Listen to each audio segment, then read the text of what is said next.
Rosa Luxemburg. What are the origins of May Day? 1894. Written, 1894. First published in Polish in Sprawozdania. Published, from selected political writings of Rosa Luxemburg, Tr. Dick Howard, Monthly Review Press, 1971, pages 315-16. Online version, Marxists.org April, 2002. Transcribed, http://www.ultrared.org/lm_mayday.html. Proved, by Matthew Grant. The happy idea of using a proletarian holiday celebration as a means to attain the 8-hour day was first born in Australia. The workers there decided in 1856 to organize a day of complete stoppage together with meetings and entertainment as a demonstration in favor of the 8-hour day. The day of this celebration was to be April 21st. At first, the Australian workers intended this only for the year 1856.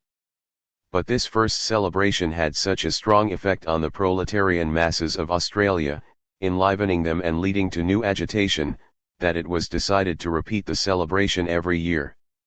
In fact, what could give the workers greater courage and faith in their own strength than a mass work stoppage which they had decided themselves? What could give more courage to the eternal slaves of the factories and the workshops than the mustering of their own troops? Thus, the idea of a proletarian celebration was quickly accepted and, from Australia, began to spread to other countries until finally it had conquered the whole proletarian world. The first to follow the example of the Australian workers were the Americans. In 1886 they decided that May 1st should be the day of universal work stoppage. On this day 200,000 of them left their work and demanded the 8-hour day. Later, police and legal harassment prevented the workers for many years from repeating this size demonstration. However, in 1888 they renewed their decision and decided that the next celebration would be May 1st, 1890. In the meanwhile, the workers' movement in Europe had grown strong and animated. The most powerful expression of this movement occurred at the International Workers' Congress in 1889. At this Congress, attended by 400 delegates, it was decided that the 8-hour day must be the first demand. Whereupon the delegate of the French unions, the worker Levine from Bordeaux, moved that this demand be expressed in all countries through a universal work stoppage. The delegate of the American workers called attention to the decision of his comrades to strike on May 1, 1890, and the Congress decided on this date for the universal proletarian celebration. In this case, as 30 years before in Australia, the workers really thought only of a one-time demonstration. The Congress decided that the workers of all lands would demonstrate together for the 8-hour day on May 1, 1890. No one spoke of a repetition of the holiday for the next years. Naturally, no one could predict the lightning-like way in which this idea would succeed and how quickly it would be adopted by the working classes. However, it was enough to celebrate the May Day simply one time in order that everyone understand and feel that May Day must be a yearly and continuing institution. The 1st of May demanded the introduction of the 8-hour day. But even after this goal was reached, May Day was not given up. As long as the struggle of the workers against the bourgeoisie and the ruling class continues, as long as all demands are not met, May Day will be the yearly expression of these demands.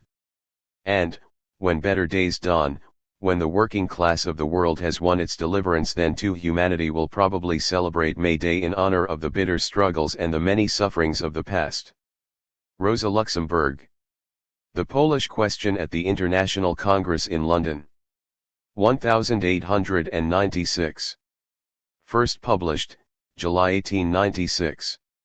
This article appeared simultaneously in Sprawozdania, number 25, July 1896, and in the Italian publication, Critica Sociale, number 14, July 1896, where it was published in translation to Italian.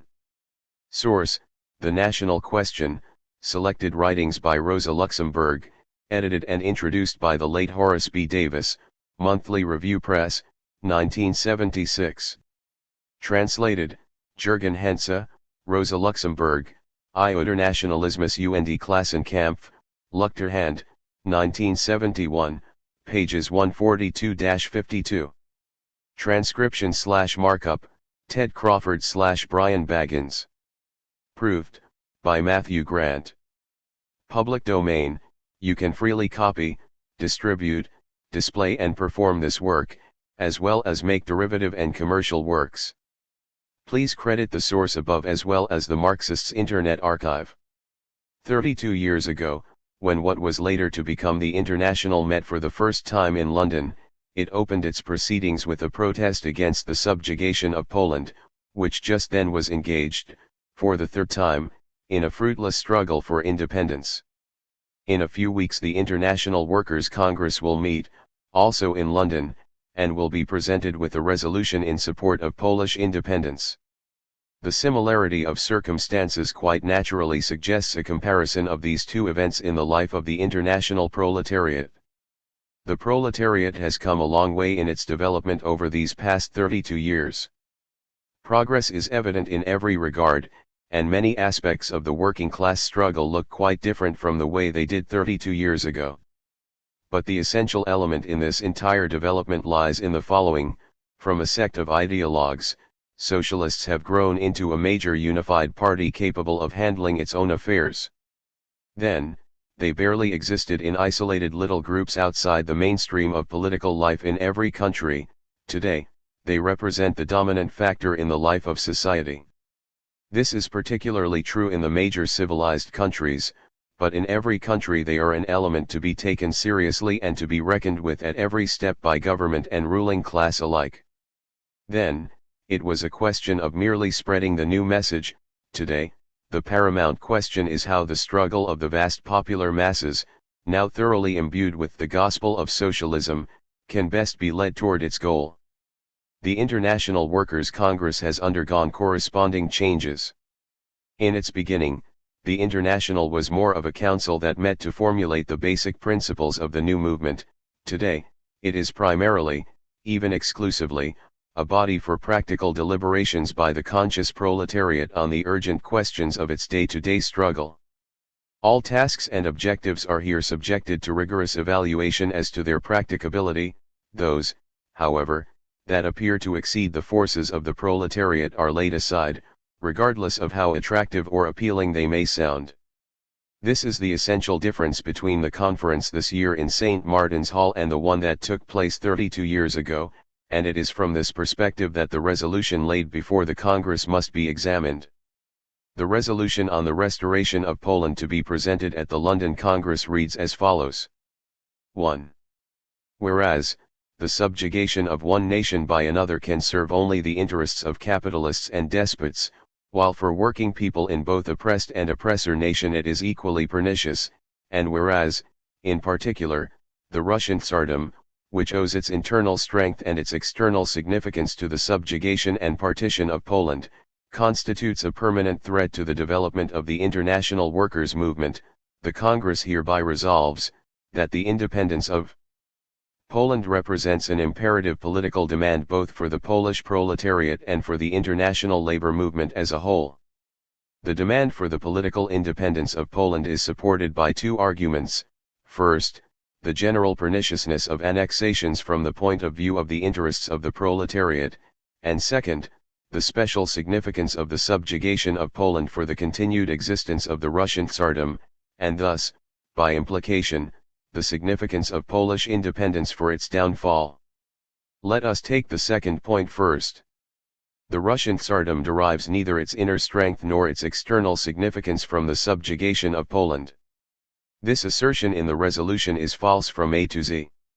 The Russian Tsardom derives its inner strength from the social relations within Russia itself. The historical basis of Russian absolutism is a natural economy resting on the archaic communal property relations of the peasantry. The remains of this backward social structure, and there are many such remains still to be found in Russia today, along with the total configuration of other social factors, constitute the basis of the Russian Tsardom. The nobility is kept under the Tsar's thumb by an endless flow of handouts paid for by taxing the peasantry. Foreign policy is conducted to benefit the bourgeoisie with the opening of new markets as its main objective, while customs policy puts the Russian consumer at the mercy of the manufacturers. Finally, even the domestic activity of the Tsardom is in the service of capital. The organization of industrial expositions, the construction of the Siberian Railroad, and other projects of a similar nature are all carried out with a view to advancing the interests of capitalism. In general, under the Tsardom the bourgeoisie plays an inordinately important role in shaping domestic and foreign policy, a role which its numerical inconsequence would never permit it to play without the Tsar. This, then, is the combination of factors which gives the Tsardom its strength internally. So it continues to vegetate, because the obsolete social forms have not yet completely disappeared, and the embryonic class relations of a modern society have not yet fully developed and crystallized. Again, the strength of the Tsardom abroad derives not from the partition of Poland, but from the particular features of the Russian Empire. Its vast human masses provide an unlimited source of financial and military resources, available almost on command, which elevates Russia to the level of a first-rate European power. Its vastness and geographic position give Russia a very special interest in the Eastern question, in which it vies with the other nations that are also involved in that part of the world. At the same time, Russia borders on the British possessions in Asia, which is leading it toward an inevitable confrontation with England. In Europe, too, Russia is deeply involved in the most vital concerns of the European powers. Especially in the 19th century, the revolutionary class struggles just now emerging have put the Tsardom in the role of guardian of reaction in Europe, which fact also contributes to its stature abroad. But above all, in speaking of Russia's foreign position, especially over the last few decades, it is not the partition of Poland but solely and exclusively the annexation of Alsace-Lorraine that lends it its power, by dividing Europe into two hostile camps, by creating a permanent threat of war, and by driving France further and further into the arms of Russia. From false premises come false conclusions, as if the existence of an independent Poland could deprive Russia of its powers at home or abroad. The restoration of Poland could bring about the downfall of Russian absolutism only if it simultaneously abolished the social basis of the Tsardom within Russia itself, i.e., the remains of the old peasant economy and the importance of the Tsardom for both the nobility and the bourgeoisie. But of course this is arrant nonsense. It makes no difference, with or without Poland these relations remain unchanged. The hope of breaking the hold of Russian omnipotence through the restoration of Poland is an anachronism stemming from that bygone time when there seemed to be no hope that forces within Russia itself would ever be capable of achieving the destruction of the Tsardom. The Russia of that time, a land of natural economy, seemed, as did all such countries, to be mired in total social stagnation. But since the 60s it has set a course toward the development of a modern economy and in so doing has sown the seeds for a solution to the problem of Russian absolutism. The Tsardom finds itself forced to support a capitalist economy, but in so doing it is sawing off the limb on which it sits. Through its financial policies it is destroying whatever remains of the old agricultural communal relationships, and is thus eliminating any basis for conservative modes of thought among the peasantry. What is more, in its plundering of the peasantry, the Tsardom is undermining its own material foundations and destroying the resources with which it purchased the loyalty of the nobility.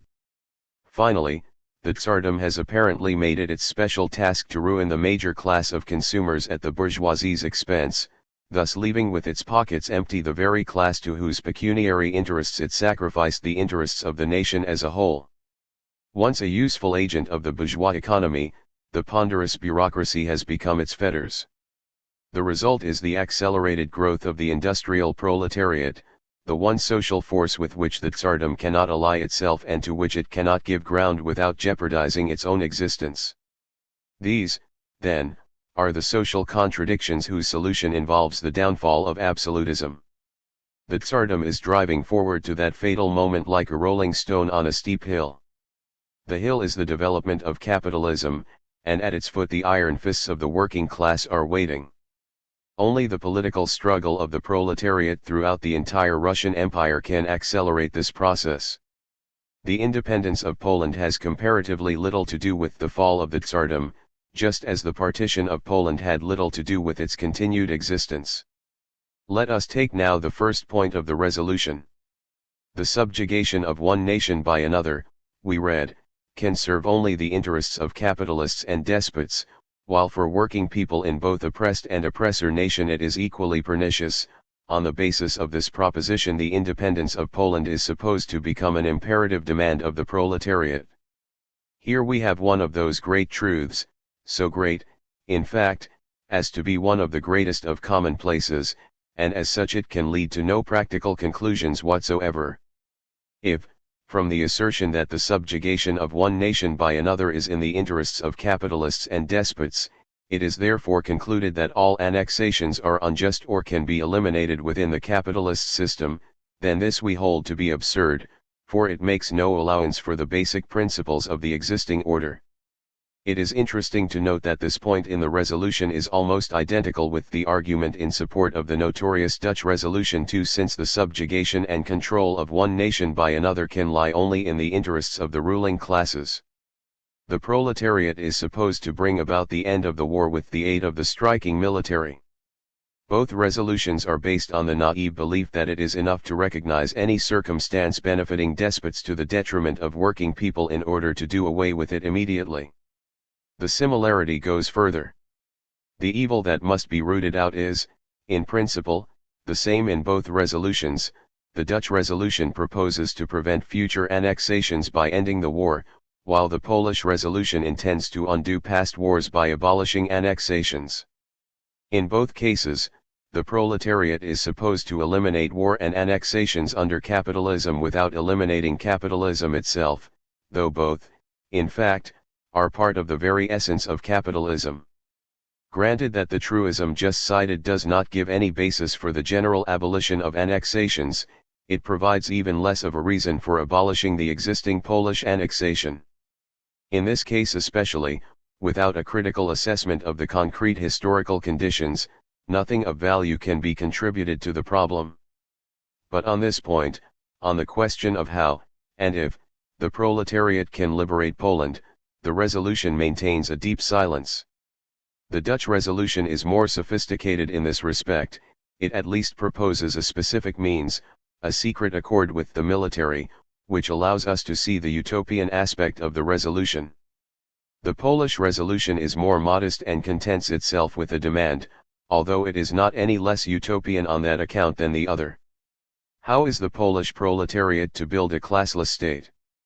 In the face of the three governments ruling Poland, in the face of the bourgeoisie of the Polish Congress pandering to the throne in Petersburg and recoiling from any thought of a restored Poland as a crime and a plot against its own pocketbook, in the face of the large Galician land holdings in the person of the governing Baden III who watches over the unity of the Austrian monarchy, that is, guarantees the partition of Poland, and finally, in the face of the Prussian Polish Junkers who provide the military budget and more supplies of bayonets to safeguard the Polish annexation, in the face of all these factors, what can the Polish proletariat do?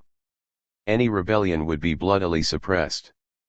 But if no rebellion is attempted, nothing at all can be done, since armed rebellion is the only way that Polish independence can be achieved. Certainly none of these states can be expected to voluntarily relinquish its provinces, which they have now ruled for a long 100 years. But under existing conditions, any rebellion of the proletariat would be crushed. There could be no other result. Perhaps then, the international proletariat would help? It, however, is in less of a position to act than the Polish proletariat. At most it can declare its sympathy. But suppose the entire campaign in support of the restoration of Poland limits itself to peaceful demonstrations. Well, then, in that case, of course, the partition states can continue to rule over Poland in all tranquility. So if the international proletariat makes the restoration of Poland its political demand, as the resolution requires, it will have done no more than utter a pious wish. If one demands something, one must do something to achieve that demand. If one can do nothing, the empty demand may well make the air tremble, but it will certainly not shake the states ruling over Poland. The adoption of the Social Patriotic Resolution by the International Congress could, however, have further-reaching implications than might be obvious at first glance. First and foremost, it would go in the face of the decisions of the previous Congress, especially those on the Dutch resolution about the military strike. In the light of their essentially parallel arguments and identical content, the adoption of the Social Patriotic Resolution would let the Dutch one in, once again, through the back door. How the Polish delegates, who voted against the Nieuwenhuis resolution, have now managed to propose what is essentially an identical resolution on that question, we shall not discuss for the moment. In any case, it would be worse if the entire Congress were to fall into such a contradiction with itself. Secondly, this resolution, if adopted, would have an import for the Polish movement that the delegates to the upcoming Congress have surely not even dared to imagine. For the past 3 years, as I discussed at length in my essay in Nieuwsite, numbers 32 and 33-4, the attempt has been made to impose on Polish socialists a program for the restoration of Poland. The intention is to separate them from their German, Austrian, and Russian comrades by uniting them in a Polish party organized along nationalist lines. Given the utopianism of this program and the contradiction between it and any effective political struggle, the promoters of this tendency have not yet been able to provide any argument for the planned nationalist turn strong enough to withstand criticism. And so they have, up to now, been rather circumspect about any open disclosure of this tendency. While the Polish parties in the Prussian and Austrian sectors have not yet included the point concerning the restoration of Poland in their program, the advance guard of the nationalist tendency, the London group calling itself Związek Zagraniczny Socjalisto Polskich 5, has been working hard to arouse sympathy in the Western European parties, especially through the paper Bulletin Officiel and in countless articles: Socialist Poland, the Poland of the Workers, Democratic Poland, the Independent Republic of Poland, etc. These and similar slogans have been praised in Polish, German, and French by turns. The way is being prepared for the adoption of a Polish class state into the program. The crowning touch to this entire process is to be the London Congress, and through the adoption of the resolution the nationalist position is to be smuggled in under the international banner. The international proletariat is presumably supposed to run up the red flag, with its own hand, on the nationalist edifice, and so consecrate it as a temple of internationalism. Moreover, the sanction by the representatives of the international proletariat is meant to provide an effective cover for social patriotism's total lack of any scientific basis and raise it to the level of a dogma, where it will be immune to criticism of any sort. Finally, this sanction is meant to encourage the Polish parties to adopt, once and for all, the nationalist program and organize themselves along national lines.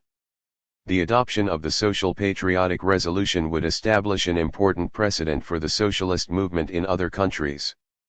What is good for one is purchased cheaply by the other.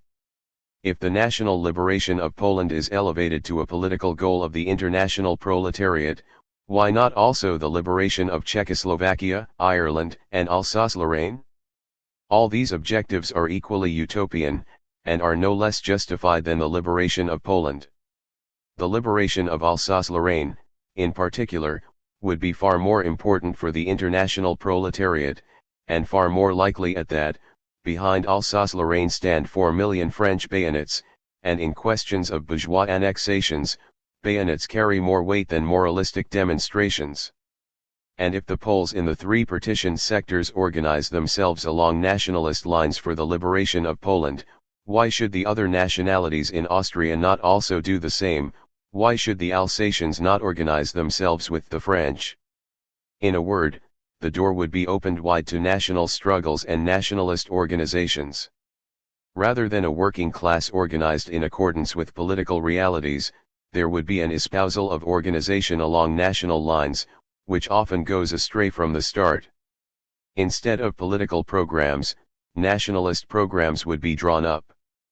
Instead of a coherent political struggle of the proletariat in every country, its disintegration through a series of fruitless national struggles would be virtually assured.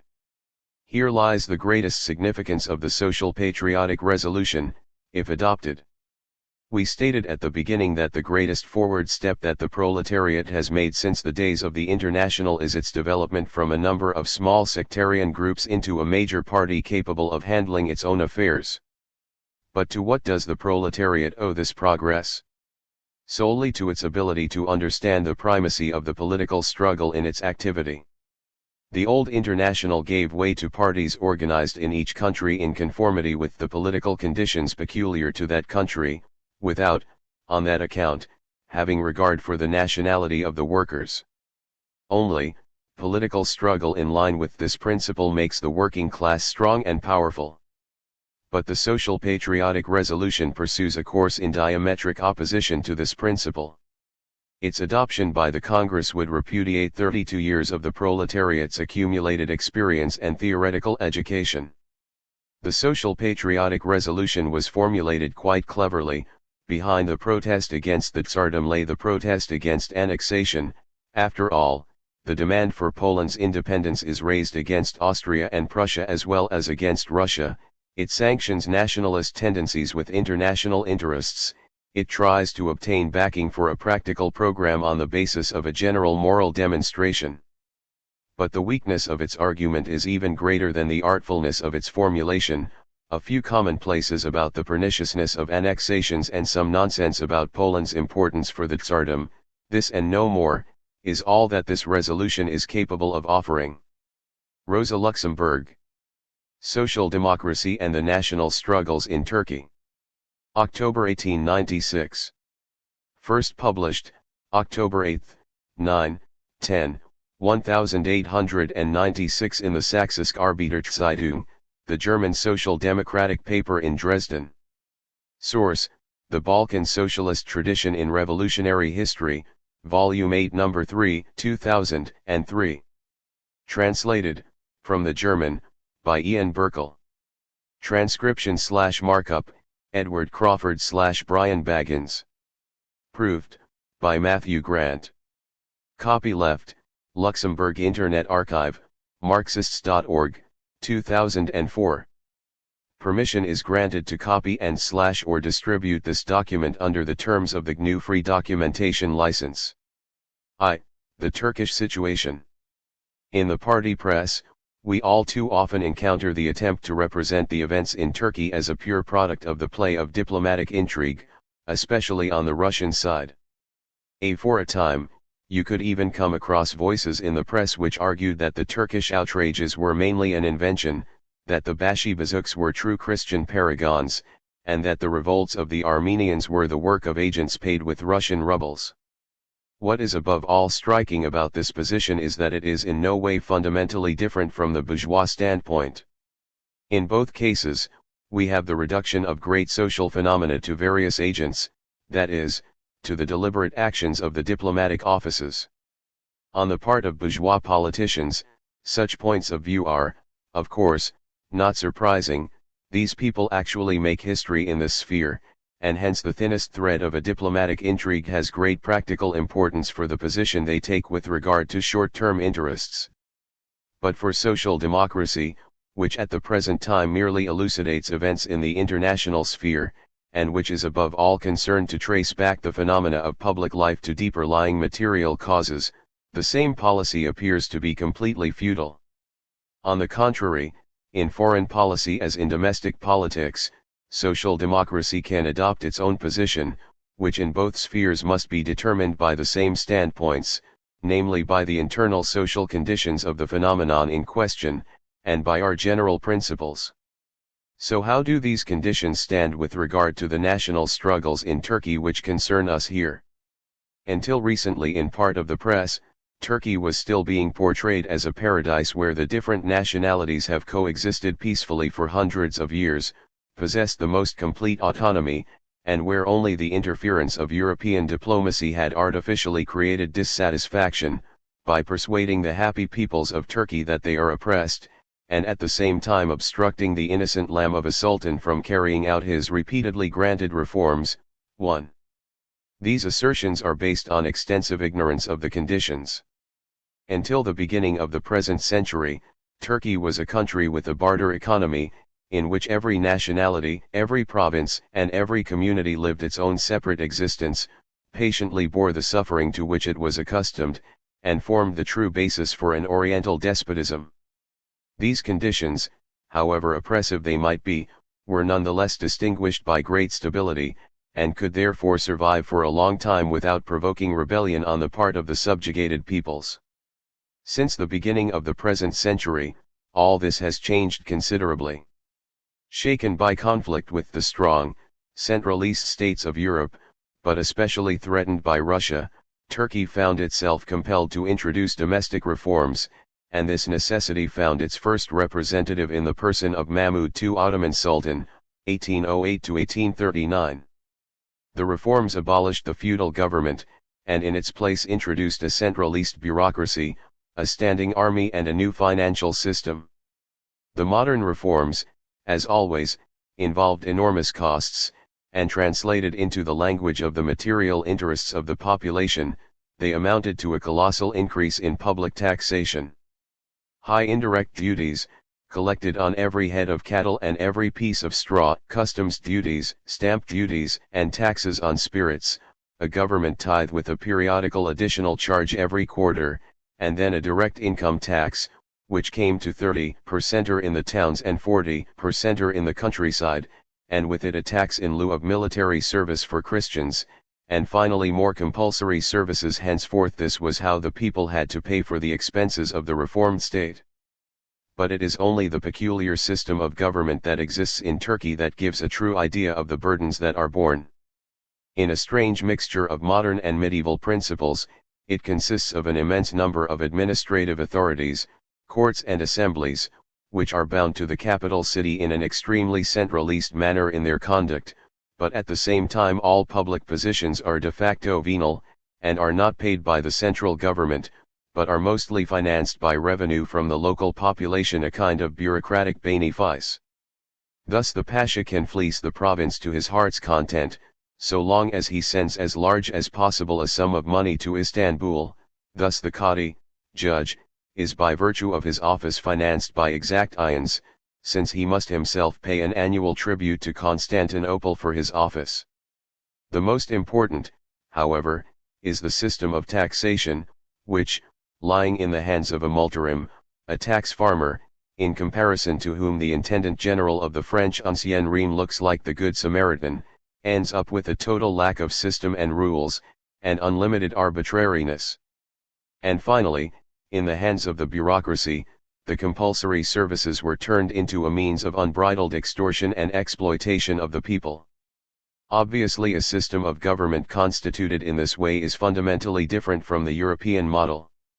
While with us the central government fleeces the people and thereby maintains its officialdom, over there on the other hand the officialdom fleeces the people off its own bat, and thereby finances the central government.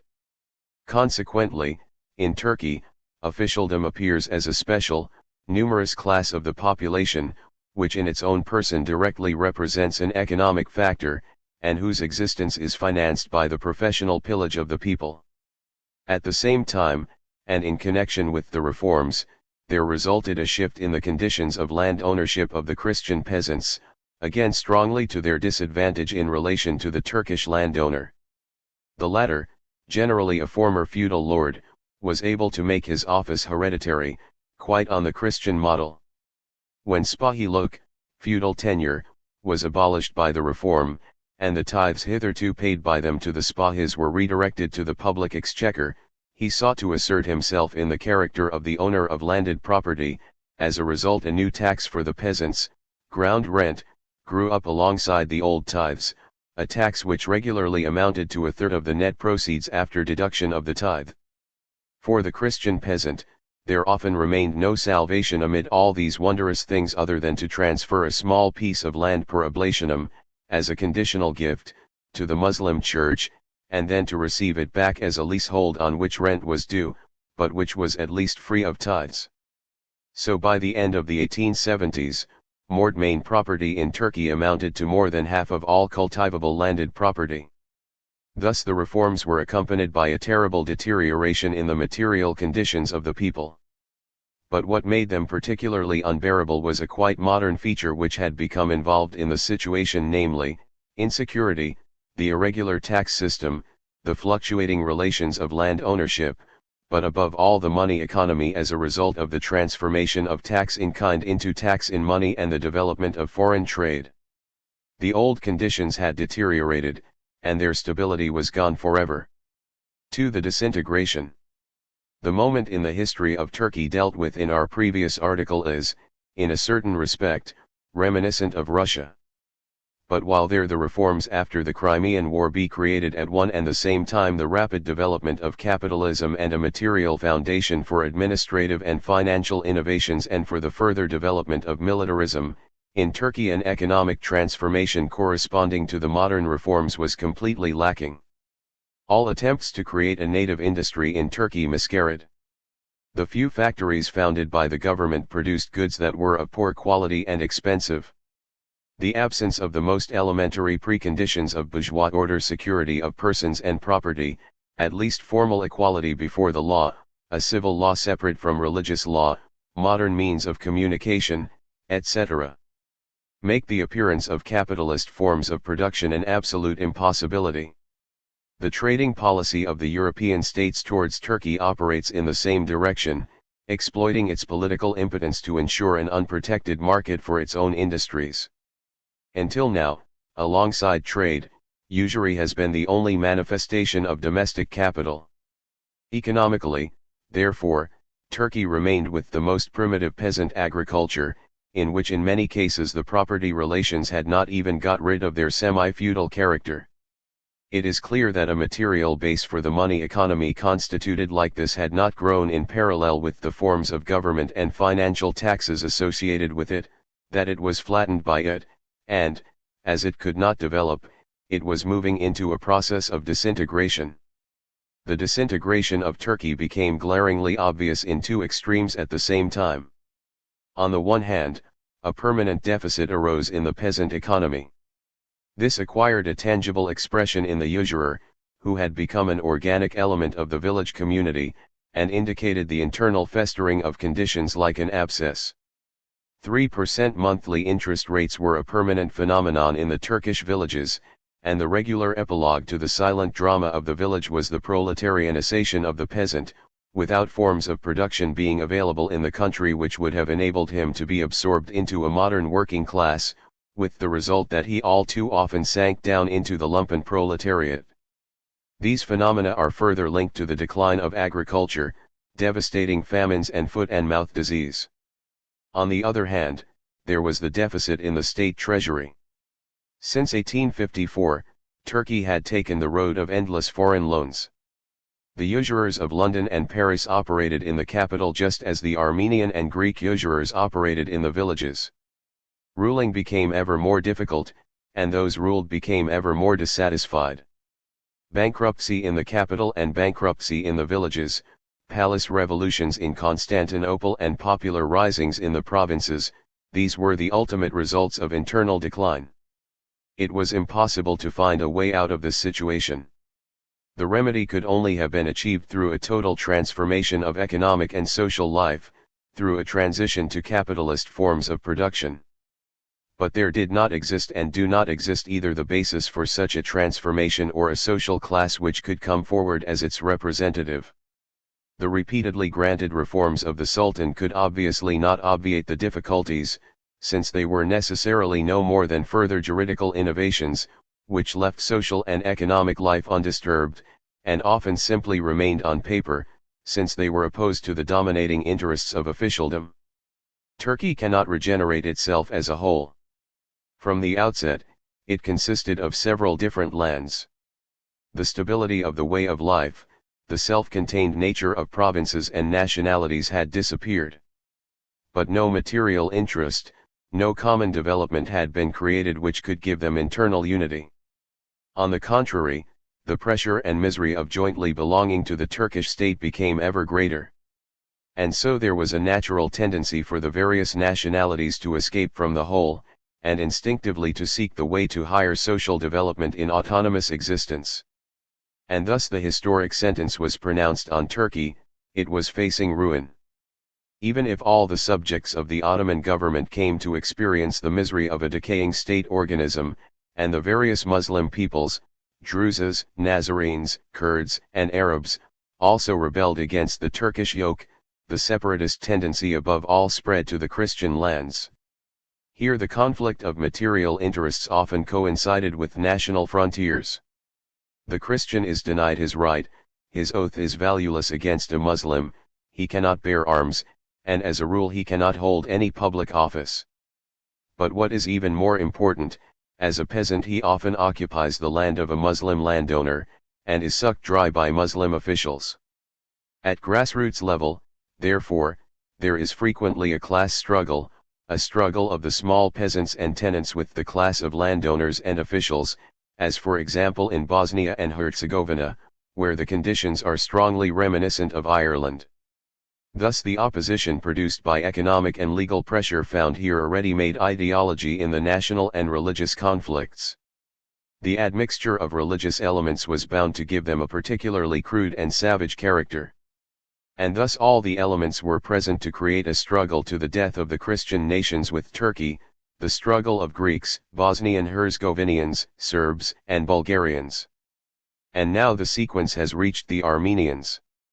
In the face of the social conditions which we have briefly sketched out here, the claims that the risings and national struggles in Turkey have been artificially produced by agents of the Russian government seem no more serious than the claims of the bourgeoisie that the whole modern labor movement is the work of a few social democratic agitators.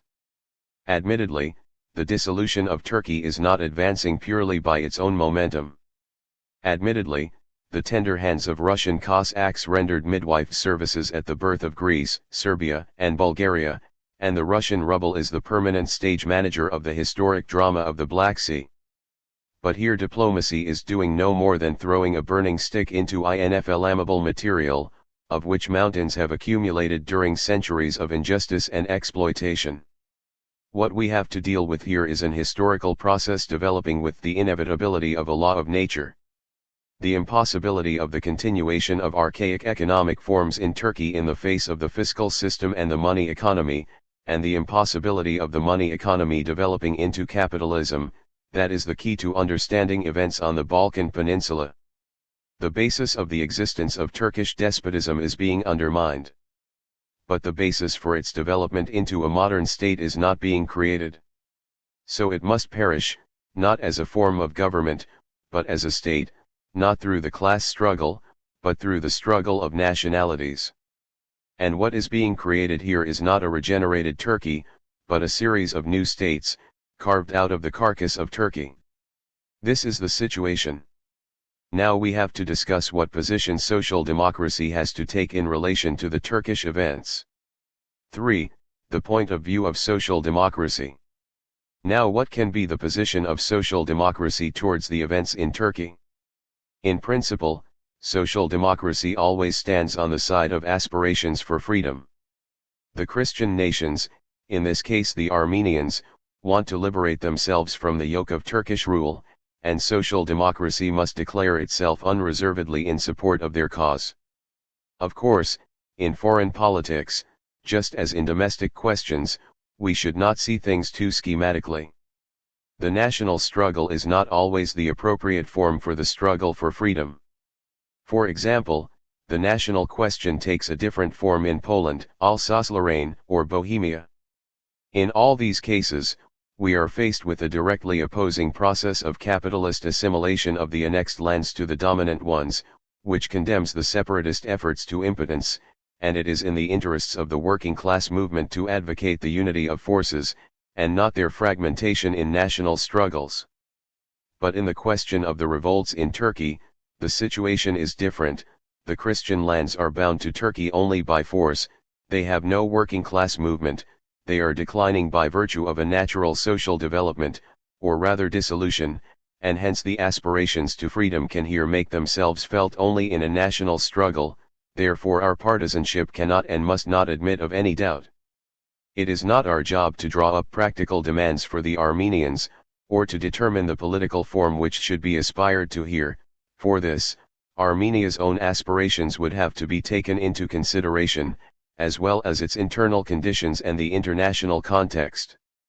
For us, the question in this situation is above all the general standpoint, and this requires us to stand for the insurgents and not against them. But what is the situation with the practical interests of social democracy? Do we not fall into a contradiction with these by taking the aforementioned principled stance? We think we can prove the exact opposite in 3 points.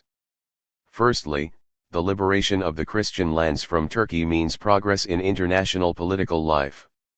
The existence of an artificial position like that of today's Turkey, where so many interests of the capitalist world converge, has a constricting and retarding effect on general political development. The Eastern question, together with that of Alsace-Lorraine, forces the European powers to prefer to pursue a policy of stratagems and deception, to conceal their real interests under deceptive names, and to seek to achieve them by subterfuge. With the liberation of the Christian nations from Turkey, bourgeois politics will be stripped of one of its last idealistic tatters, protection of the Christians, and will be reduced to its true content, naked interest in plunder. This is just as beneficial to our cause as the reduction of all sorts of liberal and enlightened programs of the bourgeois parties to being purely and simply questions of money. Secondly, it follows from the earlier articles that the separation of the Christian lands from Turkey is a progressive phenomenon, an act of social development, for this separation is the only way in which the Turkish lands can achieve higher forms of social life. As long as a land remains under Turkish rule, there can be no question of modern capitalist development. Separated from Turkey, it acquires a European form of state and bourgeois institutions, and is gradually drawn into the general stream of capitalist development. Thus Greece and Romania have made striking progress since their separation from Turkey. It is true that all the newly emerging states are minor states, but nevertheless it would be wrong to perceive their establishment as a process of political fragmentation. For Turkey itself is not a great power in the modern sense of the term. But in countries with bourgeois development the ground is gradually also being prepared for the modern working class movement, for social democracy, as, for example, is already the case in Romania, and to some extent also in Bulgaria, too.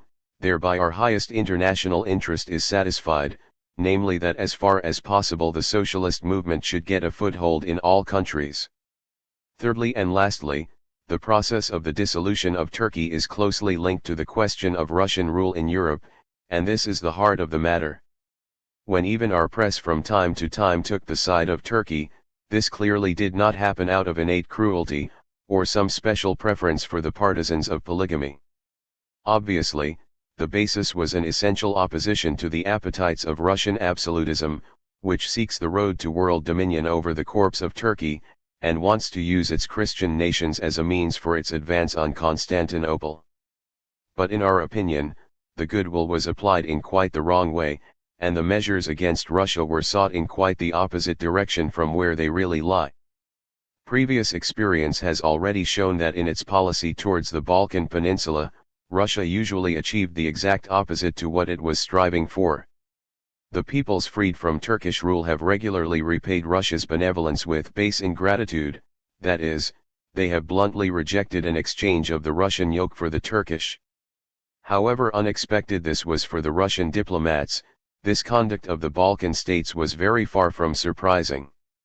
Between them and Russia, there is a natural conflict of interests, the same conflict as exists between the lamb and the wolf, the hunter and his prey. Dependence on Turkey is the veil which conceals this conflict of interest, and even allows it to appear superficially and temporarily as a community of interest. The masses do not engage in complex and remote reflections. Since the national risings in Turkey are certainly mass movements, they accept the first and best method that corresponds to their immediate interests, even if this method is the vile diplomacy of Russia. But as soon as the chains between the Christian lands and Turkey have been broken, Russian diplomacy also shows its true face, as pure vileness, and the liberated land immediately turns instinctively against Russia. If the nations subjugated by Turkey are Russia's allies, the nations liberated from Turkey become so many natural enemies of Russia. Bulgaria's present policy towards Russia is to a great extent a result of its semi-freedom, a result of the chain which still links it to Turkey. But even more important is another result produced in this process. The liberation of the Christian lands from Turkey is basically taken as being likewise a liberation of Turkey from its Christian subjects. It is precisely these which serve as a motive for European diplomacy to operate in Turkey, and who consign it unconditionally to the Russian side. Moreover, it is they who in the event of war make Turkey unable to resist. The Christians do not serve in the Turkish armed forces, but are always ready to rise up against them. Therefore a foreign war for Turkey always means a second war at home, and therefore a dispersal of its military forces and a paralysis of its movements. Freed from this Christian torment, Turkey would undoubtedly adopt a freer position in international politics, and its state territory would be more commensurable with its defensive forces, but above all it would be rid of the enemy within, the natural ally of every external aggressor. In short, renunciation of rule over the Christians makes the Ottoman government more capable of resistance, above all in relation to Russia. This explains why Russia today is in favor of the integrity of Turkey. It is now in its interest for Turkey to remain in possession of the bacillus which will cause its disorganization, the Christian nations, and for these therefore to remain under the yoke of Turkey and dependent on Russia, until a favorable moment arrives for it to carry out its plans with regard to Constantinople. This also explains why we must be in favor of the liberation of the Christians from Turkey, and not of the integrity of that country. In our opinion, we should seek the remedy against the advance of Russian reaction in the aforementioned results of the process of Turkish disintegration, and not in observations about whether Salisbury C is the man for the job, or whether he is the man to show the door to the Russians back in Turkey. And this aspect of the question is exceptionally important. Russian reaction is much too dangerous and much too serious an enemy for us to allow ourselves the luxury of warding off its leaden weight with paper darts, while at the same time ignoring a serious weapon which circumstances offer us to combat it with. Today advocating the integrity of Turkey actually means playing into the hands of Russian diplomacy. To imagine distant political conjectures in detail is a fantasy. But it is far from impossible that the resistance of liberated Turkey and the liberated Balkan lands could frustrate the Russian advance for so long that Russian absolutism would not live to see the final solution of the Constantinople question and would have to die, to the benefit of the peoples, without being able to participate in the settlement of this question of universal concern. Thus our practical interests completely coincide with the principled standpoint, and hence we recommend that the following propositions be adopted for the present stance of social democracy on the Eastern question. We must accept the process of the disintegration of Turkey as a permanent fact, and not get it into our heads that it could or should be stopped. We should give our fullest sympathy to the aspirations of the Christian nations for autonomy. We should welcome these aspirations above all as a means of fighting against Tsarist Russia, and emphatically advocate their independence from Russia, as well as from Turkey. It is no accident that in the questions dealt with here, practical considerations have led to the same conclusions as our general principles. For the aims and principles of social democracy derive from real social development, and are based on it. Therefore in historical processes it must to a great extent appear that events are finally bringing grist to the social democratic mill, and that we can look after our immediate interests in the best way by maintaining a position of principle. A deeper look at events, therefore, always makes it superfluous for us to make some diplomats into the causes of great popular movements and to seek the means of combating these diplomats in other diplomats. That is just coffee house politics. Rosa Luxemburg. Opportunism and the Art of the Possible. September 1898. Written, September 1898. Source, Sächsische Arbeiterzeitung, September 30, 1898. Transcription/markup, Dario Romeo and Brian Baggins. Online version, Rosa Luxemburg Internet Archive, Marxists.org, 2000. Comrade Heine, as is well known, has written a pamphlet for the party conference entitled To Vote or Not to Vote. In it he comes out in favor of our participating in Prussian Landtag elections.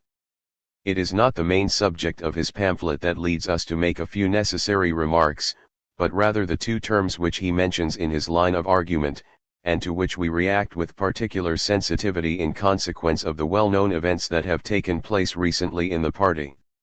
The terms are, the art of the possible and opportunism. Heine believes that the party's aversion to these trends rests entirely upon a misunderstanding of the true linguistic meaning of these foreign words. Comrade Heine, like Faust, has studied jurisprudence with zealous endeavor, but alas, unlike Faust, not much else. And in the true spirit of juridical thought, he says to himself, in the beginning was the word. If we wish to know whether the art of the possible and opportunism are harmful or useful to social democracy, we need only consult the dictionary of foreign words and the question is answered in 5 minutes. For the dictionary of foreign words informs us that the art of the possible is a policy which endeavors to achieve what is possible under given circumstances. Heine then proclaims, indeed, I ask all rational men, should a policy attempt to achieve what is impossible under given circumstances? Yes, we as rational men reply, if questions of politics and tactics could be solved so easily, then lexicographers would be the wisest statesmen and, instead of delivering social democratic speeches, we should have to begin holding popular lectures in linguistics. Certainly our policy should and can only endeavor to achieve what is possible under given circumstances. But this not say how, in what manner, we should endeavor to achieve what is possible. This, however, is the crucial point. The basic question of the socialist movement has always been how to bring its immediate practical activity into agreement with its ultimate goal. The various schools and trends of socialism are differentiated according to their various solutions to this problem. And social democracy is the first socialist party that has understood how to harmonize its final revolutionary goal with its practical day-to-day activity, and in this way it has been able to draw broad masses into the struggle. Why then is this solution particularly harmonious? Stated briefly and in general terms, it is that the practical struggle has been shaped in accordance with the general principles of the party program. This we all know by heart. Should anyone challenge us, our answers are as clever as they always were. Now we believe that, despite its generality, this tenet constitutes a very palpable guide for our activity. Let us illustrate it briefly by two topical questions of party life, by militarism and custom policy. In principle, as everyone is familiar with our program knows, we are against all militarism and protective tariffs. Does it follow from this that our representative in the Reichstag must oppose all debate on bills concerning these matters with an abrupt and blunt no? Absolutely not, for this would be an attitude befitting a small sect and not a great mass party. Our representatives must investigate each individual bill, they must consider the arguments and they must judge and debate on the basis of the existing concrete relationship, of the existing economic and political situations, and not of a lifeless and abstract principle. The result, however, must and will be, if we have assessed correctly the existing relationship and the people's interest, no. Our solution is, not a man and not a penny for this system. But, given the present social order, there can be no system which would not be this very system. Each time tariffs are increased we say that we see no reason for agreeing to the tariff in the present situation, but for us there can be no situation in which we could reach a different position. Only in this way can our practical struggle become what it must be, the realization of our basic principles in the process of social life and the embodiment of our general principles in practical, everyday action. And only under these conditions do we fight in the sole permissible way for what is at any time possible. Now if one says that we should offer an exchange, our consent to militaristic and tariff legislation in return for political concessions or social reforms, then one is sacrificing the basic principles of the class struggle for momentary advantage, and one's actions are based on opportunism. Opportunism, incidentally, is a political game which can be lost in two ways. Not only basic principles but also practical success may be forfeited. The assumption that one can achieve the greatest number of successes by making concessions rests on a complete error. Here, as in all great matters, the most cunning persons are not the most intelligent. Bismarck once told a bourgeois opposition party, "You will deprive yourselves of any practical influences if you always and as a matter of course say no." The old boy was then, as so often, more intelligent than is Pappenheimer.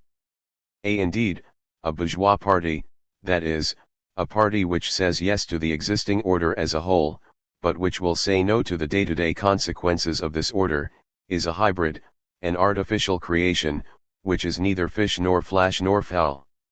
We who oppose the entire present order see things quite differently.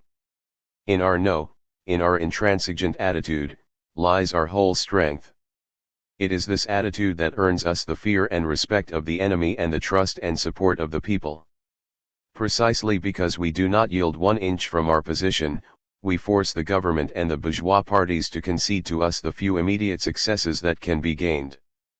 But if we begin to chase after what is possible according to the principles of opportunism, unconcerned with our own principles, and by means of statesmanlike barter, then we will soon find ourselves in the same situation as the hunter who has not only failed to stay the deer but has also lost his gun in the process.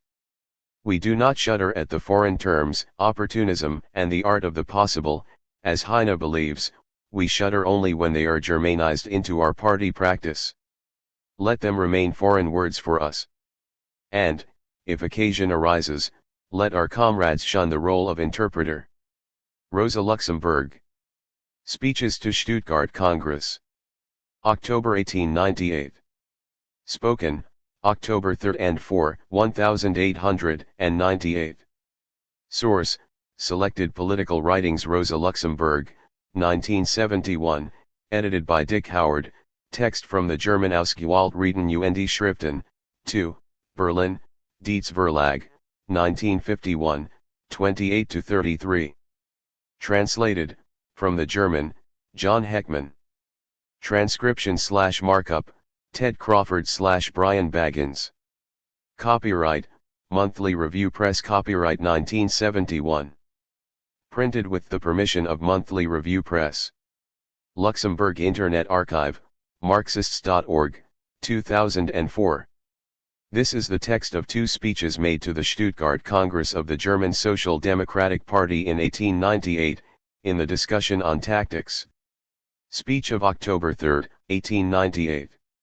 The speeches of Heine and others have shown that an extremely important point has been obscured in our party, namely that of understanding the relation between our final goal and our everyday uggles. It might be said that our program has a pretty passage concerning the final goal, which, while it certainly shouldn't be forgotten, has no immediate relation to our practical struggles. Perhaps there are some comrades who think that speculations about final goals are really academic questions. To them I would say that for us, as a revolutionary proletarian party, there exists no more practical question than that concerning ultimate goals. Think about it. What really constitutes the socialist character of our whole movement? The really practical struggle falls into 3 categories: the trade union struggle, the struggle for social reforms, and the struggle to democratize the capitalist state. Are these 3 forms of our struggle really socialism? Not at all. Take the trade union movement first. Look at England. Not only is it not socialist there, but it is in some respects an obstacle to socialism. Social reform is also emphasized by academic socialists, national socialists, and similar types. And democratization is specifically bourgeois. The bourgeoisie had already inscribed democracy on its banner before C did. Then what is it in our day-to-day struggles that makes us a socialist party? It can only be the relation between these 3 practical struggles and our final goals. It is the final goal alone which constitutes the spirit and the content of our socialist struggle, which turns it into a class struggle.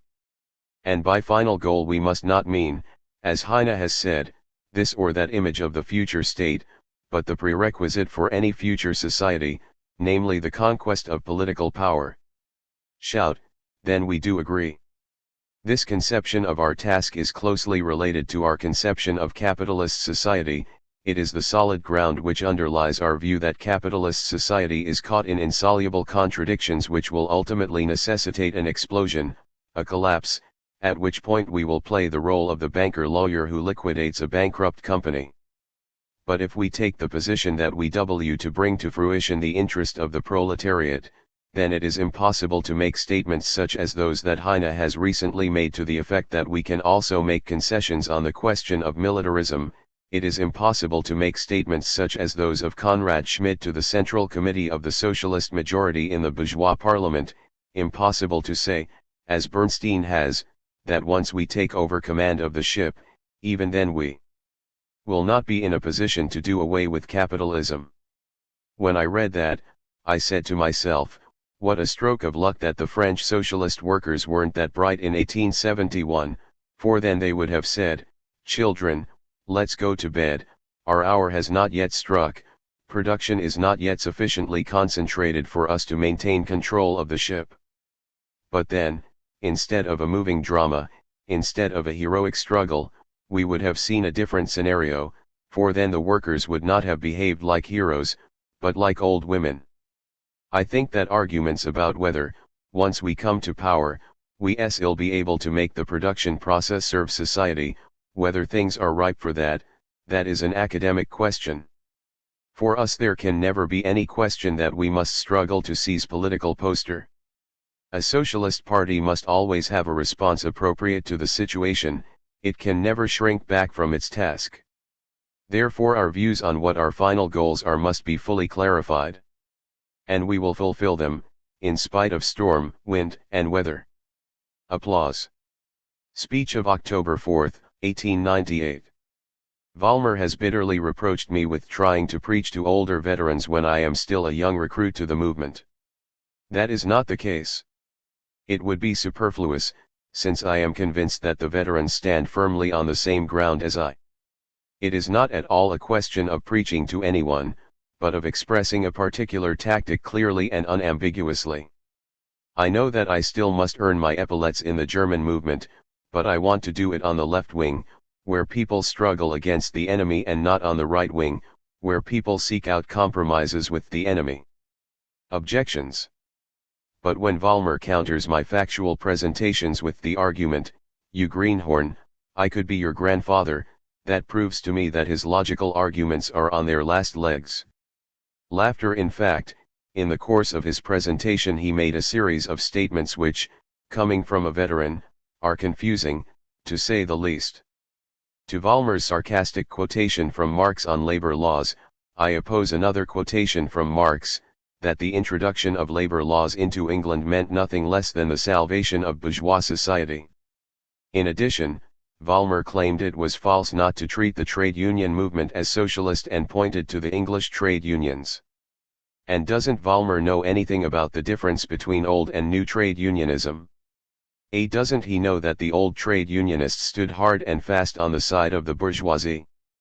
Doesn't he know that it was none other than Engels who expressed the hope that the socialist movement might now advance in England because England had lost its supremacy on the world market, and that therefore the trade union movement must take a new path? Vollmer trotted out the spectre of Blanquism. Doesn't he know the difference between Blanquism and social democracy? Doesn't he know that for the Blanquists it is a handful of emissaries who are to take power in the name of the working class? For Social Democrats it is the working class itself? That is a difference that no one who is a veteran of the social democratic movement should forget. Thirdly, he insinuated that I lust for violent means. I have not given any pretext for such an accusation, either in my statements or in my articles on Bernstein in the Leipziger Volkszeitung. I take exactly the opposite position. I say that the only violent means that will bring us victory are the socialist enlightenment of the working class through day-to-day struggle.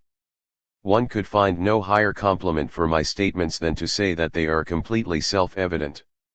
They are certainly self-evident to any social democrat, but they are not self-evident for everyone here at the convention.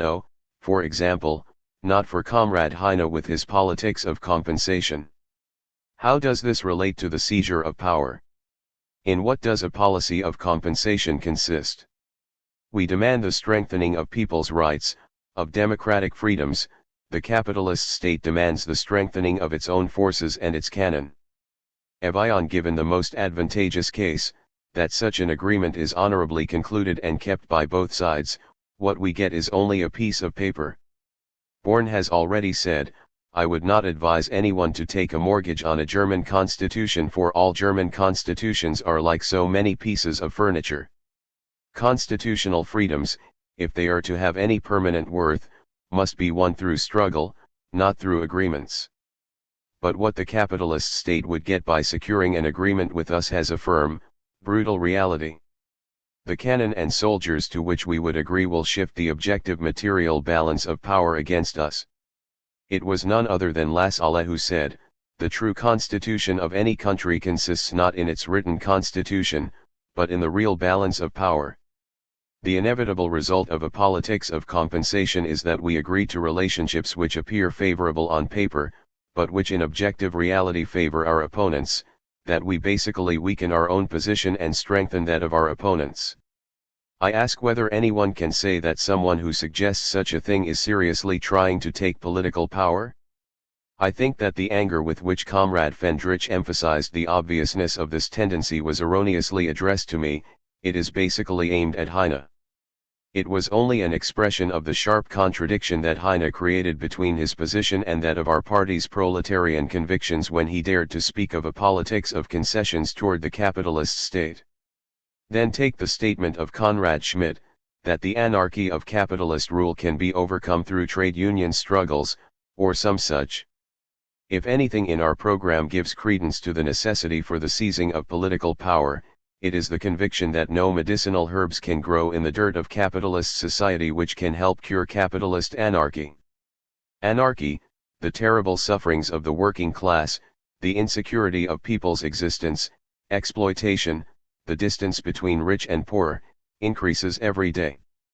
Can anyone say that someone who wants to solve these problems through capitalist means sees the necessity for the seizure of political power by the working class?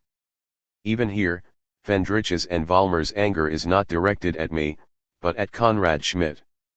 And then the well-known statement by Bernstein in the Neue Zeit, the final goal, whatever it may be, is nothing to me, the movement is everything. Anyone who says that does not stand for the necessity of seizing political power. You see that some comrades in the party do not stand for the final goals of our movement, and that it is necessary to express that fact unambiguously. If ever it was necessary, now is the time. The blows of reaction shower on us like hail. This debate must answer the Kaiser's latest speech.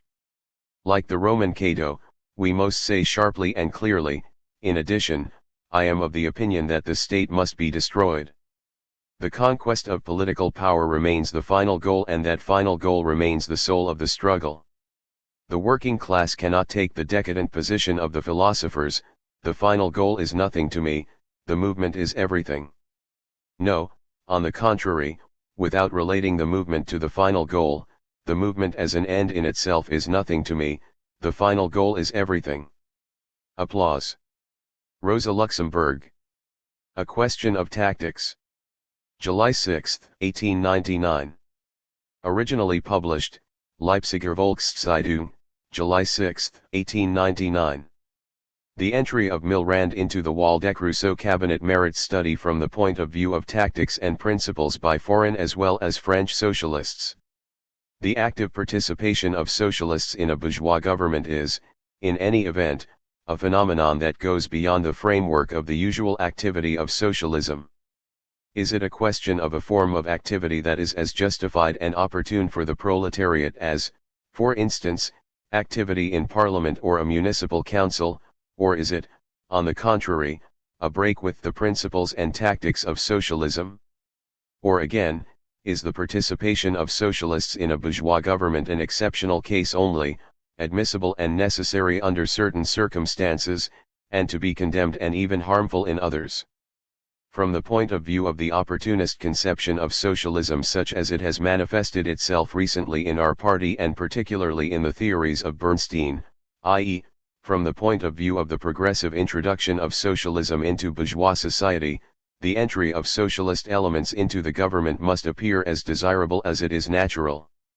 If it is possible to infiltrate socialism little by little and in small doses into capitalist society, and if the capitalist state can imperceptibly change itself into a socialist state, then the piecemeal admission of socialists into the government would be the normal consequence of the progressive development of the capitalist state, which corresponds completely with their claimed evolution towards a socialist majority in legislative bodies.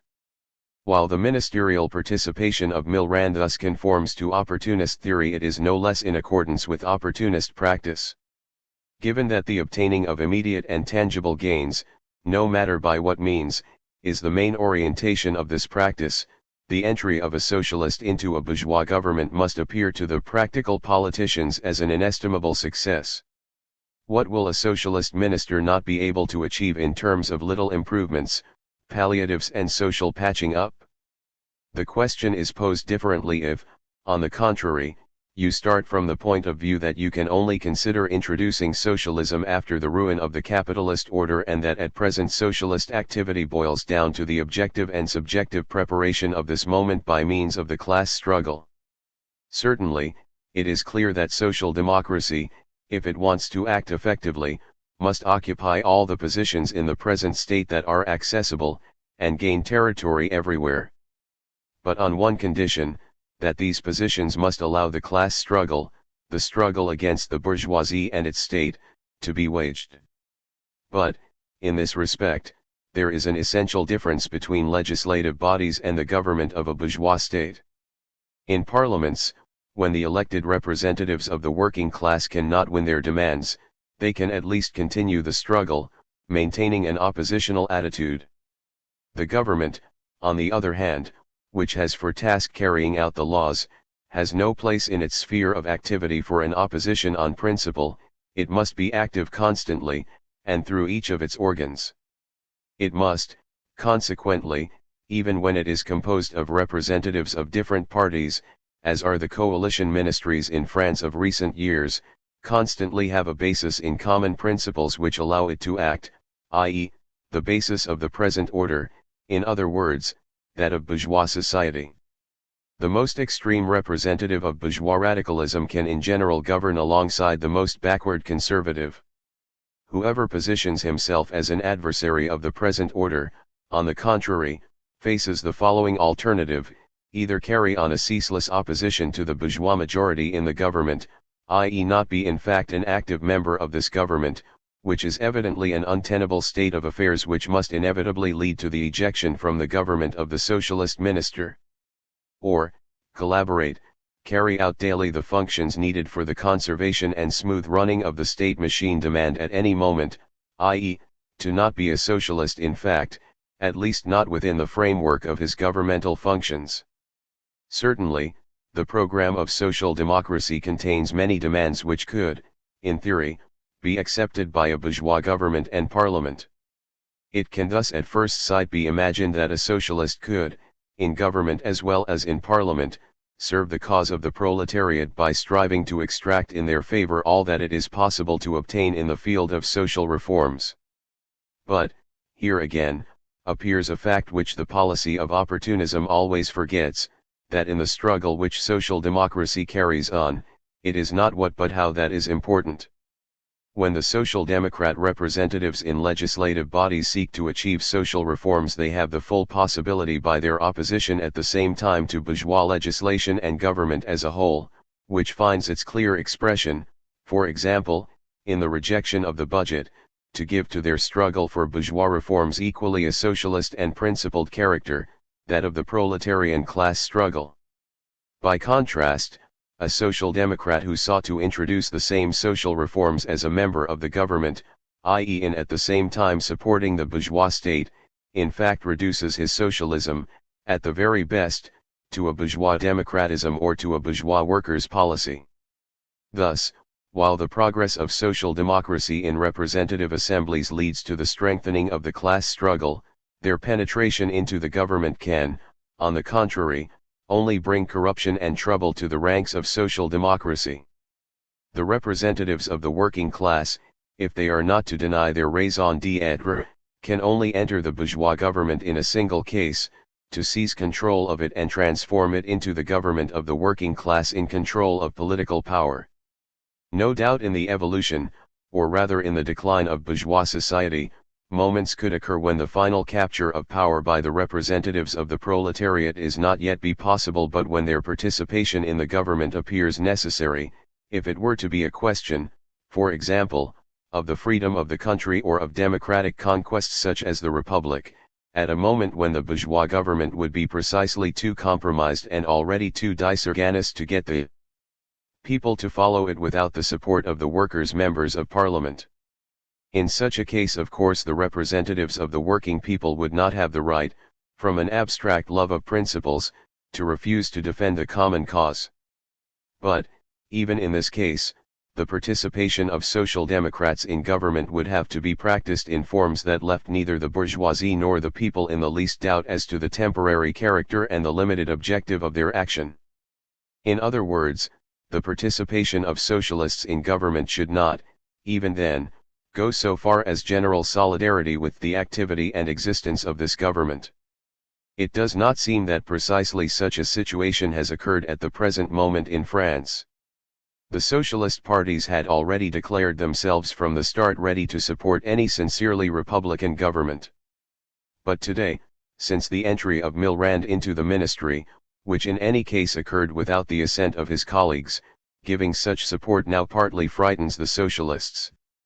Whatever the case, for us it is not a question of judging whether the Waldeck-Rousseau cabinet is a special case, but to deduce from our basic principles a general line of conduct.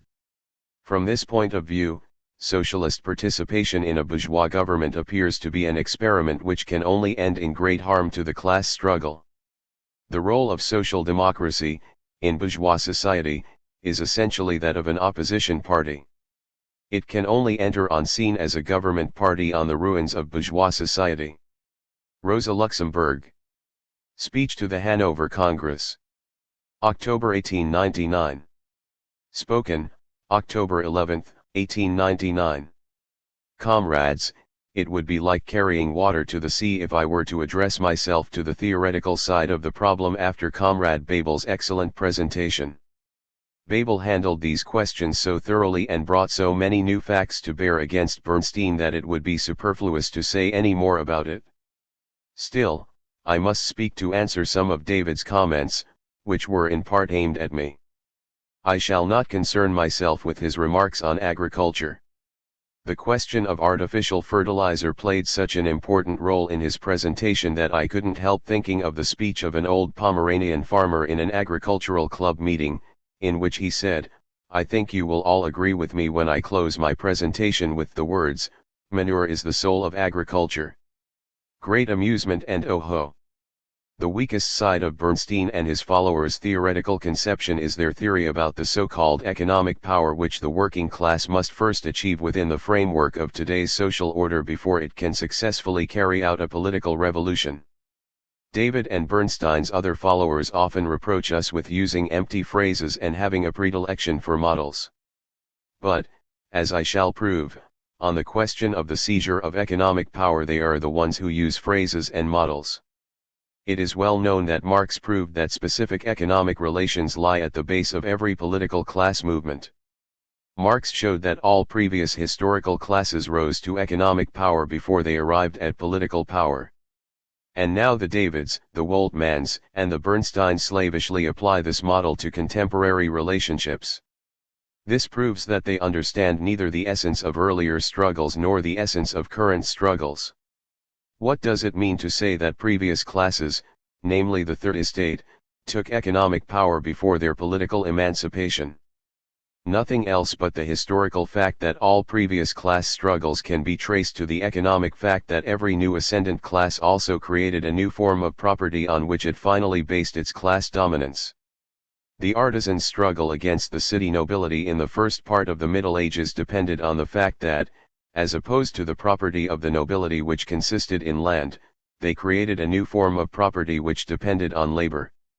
That was a new economic creation which finally burst the political chains and reshaped in its own image the remnants of feudal property, which had become meaningless. The same thing was repeated at the end of the Middle Ages when the middle classes led their fight against feudalism, when new capitalist property, which depended on the exploitation of outside labor, was created and finally brought the third estate into political as well as economic power. Now I ask, can this model be applied to our situation? No. Precisely those people who prattle on about the economic power of the proletariat overlook the huge difference between our struggle and all previous class struggles. The assertion that the proletariat, in contrast to all previous classes, leads a class struggle not in order to institute the rule of one class, but to do away with the rule of any class, is no empty phrase. It has its basis in the fact that the proletariat creates no new form of property, but only extends the form of property created by the capitalist economy by turning it over to the possession of society. Thus, it is an illusion to believe that the proletariat could create economic power for itself within current bourgeois society. It can only take political power and then replace capitalist forms of property. Bernstein criticizes Marx and Engels for applying the schema of the Great French Revolution to our situation. Yet he and other adherents of economic power apply the economic schema of the Great French Revolution to the struggle of the proletariat. David has presented a whole theory on undermining capitalist property. I don't know whether his conception of socialist struggle in fact leads to undermining anything. I strongly doubt it. But it is beyond any doubt that such a conception presupposes that we have holes in our heads. Gaiety, protestations. David and Bernstein's adherents look at our position on trade unions and cooperatives from the point of view of economic power. We are accused of seeing them as a necessary evil. Now I am convinced that there is not a single comrade among us, even among the so-called politicians, as those who want to distinguish artificially between politicians and union men would express themselves, no one who does not clearly see that in the area of trade union organizing the greatest part of our job remains to be done and that we must put all our energies into this task. All of us clearly see that if trade union fights were to be taken away from us or if such fights could not be continued, then the political struggle would also suffer greatly, for the first prerequisite to taking power is educating a broad mass to the necessity of class struggle, and fights around trade unions are the best means to that end.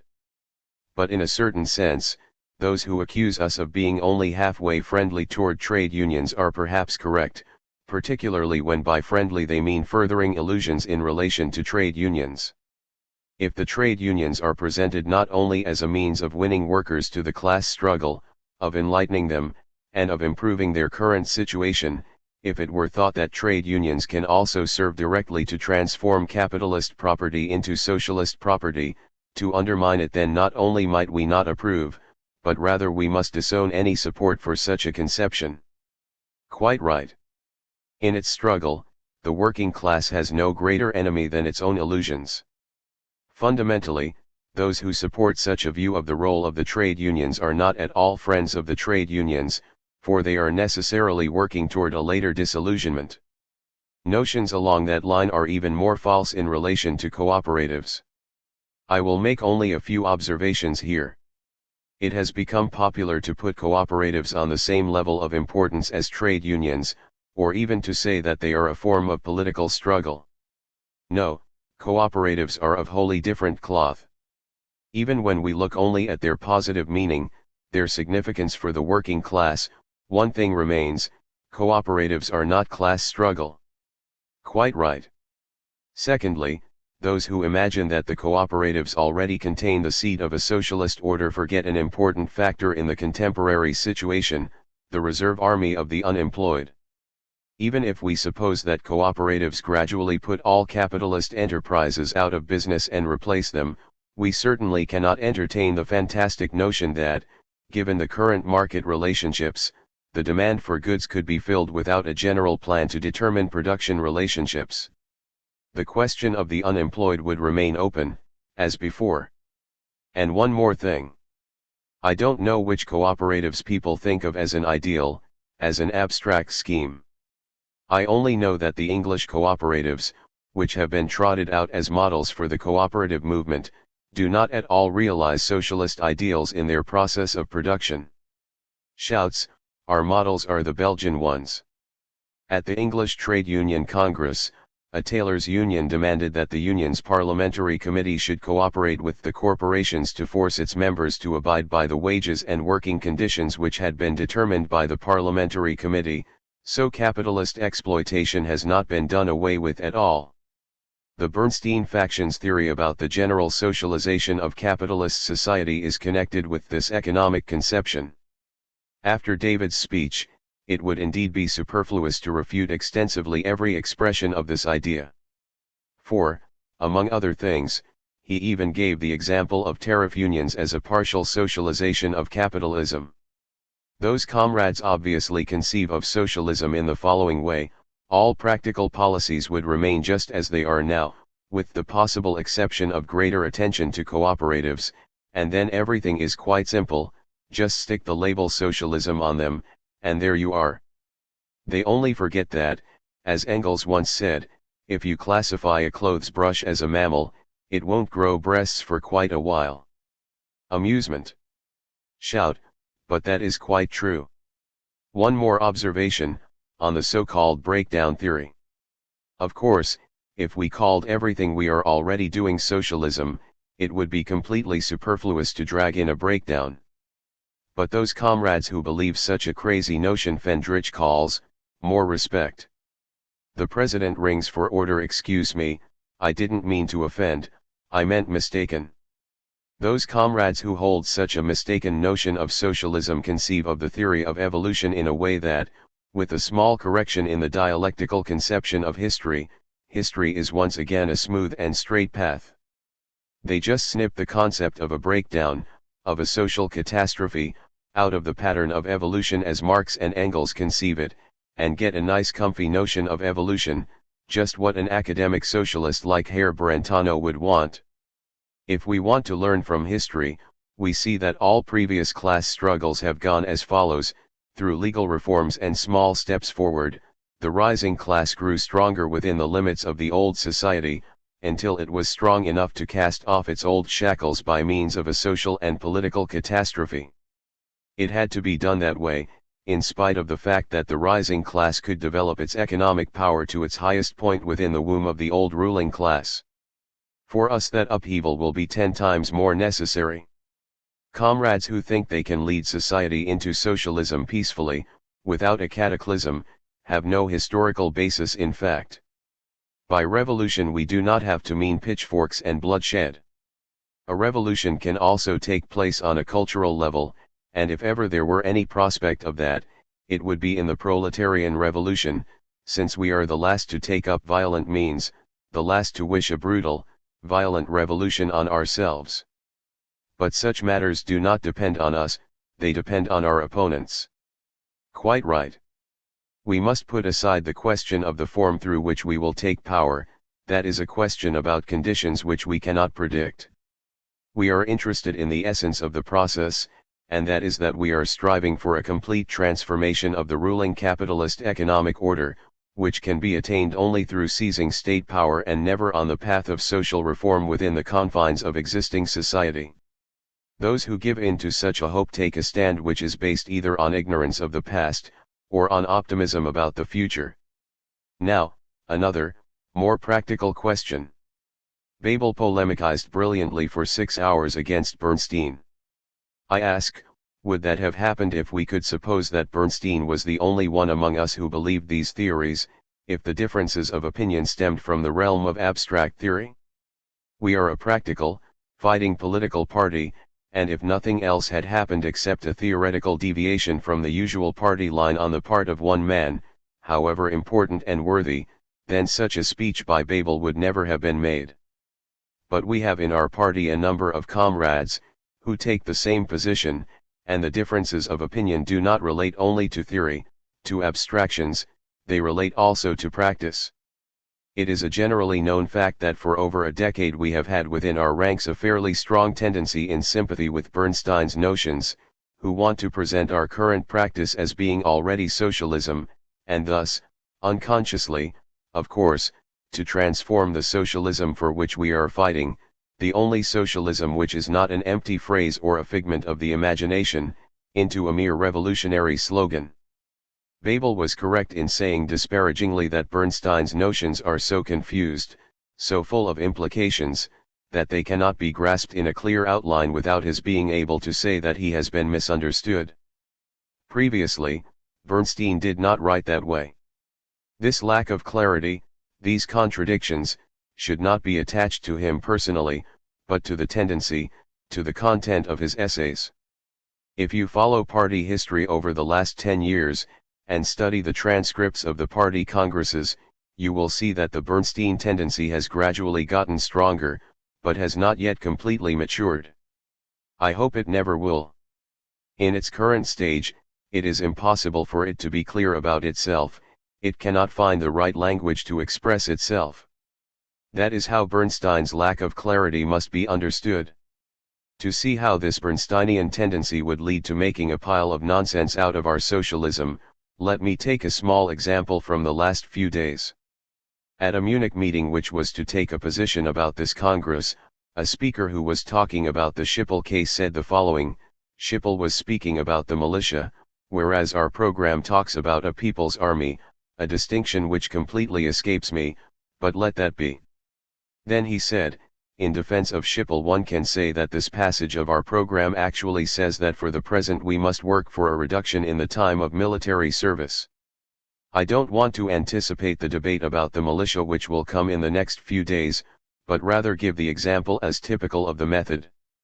Our minimal program has a very specific meaning.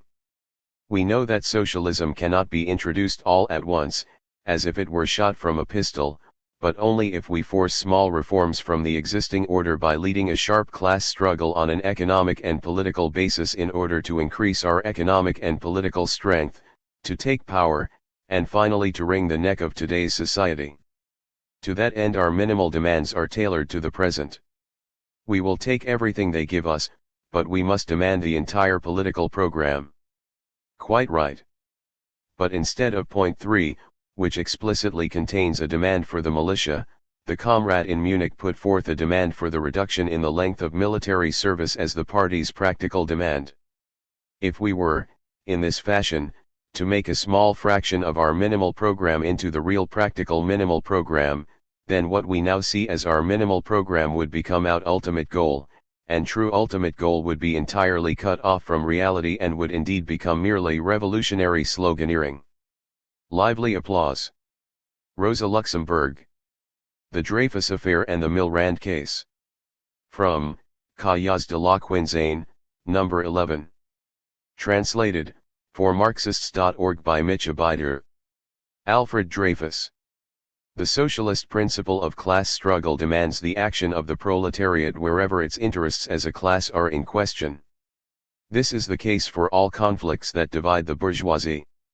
Every shift in the relation of social forces in bourgeois society, any change in the political relations of the country, influences, in the first place, the situation of the working class. We can't act as indifferent witnesses to what goes on in the interior of the bourgeoisie, unless socialism could be realized outside of bourgeois society, for example through the foundation in each country of a separate colony. But since we haven't thought of emigrating, as it were, from bourgeois to socialist society, but on the contrary of overthrowing bourgeois society by means created within that same society, the proletariat must make an effort, in its forward march to victory, to influence all social events in a favorable direction. It must attempt to become a power that weighs ever heavier in the balance in all the political events of bourgeois society. The principle of class struggle not only doesn't prohibit, but on the contrary it imposes the active intervention of the proletariat in all the political and social conflicts of any importance that take place inside the bourgeoisie. As concerns the Dreyfus Affair in particular, the intervention of the proletariat in the case need not be justified either from a general point of view, on the subject of bourgeois conflicts, nor from the point of view of humanity. For in the Dreyfus case 4 social factors make themselves felt which give it the stamp of a question directly related to the class struggle. They are, militarism, chauvinism, nationalism, anti-Semitism, and clericalism. In our written and spoken agitation we always combat these direct enemies of the socialist proletariat by virtue of our general tendencies. It would thus be totally incomprehensible to not enter into a struggle with these enemies exactly when it is a question of unmasking them, not as abstract clichés, but through the use of living current events. The very participation of socialists in the movement provoked by the Dreyfus affair cannot be put in doubt from the point of view of the class struggle. It can only be a question of the how of this participation. From this point of view, the role of the socialist working class distinguishes itself in its very essence from the role of the revisionist bourgeois elements. While for the latter it was only a matter of the correcting of a legal murder, the case presented socialists with the rare occasion to make evident the disintegration of bourgeois society.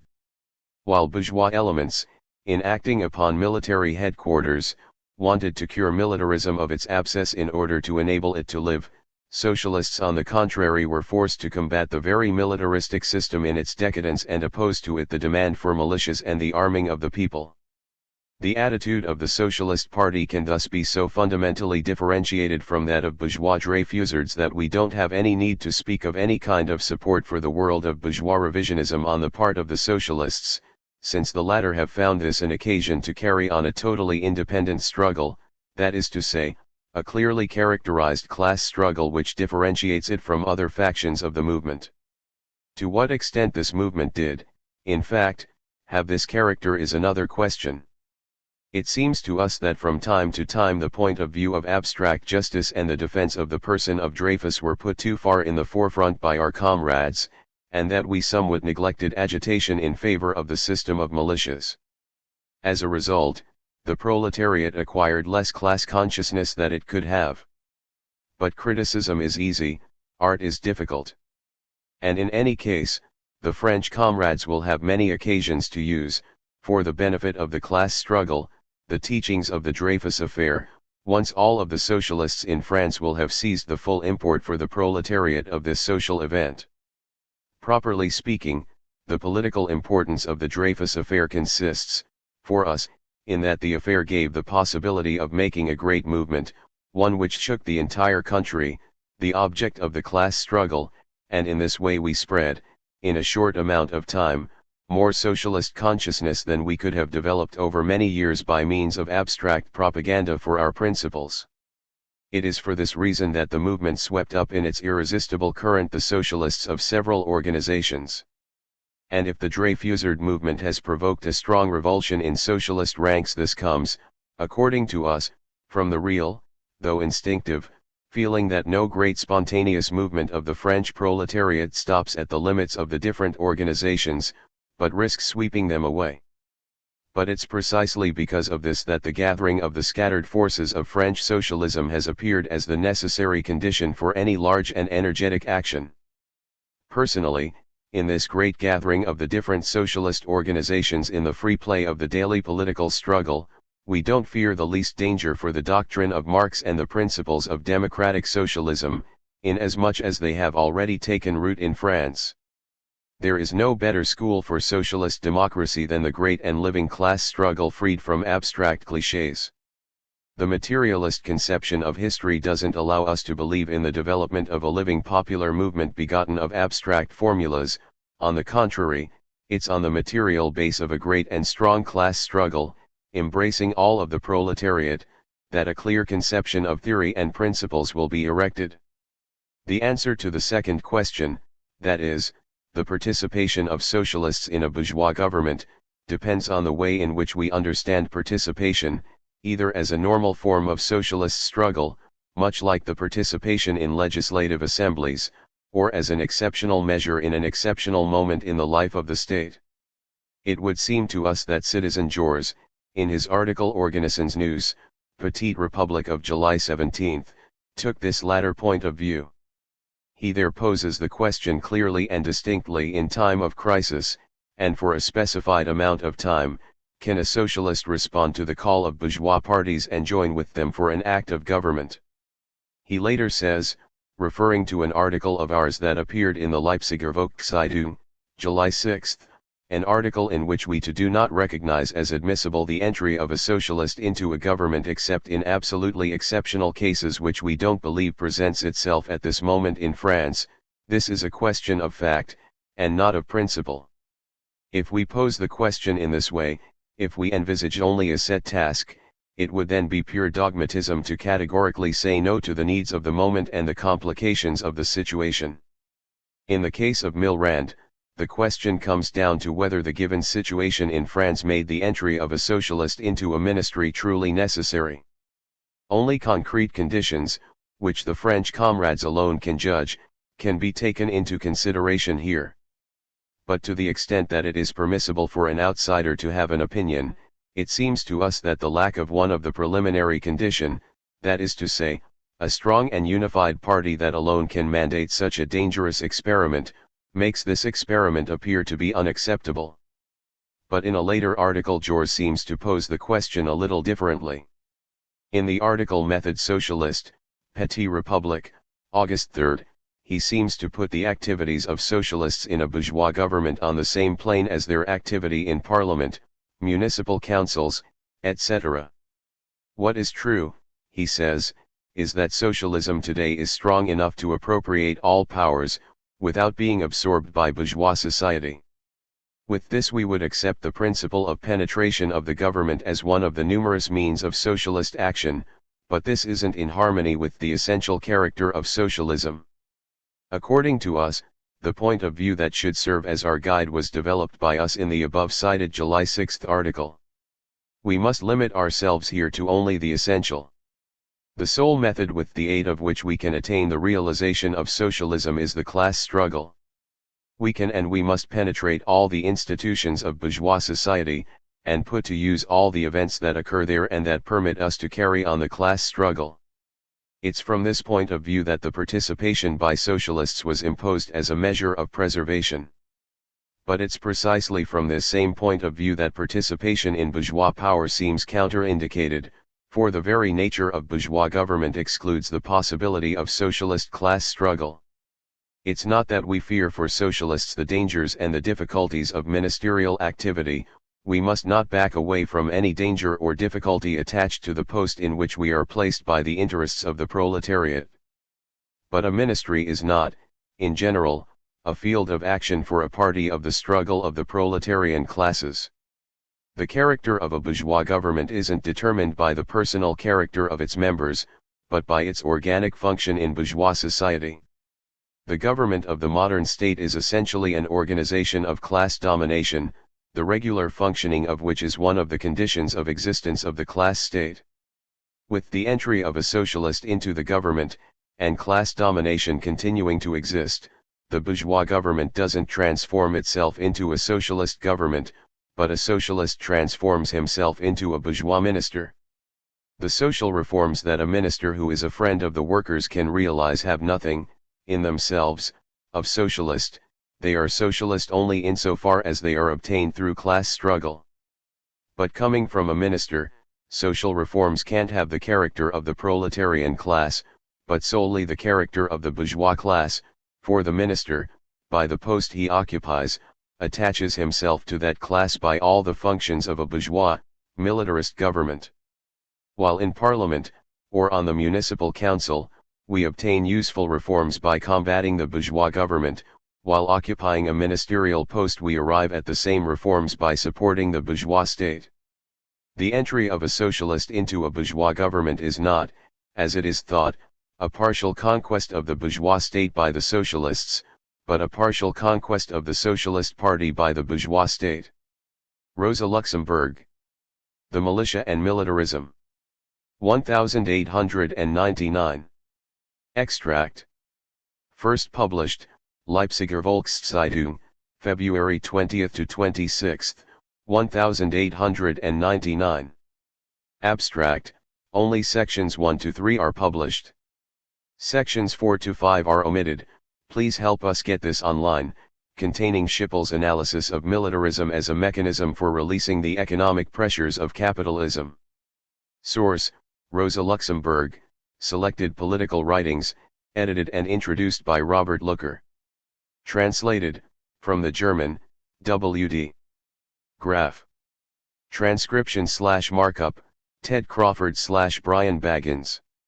Copyright, Random House, 1972, ISBN/ISSN, 022 400-5960. Printed with the permission of Random House. Luxemburg Internet Archive, Marxists.org, 2004.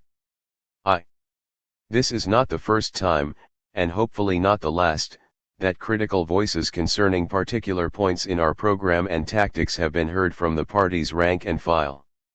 In itself this cannot be welcomed enough. However, the most important thing is how the criticism is made, and by this we do not mean the tone which it has unfortunately become fashionable to employ in the party in calling for a show of hands on every occasion. Rather, we mean something far more important, the general basis of the criticism, the specific Weltanschauung that is expressed in the criticism. In fact, Eisgrim Schippel's Eisgrim was a pseudonym for Schippel crusade against our demand for a militia and in favor of militarism rests upon a very consistent socio-political Weltanschauung. The most general standpoint upon which Schippel bases his defense of militarism is his belief in the necessity of this military system. Using all possible arguments of a technical, social, and economic nature, he demonstrates the absolute necessity of a standing army. And from a certain point of view he is quite correct. A standing army and militarism are indeed indispensable, but for whom? For the present-day ruling classes and the contemporary governments. Now what can one conclude from this other than that, from the class standpoint of the present government and ruling classes, doing away with the standing army and introducing the militia, i.e. arming the people, must appear to be an impossibility, an absurdity. And if Schippel, for his part, likewise regards the militia as an impossibility and an absurdity, then he is only revealing that he himself shares the bourgeois point of view on the question of militarism, and that he views it through the eyes of the capitalist government or the bourgeois classes. This is also demonstrated clearly in each of his individual arguments. He claims that to equip all citizens with weapons, which is a basic tenet of the militia system, would be impossible because there is not enough money for this.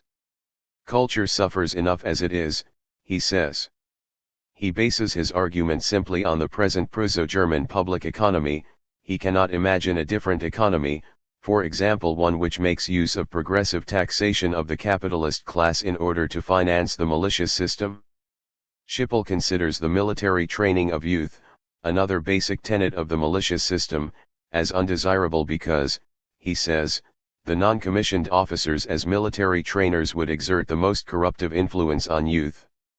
Here of course he bases his argument on the present Prussian non-commissioned barracks officer and simply extrapolates him as an educator of youth into his imaginary militia system.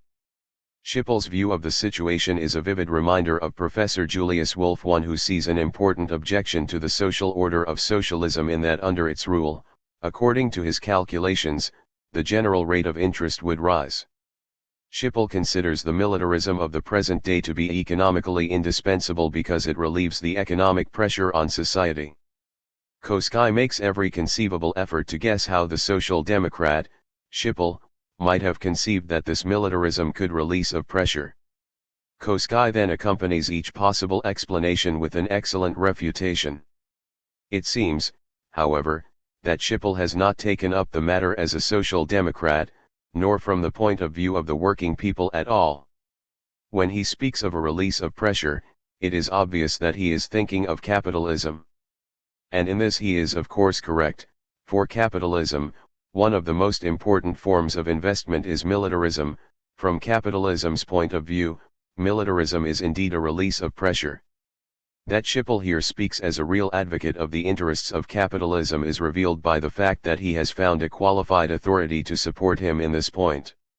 I claim, gentlemen, someone said in the Reichstag session of January 12, 1899, that it is quite incorrect to say that the Reich's debts of 2 million concern only unproductive expenditures, and that these are not offset by productive income of any kind. I claim that there is no investment more productive than expenditures for the army. To be sure, the minutes of that session report mirth on the left.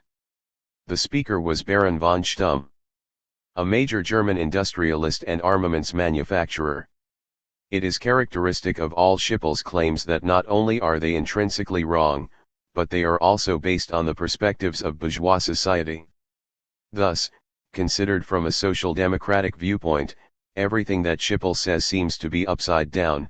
The standing army is indispensable, militarism is economically beneficial, the militia is impracticable, etc.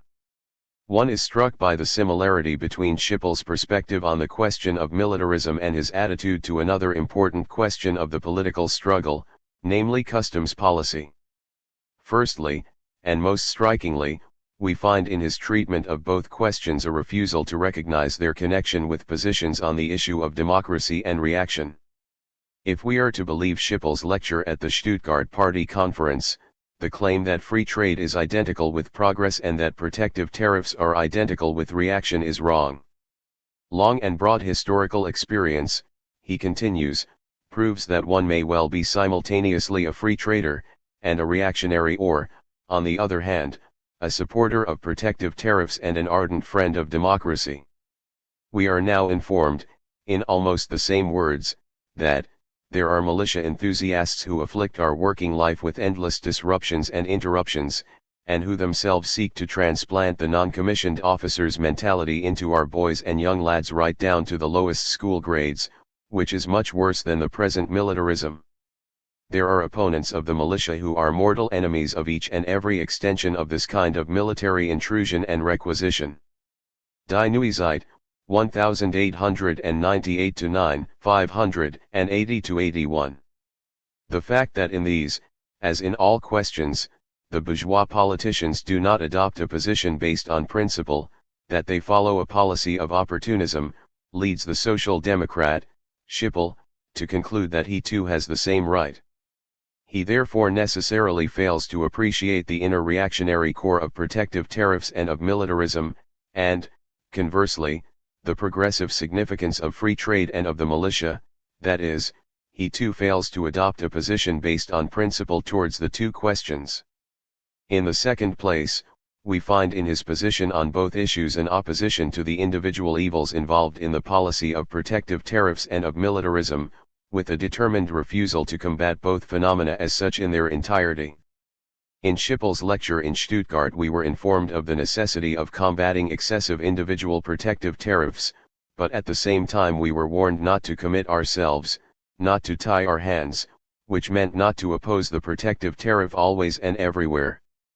Now we are informed that, although Schiphol would not reject the struggle, carried on in Parliament and through agitation, against concrete military demands Sozialistische Minutschrift, November 1898, p.495, he warns against taking purely external chance occurrences and very incidental, but admittedly also very conspicuous reactions, of militarism, in the remaining social spheres to be the essence and the core of militarism. Die Neuzeit, 1 number 19. Thirdly and finally, the foundation of the two viewpoints mentioned above is in both cases the evaluation of the phenomena exclusively from the point of view of the previous bourgeois development, that is, from their historically conditioned progressive aspect, while disregarding completely further imminent developments which reveal their reactionary aspect. For Schiphol the protective tariff remains what it was at the time of the late Friedrich List, more than half a century ago, a great advance beyond the medieval feudal economic fragmentation of Germany. That today universal free trade already represents the same necessary progression beyond the national economic structure to a unified global economy, thus making today's national tariff barriers reactionary, this fact, as far as Schiphol is concerned, does not exist. The same is true of the question of militarism. He still approaches it from the point of view that it is the same great step forward as was the standing army based on universal and compulsory conscription vis-a-vis the former enlisted army and feudal army. But here the development stops as far as Schiphol is concerned. History does not progress beyond the standing army, except for a further extension of universal conscription. What then is the significance of these characteristic positions which Schiphol adopts on both the tariff and military questions? They signify, firstly, an ad hoc policy rather than one based on principle. Secondly, and connected with this, they attack merely the abuses of the tariff and military systems rather than the system itself. But what is this policy other than our well-known acquaintance from recent party history, opportunism? Again, practical politics celebrate their triumph in Isgrim Schippel's open renunciation of the militia postulate, one of the basic points in our whole political program. From the party's point of view, the real significance of Schippel's appearance lies herein. This most recent social democratic proclamation in favor of militarism can be judged and evaluated correctly only in connection with this whole current and from the viewpoint of the general foundations and consequences of opportunism. 2. The most fundamental characteristic of opportunistic policy is that it always and consistently leads to the sacrifice of the movement's ultimate goal, namely the liberation of the working class, to its most immediate, indeed imaginary interests. That this is the case with Schippel's policy can be demonstrated clearly by one of his main tenets on the question of militarism. The most important economic reason which, according to Schippel, compels us to retain the system of militarism is that this system is a release of economic pressure on society. Let us set aside the fact that this peculiar claim ignores the simplest economic facts. On the contrary, let us assume for a moment, in order to characterize this point of view, that this preposterous claim is true, that militarism does in fact release the pressure on society created by surplus productive forces. How can this phenomenon operate on behalf of the working class? Ostensibly in such a way as to rid it of a part of its reserve army, i.e. those who force down wages, by maintaining a standing army. In this way its working conditions improve. And what does this mean? Only this: in order to reduce the supply in the labor market, in order to restrict competition, the worker in the first place gives away a portion of his salary in the form of indirect taxes in order to maintain his competitors as soldiers. Secondly, he makes his competitor into an instrument with which the capitalist state can contain, and if necessary suppress bloodily, any move he makes to improve his situation, strikes, coalitions, etc., and thus this instrument can thwart the very same improvement in the worker's situation for which, according to Schippel, militarism was necessary. Thirdly, the worker makes this competitor into the most solid pillar of political reaction in the state and thus of his own enslavement. In other words, by accepting militarism, the worker prevents his wages from being reduced by a certain amount, but in return is largely deprived of the possibility of fighting continuously for an increase in his wage and an improvement of his situation. He gains as a seller of his labor, but at the same time loses his political freedom of movement as a citizen, so that he must ultimately also lose as the seller of his labor. He removes a competitor from the labor market only to see a defender of his wage slavery arise in his place. He prevents his wages being lowered only to find that the prospects both of a permanent improvement in his situation and of his ultimate economic, political, and social liberation are diminished. This is the actual meaning of the release of economic pressure on the working class achieved by militarism. Here, as in all opportunistic political speculation, we see the great aims of socialist class emancipation sacrificed to petty practical interests of the moment, interests moreover which, when examined more closely, prove to be essentially illusory. The question arises, however, as to how Schippel arrives at his seemingly absurd idea of declaring that, even from the standpoint of the working class, militarism is a release. Let us recall how the same question appears from the point of view of capitalism. We have demonstrated that for capitalism, militarism creates the most profitable and indispensable kind of investment. Now it is evident that the same monies which the government acquires through taxation serve to maintain militarism. Had they remained in the people's hands, however, they would have represented an increased demand for foodstuffs, or, had the state used these monies on a larger scale for cultural purposes, a corresponding demand for social works would have been created. It is also evident that militarism is by no means a release of pressure on society as a whole. This question takes on a different aspect only from the viewpoint of capitalist profit-making, from the entrepreneur's point of view. For the capitalists, there is indeed a difference as to whether a certain demand for products comes from isolated private buyers or from the state. The state's demand is distinguished by the fact that it is certain, that it orders in enormous quantities, and that its pricing is favorable to the supplier and usually monopolistic, all of which makes the state the most desirable customer and makes supplying it the most alluring business for capitalism.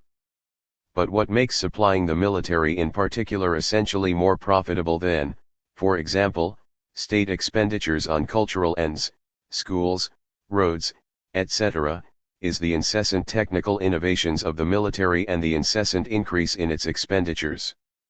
Militarism thus represents an inexhaustible, and indeed increasingly lucrative, source of capitalist gain, and raises capital to a social power of the magnitude confronting the worker in, for example, the enterprises of Krupp and Stumm.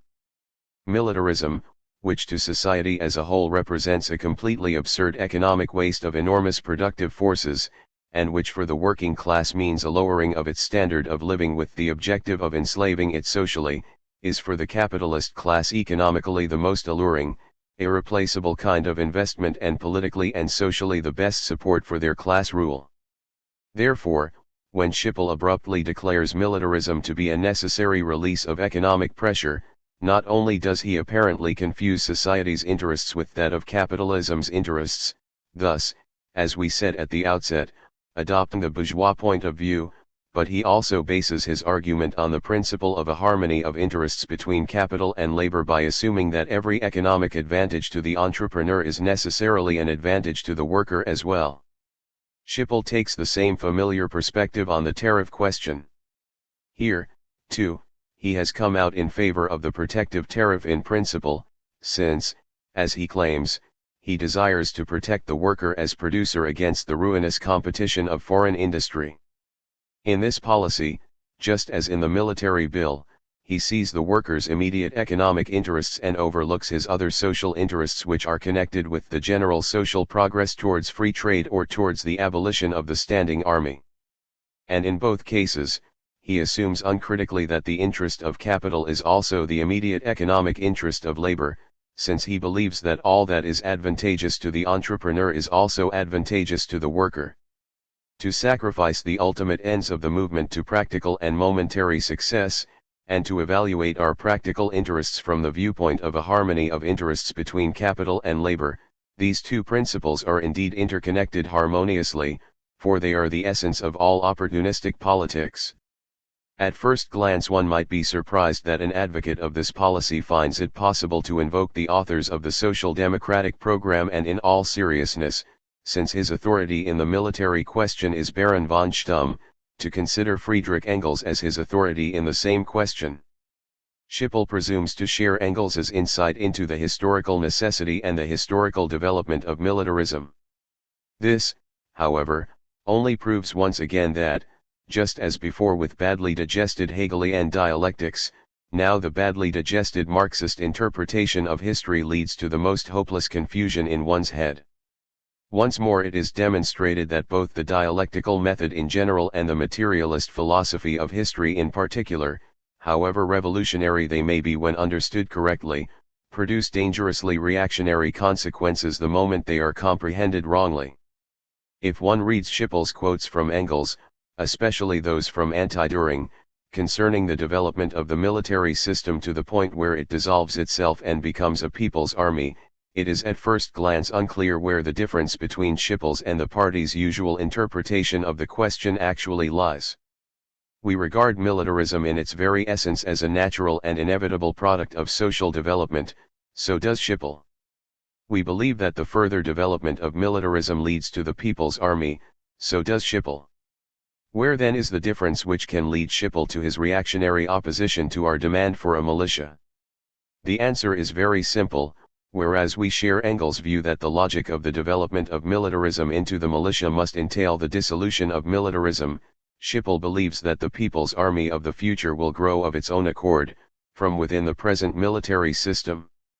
Whereas we, supported by the material conditions given us by the objective development, namely the extension of universal conscription and the decrease in the length of service, aspire to bring about the militia system by means of political struggle, Schiphol relies on the intrinsic development of militarism with its consequences, and brands as fantasy and hothouse politics every conscious intervention aimed at affecting the militia. What he arrives at in this way is not Engels's interpretation of history, but Bernstein's. Just as for Bernstein the capitalist economy grows into a socialist economy automatically, step by step and without a sudden transition, so for Schiphol the People's Army automatically grows out of contemporary militarism. Both Bernstein and Schiphol, the former with regard to capitalism as a whole, the latter with regard to militarism, fail to understand that objective developments merely provide us with the preconditions for a higher developmental stage, that, without our systematic intervention, without the political struggle of the working class for the socialist revolution or for the militia, neither will ever be realized. However, since the facile notion of a natural growth is merely a chimera, an opportunistic subterfuge to avoid the resolute revolutionary struggle, the social and political changes attainable in this manner shrink into a wretched bourgeois patchwork. Now in Bernstein's theory of a gradual socialization, all that we understand by the concept of socialism ultimately disappears, and socialism becomes social control, that is, a number of harmless bourgeois social reforms, in the same way Schiphol's notion of the People's Army transforms our goal of a free people in arms, itself deciding on war and peace, into a system of universal conscription extending to all citizens fit for active service, modeled on the present system of the standing army, but with a shorter term of service. If applied to all the aims of our political struggle, Schiphol's concept leads directly to the abandonment of the entire social democratic program. Schiphol's support for militarism is a palpable illustration of the whole revisionist current in our party and at the same time an important step in its development. Earlier we learned from a social democratic deputy in the Reichstag, Heine, that under certain circumstances one might grant military requisitions to the capitalist government. But this was intended merely as a concession to the higher purposes of democracy. At least according to Heine, cannons were to serve only as objects of value to exchange for popular rights. Now Schiphol declares that the cannons are necessary for their own sake.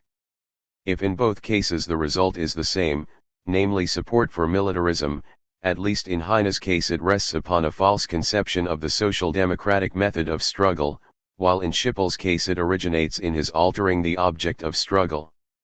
The former proposes not social democratic but bourgeois tactics, but the latter brazenly substitutes a bourgeois program for the social democratic program. Schiphol's scepticism concerning the militia represents the logical conclusion of practical politics.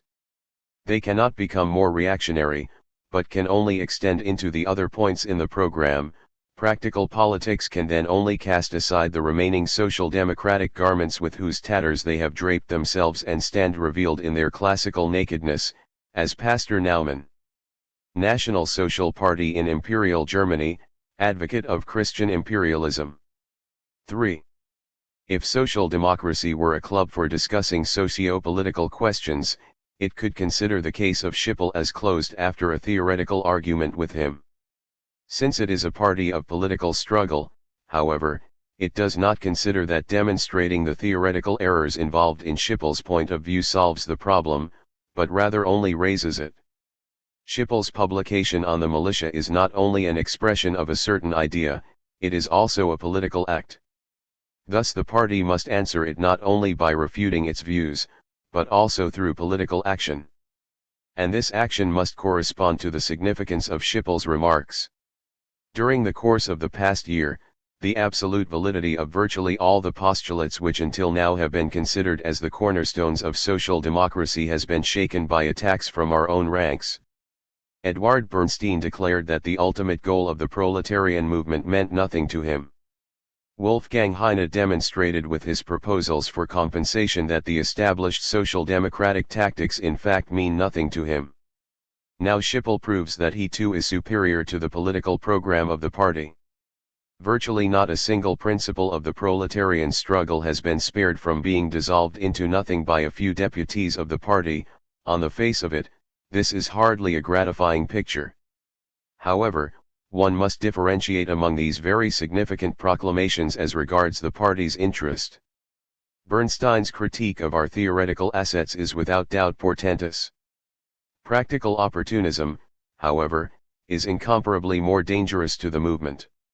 So long as it is strong and healthy in its practical struggle, the movement can itself simply shrug off any skepticism concerning its ultimate goal. However, the moment the immediate goal, that is, the struggle itself, is called into question, then the whole party with its ultimate goal and movement, not only in the subjective interpretation of this or that party philosopher, but also in objective reality, becomes nothing. Schipper's attack is directed at only one point in our political program. But this single point, in view of the fundamental significance of militarism to the present state, means in fact a renunciation of social democracy's whole political struggle. In militarism, the power and rule of both the capitalist state and the bourgeois class are crystallized, just as social democracy is the only party which opposes them in principle, so too, inversely, is the opposition in principle to militarism part of the nature of social democracy. To abandon the struggle against the military system amounts in fact to the same thing as renouncing the struggle against the present social order in general.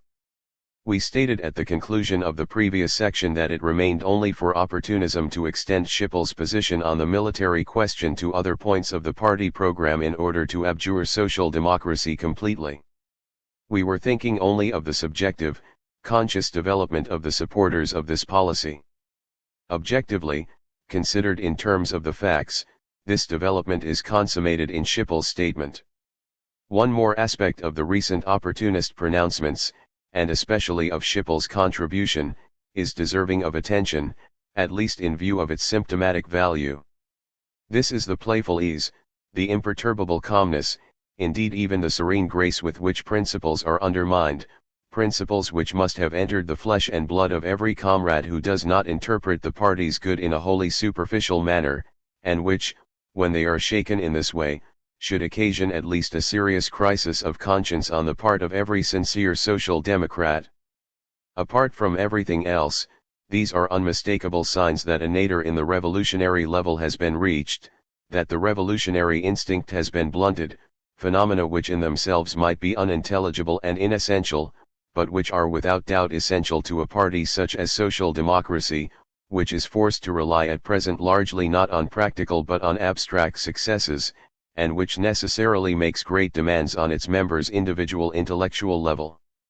Opportunism's bourgeois manner of thinking is suitably complemented by its bourgeois manner of perception. The implication of Schipper's pronouncement, extending as it does in all directions, necessitate a corresponding counter-pronouncement by the party. What can and must this counteraction be? Firstly, a clear and unambiguous stand on this question by the entire party press, and a similar discussion of the matter at party congresses. If the party as a whole is not in agreement with Schipper's point of view, according to which public meetings are merely occasions when one throws the bones of slogans into the starving crowd so that at the right time it will elect its political superiors to the Reichstag, then it also cannot regard the discussion of the most important party political principles as a preserve of the nobility, meant only for the selected few and not for the great mass of comrades. On the contrary, only when the discussion is carried into the broadest groups of the party can the possible spreading of Schipper's views be successfully prevented. Secondly, and even more important, the Social Democratic Reichstag fraction must state its opinion. It above all is qualified to give the definitive word on the Schipper affair because, on the one hand, Schipper is a deputy of the Reichstag and a member of the fraction, and on the other, the question with which he deals is one of the major objects of its parliamentary struggle. We do not know whether or not the fraction has done anything in the matter. Since soon after the publication of Isgrum's article it was an open secret as to whose name the pseudonym concealed, the parliamentary party has in all probability not looked on idly while one of their members has made a mockery of their own activity. And, if they had not done so before, they could have made up for lost time after Koski had stripped Schipper of his wolf's clothing. Regardless of whether or not the Reichstag fraction has taken a stand on Schipper's case, the result is roughly the same so long as it has not informed the whole party of its stand. Forced to operate on the parquet floor of a bourgeois parliamentarism which is alien to its real nature, social democracy has apparently unwillingly and unconsciously adopted many of the customs of parliamentarism which cannot properly be made to agree with its democratic character. Among these, in our opinion, are included, For example, the parliamentary parties behaving as a unanimous corporate body not only towards the bourgeois parties, which is entirely necessary, but also towards its own party, which can lead to an unhealthy situation. The parliamentary representatives of the bourgeois parties, whose parliamentary struggle is fought out largely in the insipid form of wire pulling and bartering, have every reason to avoid the light of publicity. By contrast, the Social Democratic parliamentary fraction neither needs nor has reason to consider the results of its deliberations as an internal matter the moment party principles or more important tactical questions are involved. To settle such questions only in secret meetings of the parliamentary party would be sufficient if we, like the bourgeois parties, were concerned solely with ultimately achieving a certain unanimous show of hands by the parliamentary party in the Reichstag. For social democracy, however, the parliamentary struggle of its Reichstag fraction is far more important from the point of view of agitation than practical activity. It is a question not of a formal majority decision by the parliamentary party, but of the discussion itself, of clarifying the situation. For the party it is at least as important to know what its representatives' opinions on the parliamentary questions are as to know how they vote en bloc in the Reichstag. In a party which is democratic through and through, the relationship between voter and deputy may under no circumstances be considered as fulfilled by the act of voting and by the more outwardly formal and summary reports given at party conventions.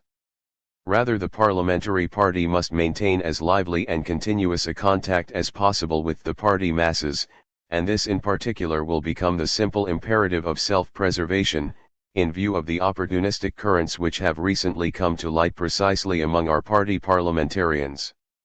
A public stand on Schippel's statements by the parliamentary party was and is necessary because the party masses, however much they might wish to, simply do not have the physical possibility of expressing their opinion as a whole on this question.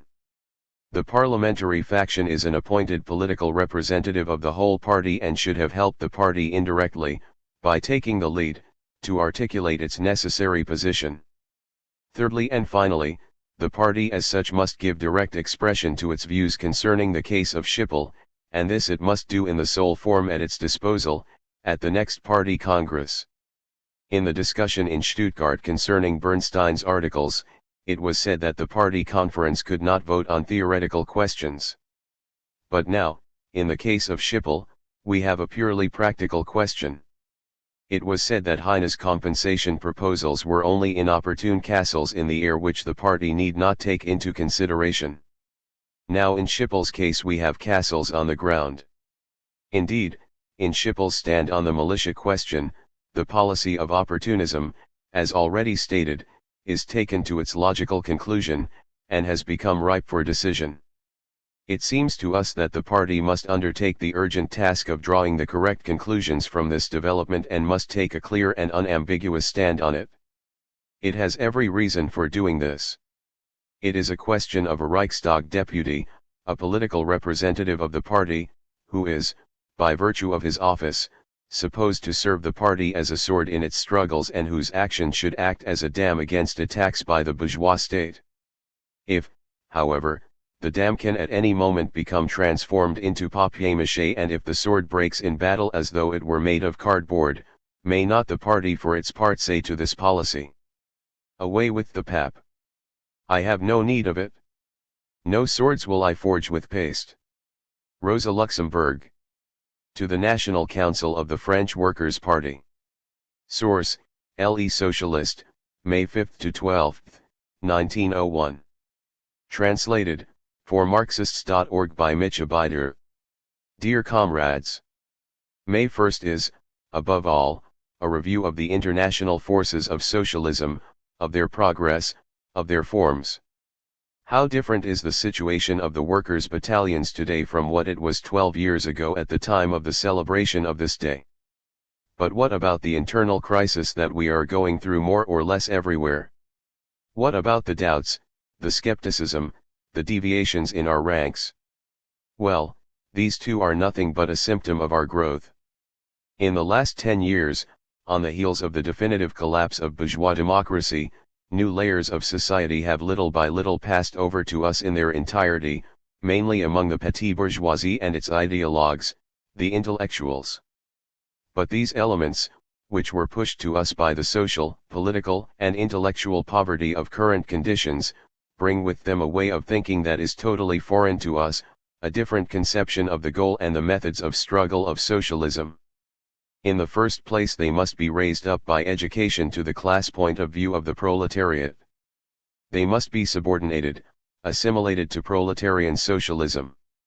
In truth, this won't happen without serious friction, without a loss of forces, without violent crises. But these crises are only the false costs of the development of our strength, these are accessory phenomena of our growth, inevitable from the point of view of our historical evolution. France was once the classic land, the experimental field, of the old revolutionary methods, of the raid, of barricades. France today is the experimental field of the so-called practical methods of socialism, which propose, not to destroy capitalist society, but to infiltrate it, to meld with it in a composite mixture. But France, the country to which we owe the international demonstration for the 8-hour day, that idea at one and the same time the most practical and the most revolutionary, socialist France will yet again emerge victorious from this crisis. Comrades, you are fighting today a difficult combat, you are placed in the most exposed posts in defense of the very basis of proletarian emancipation, the class struggle. It's in the name, in the interests of all, of international socialist democracy, that you defend the future of socialism in France. And whoever knows the past of the French Workers' Party, whoever knows its history, the devotion of its troops of the first order, knows that you will do your duty, as you have until now, up to the end, up to victory. Salut et fraternite. Rosa Luxemburg. Rosa Luxemburg. Martinique. May 1902. Written, after the volcanic eruption in May 1902 at the port of Saint-Pierre. First published, Leipziger Volkszeitung, May 15, 1902.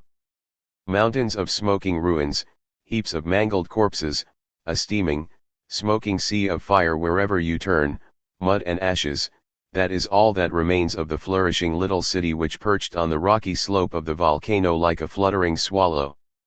For some time the angry giant had been heard to rumble and rage against this human presumption, the blind self-conceit of the two-legged dwarfs. Great-hearted even in his wrath, a true giant, he warned the reckless creatures that crawled at his feet. He smoked, spewed out fiery clouds, in his bosom there was seething and boiling and explosions like rifle volleys and cannon thunder. But the lords of the earth, those who ordained human destiny, remained with faith unshaken, in their own wisdom. On the 7th, the commission dispatched by the government announced to the anxious people of Saint-Pierre that all was in order in heaven and on earth. All is in order, no cause for alarm. As they said on the eve of the oath of the tennis court in the dance-intoxicated halls of Louis XVI, while in the crater of the revolutionary volcano fiery lava was gathering for the fearful eruption. All is in order, peace, and quiet everywhere. As they said in Vienna and Berlin on the eve of the March eruption 50 years ago. The old, long-suffering Titan of Martinique paid no heed to the reports of the Honorable Commission.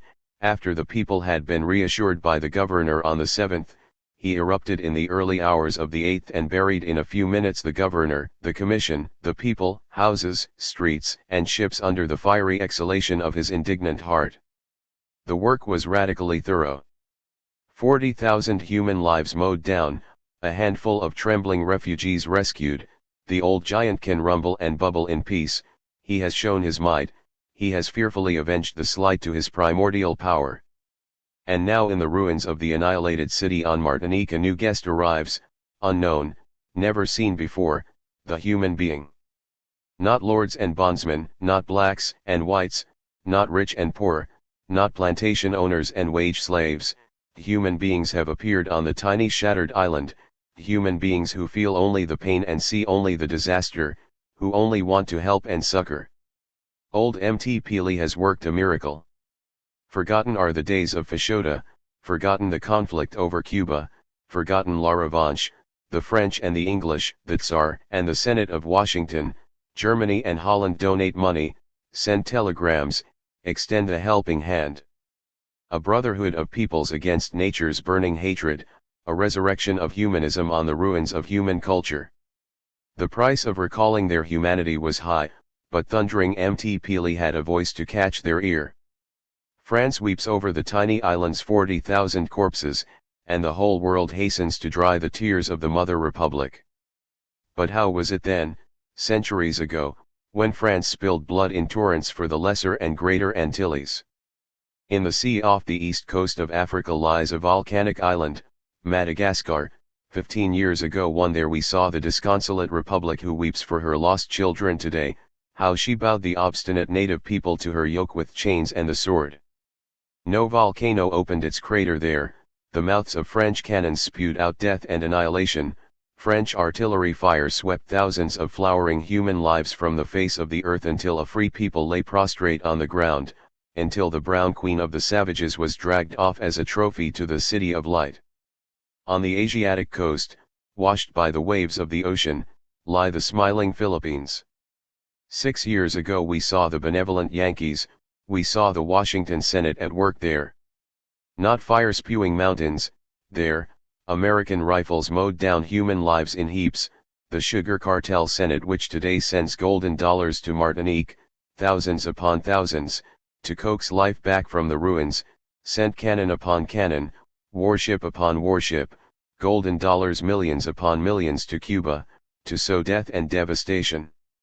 Yesterday, today, far off in the African south, where only a few years ago a tranquil little people lived by their labor and in peace, there we saw how the English wreak havoc, these same Englishmen who in Martinique save the mother her children and the children their parents, there we saw them stamp on human bodies, on children's corpses with brutal soldiers' boots, wading in pools of blood, death, and misery before them and behind. Ah, and the Russians, the rescuing, helping, weeping Tsar of all the Russians, an old acquaintance. We have seen you on the ramparts of Praga, where warm Polish blood flowed in streams and turned the sky red with its steam. But those were the old days. No. Now, only a few weeks ago, we have seen you benevolent Russians on your dusty highways, in ruined Russian villages eye to eye with the ragged, wildly agitated, grumbling mob, gunfire rattled, gasping moujiks fell to the earth, red peasant blood mingled with the dust of the highway. They must die, they must fall because their bodies doubled up with hunger, because they cried out for bread, for bread. And we have seen you too, O Mother Republic, you tear distiller. It was on May 23 of 1871, the glorious spring sun shone down on Paris, thousands of pale human beings in working clothes stood packed together in the streets, in prison courtyards, body to body and head to head, through loopholes in the walls, mitrailleuses thrust their bloodthirsty muzzles. No volcano erupted, no lava stream poured down. Your cannons, Mother Republic, were turned on the tide-packed crowd, screams of pain rent the air, over 20,000 corpses covered the pavements of Paris. And all of you, whether French and English, Russians and Germans, Italians and Americans, we have seen you all together once before in brotherly accord, united in a great league of nations, helping and guiding each other. It was in China. There too you forgot all quarrels among yourselves, there too you made a peace of peoples, for mutual murder and the torch. Ha, how the pigtails fell in rows before your bullets, like a ripe grain field lashed by the hail. Ha, how the wailing women plunged into the water, their dead in their cold arms, fleeing the tortures of your ardent embraces. And now they have all turned to Martinique, all one heart and one mind again, they help, rescue, dry the tears and curse the havoc-wreaking volcano. Mt. Pelee, great-hearted giant, you can laugh, you can look down in loathing at these benevolent murderers, at these weeping carnivores, at these beasts in Samaritan's clothing. But a day will come when another volcano lifts its voice of thunder, a volcano that is seething and boiling, whether you need it or not, and will sweep the whole sanctimonious, blood-splattered culture from the face of the earth. And only on its ruins will the nations come together in true humanity, which will know but one deadly foe, blind, dead nature. Rosa Luxemburg. 8-Hour Day at the Party Congress. 1902. First published, Leipziger Volkszeitung, September 19, 1902. An extensive debate concerning the 8-hour day followed the report on parliamentary activity at our party congress last Wednesday and Thursday. It is true, it ended with the usual referral of demands to our parliamentary delegation. But I hope our representatives have nevertheless gathered from this debate that their procedure concerning the 8-hour day has caused a certain dissatisfaction in large segments of the party. This debate, started by Comrade Eckhorn and many delegates from Berlin, was therefore quite useful. But it perhaps missed a few important points. It would indeed grotesquely minimize the issue of our parliamentary tactics concerning the 8-hour day if we turned it into a mere question of the Reichstag's order of business, as some of our representatives did at the Congress.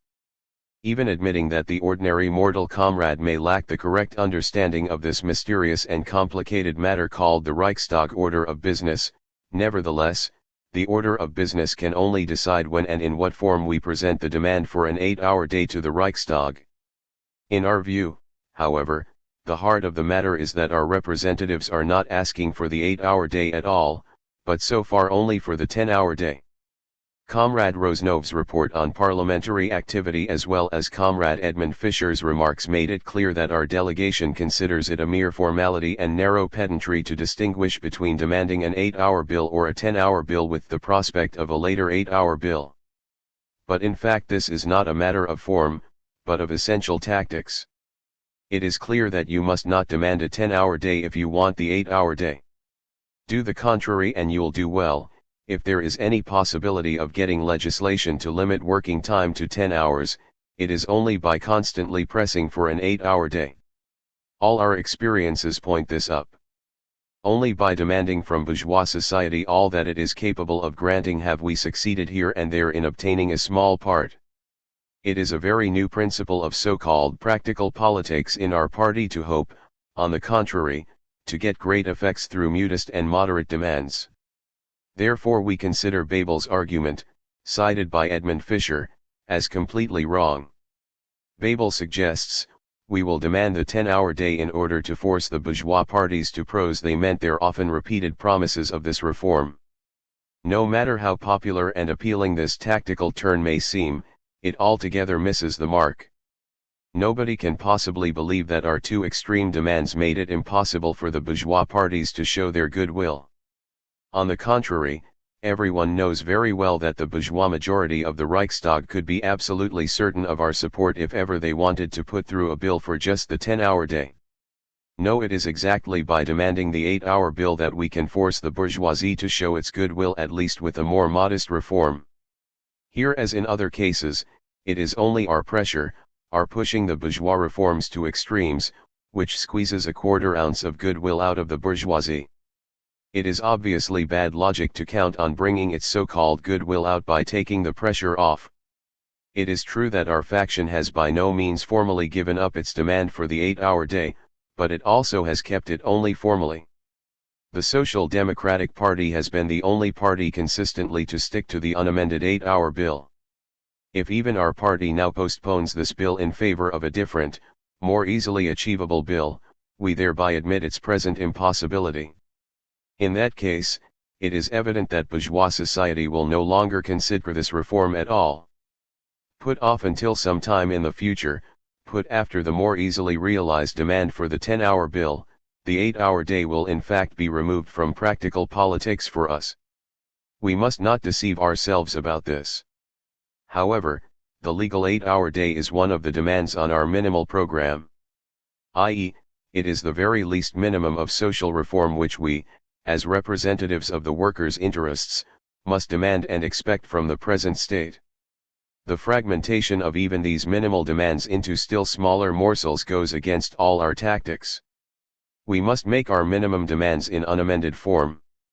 Even if we are ready to accept any installment, we must leave it to the bourgeois parties themselves to whittle down our demands to fit their interests. If, on the other hand, we choose the way our delegation has taken concerning the 8-hour day, we stop being the party of the most advanced social progress. Indeed, How do we look even now with our 10-hour bill, compared to the petition of the Christian Miners' Association of Upper Silesia for the 8-hour day? And above all, in how awkward a position do we put our unions? They are already fighting for the 9-hour or 8-hour day and have even pushed it through here and there. But let us have aside all practical considerations. The changing of our minimal demands into the yet smaller coin of bourgeois demands, as we see in the question at hand, is also distressing because it shows a dangerous tendency. The remarks of our delegates Rosnov, Edmund Fischer, and others showed beyond any doubt that they have simply been hypnotized into believing that there is no prospect of the Reichstag passing the 8-hour bill. But if we ourselves start believing that our demands are excessive and practically impossible, then we are making the saddest moral concession to bourgeois society. We do not have much hope that the proposals referred to out representatives will immediately influence their procedure in the Reichstag. There is all the more reason to heed the excellent arguments of Comrade Zetkin that the heart of our fight for the 8-hour day must be outside, in the country, in agitation, not in the Reichstag. In this issue too, our parliamentary actions must be prompted and given the necessary impetus by the great mass of workers. And the latter know no diplomatic tricks, they stand fast by the cause of the 8-hour day, a cause that international social democracy has pleaded for decades, a cause for which 12 May days have been celebrated with heavy sacrifices. Rosa Luxemburg. An Anti-Clerical Policy of Socialism. 1903. First published, in French, in Le Mouvement Socialiste, January 1, 1903, in response to a questionnaire. I. The Church under the Monarchy and under the Republic. When one speaks of an anti-clerical policy of socialism, it is evident that it is not intended to attack religious convictions from a socialistic point of view. The religion of the masses will only completely disappear with the society of today, when man, instead of being dominated by the social process, will dominate it and consciously direct it. This sentiment grows less and less as the masses, educated by socialism, begin to understand social evolution. That religion is a private affair only compels us to be neutral and not to take part in religious questions, when these only refer to intimate convictions and to the conscience. But this rule has another meaning. It not only constitutes a directing principle which should determine the proper conduct of socialists, but it is an appeal addressed to the actual state. In the name of liberty of conscience, we demand the abolition of all public privileges which believers enjoy to the disadvantage of unbelievers, and we will assail all efforts attempted by the Church to become a dominating power in the state. It is not here a matter of conviction but of politics, and in this point the socialist parties of different countries can, according to circumstances, adopt very different tactics. Germany and France have adopted a diametrically opposite policy. In Germany, not only has the social democracy not cooperated with the Kulturkampf of 1870 and 1880, not only does it intervene regularly in favor of the return of the Jesuits, but our party takes little part in the propaganda, declaring that religion is a private affair, asking the suppression of all payment of public money to ecclesiastical purposes. No doubt in legislative assemblies we vote against all credit for those purposes, but there is no propaganda for this purpose, either in meetings, or in the press or in parliament. German social democracy shows great reserve, not only in matters affecting religious opinions but also in religious politics, just as in practice there is no Republican propaganda, though every socialist is naturally a Republican. It is impossible that such tactics should be observed in France with reference to clericalism. It is true that the conditions are absolutely different in the two countries. In Germany the majority of the clergy are Protestants, in France they are Catholics.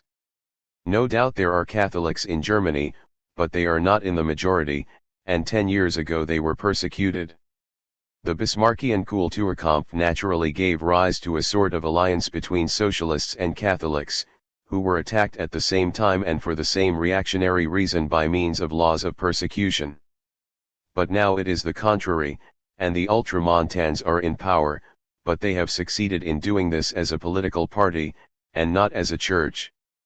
Therefore social democracy can attack them, not as representing a particular faith, but as parliamentary representatives of taxes on food, on militarism, and of imperialism. The fundamental difference is due to the political form. However reactionary the influence of the Church may be on public life, its importance is very different if this takes place in a monarchy or in a republic. In a monarchy, the Church, which is essentially monarchical as an arbitrary doctrine, enters in the mechanism of the state without destroying its harmony.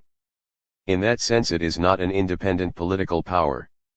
On the other hand, the monarchy, which derives its own authority from the same source as the Church, which also comes from heaven, has less trouble in conquering the Church if she interferes in public life.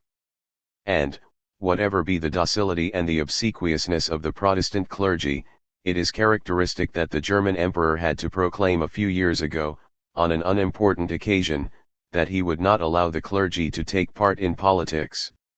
In Italy there is a struggle between the Quirinal and the Vatican, which appears to contradict what we have just said, but here it is not really a rivalry between the monarchy and the Church, but a rivalry between two secular sovereigns, one reigning, the other having lost his power.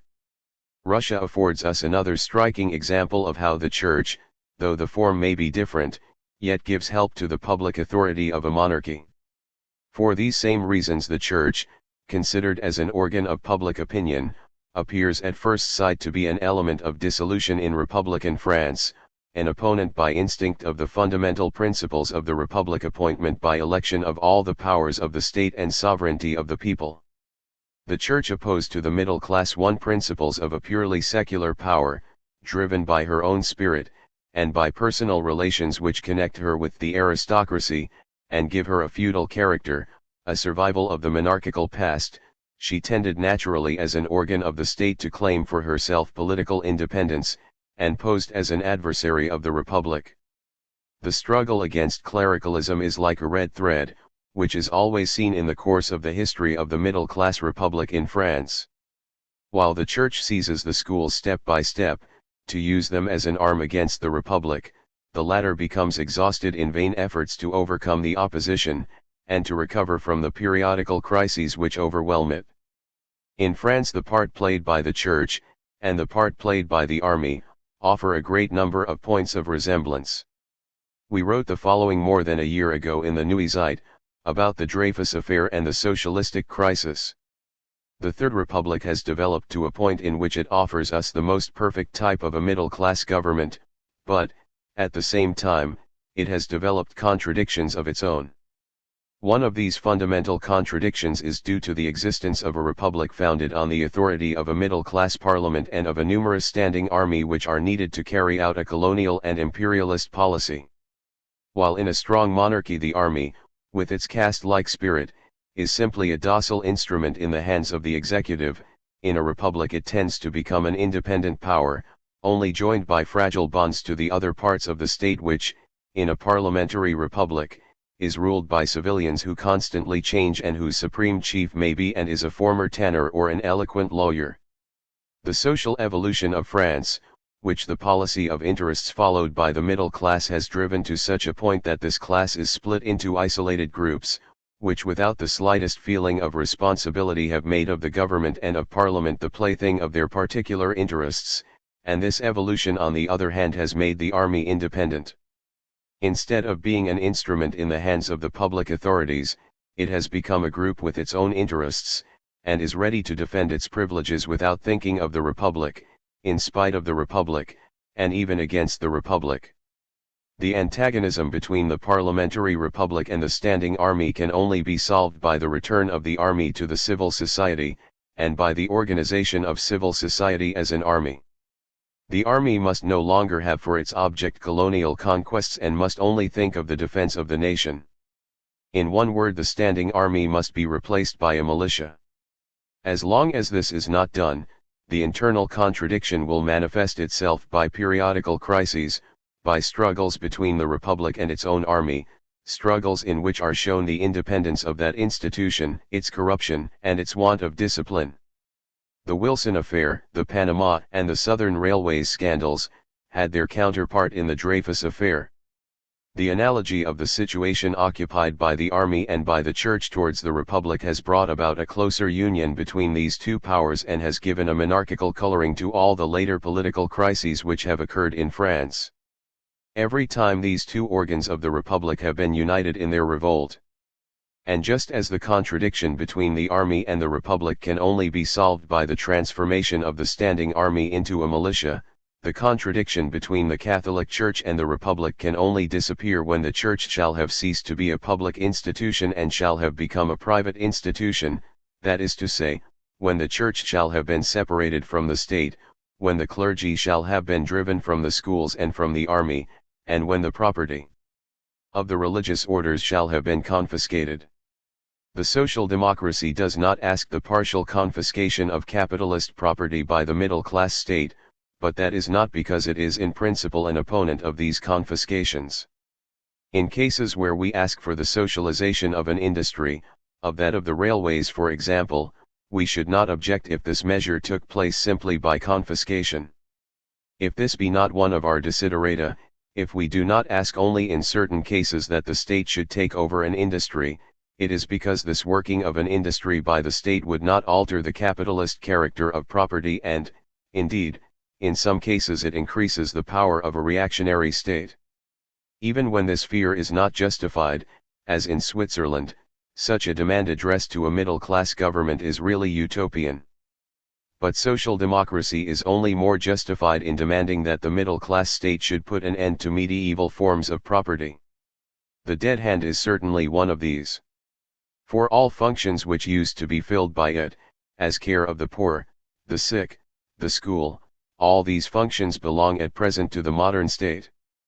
But clerical property, now free from its obligation, only represents now in middle-class society a survival from feudal times. Any middle-class revolution that was faithful to its duties should confiscate the possessions of the church.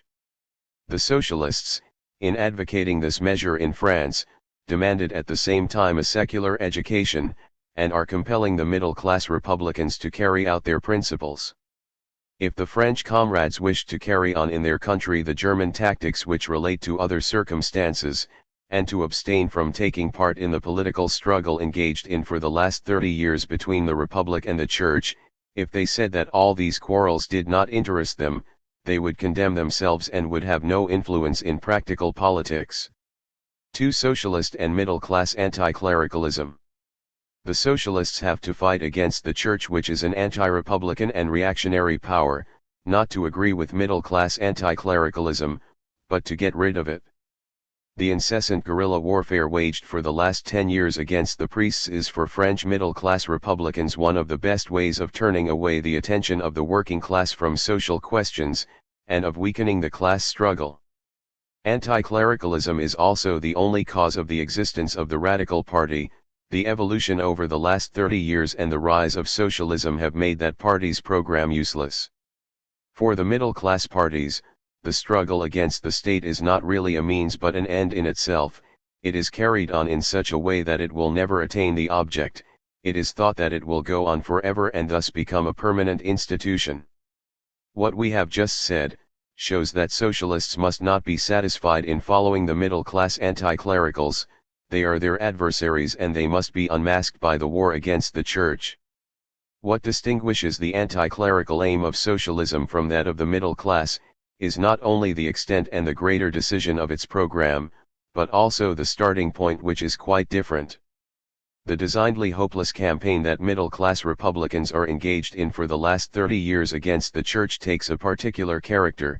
They will divide artificially into two different questions, a problem which, politically, is one and indivisible.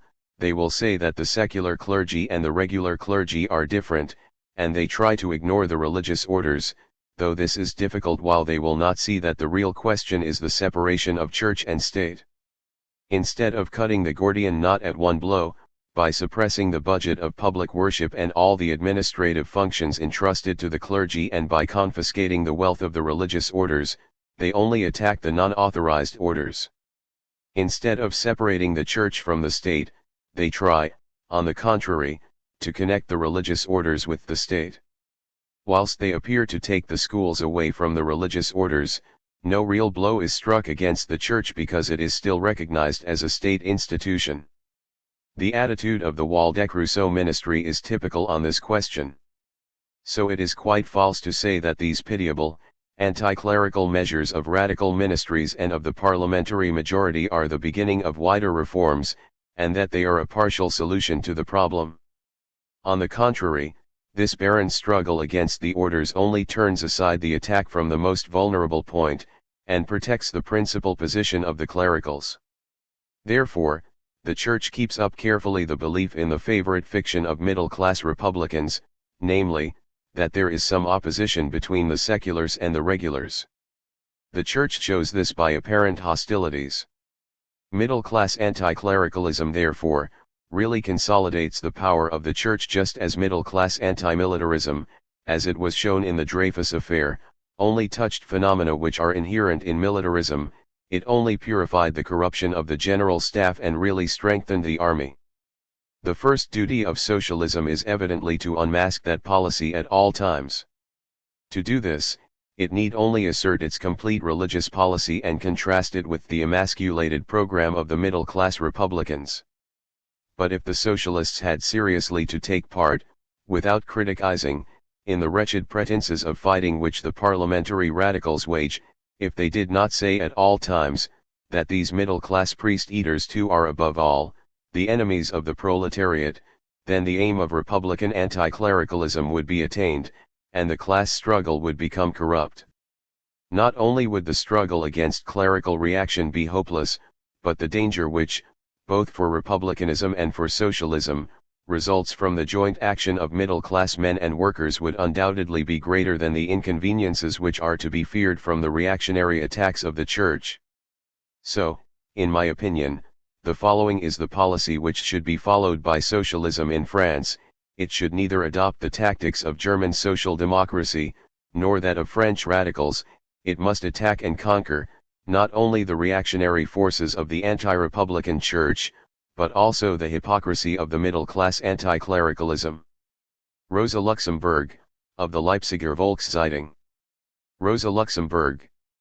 In memory of the Proletariat Party. 1903. Extract. First published, Polish, Perzeglet Social Demokratycy, January-February 1903. For many years now, on the anniversary of the heroic deaths of Kunicki, Bardowski, Ossowski, and Piotrowski, one social patriotic skirmishes which only harm the memory of the founders of the first socialist party in Poland have taken place at the graves of those who fell for the cause of international socialism. We are speaking of those yearly festivities which, especially in foreign lands, are organized by the Polish Socialist Party (PPS), whose goal is to usurp the past of the Polish labor movement for the use of today's nationalism in the guise of socialism.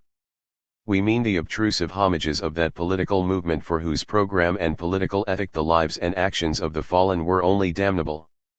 Men who stood on such a high intellectual plane as those four, who met death for an idea with heads held high, and who in dying encouraged and inflamed the living, are doubtless not the exclusive property of any particular party, group, or sect. They belong in the pantheon of all mankind, and anyone to whom the idea of freedom, no matter what its content or form, is truly precious should embrace them as kindred spirits and honor their memory. Especially whenever the academic youth of Poland take part in great numbers in the festivities in memory of the Proletariat Party, we view it with real joy as a symptom of idealism and promising revolutionary leanings among our intelligentsia. We want neither to monopolize the memory of the heroes of the proletariat nor to fight for it in the narrow interest of the party, as for the body of Patroclus. But when the honoring of the memory of the executed becomes a noisy and mindless sport, when it is lowered to the level of common advertising, to the signboard of a political group, and when the ideas and deeds of the proletarians for which they died are misused and misinterpreted before the people for this base purpose, then it is simply the duty of those who, because of the spirit of their principles, are the heirs of the revolutionary tradition of the proletariat, to protest loudly.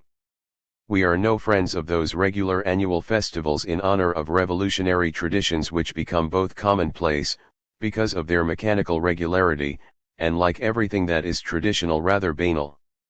2. We are nevertheless of the opinion that, for the present, those who fell on January 28 can best be honored by showing that their graves are not the proper spot for social patriotic capers or for tin soldiers exercising for the national uprising.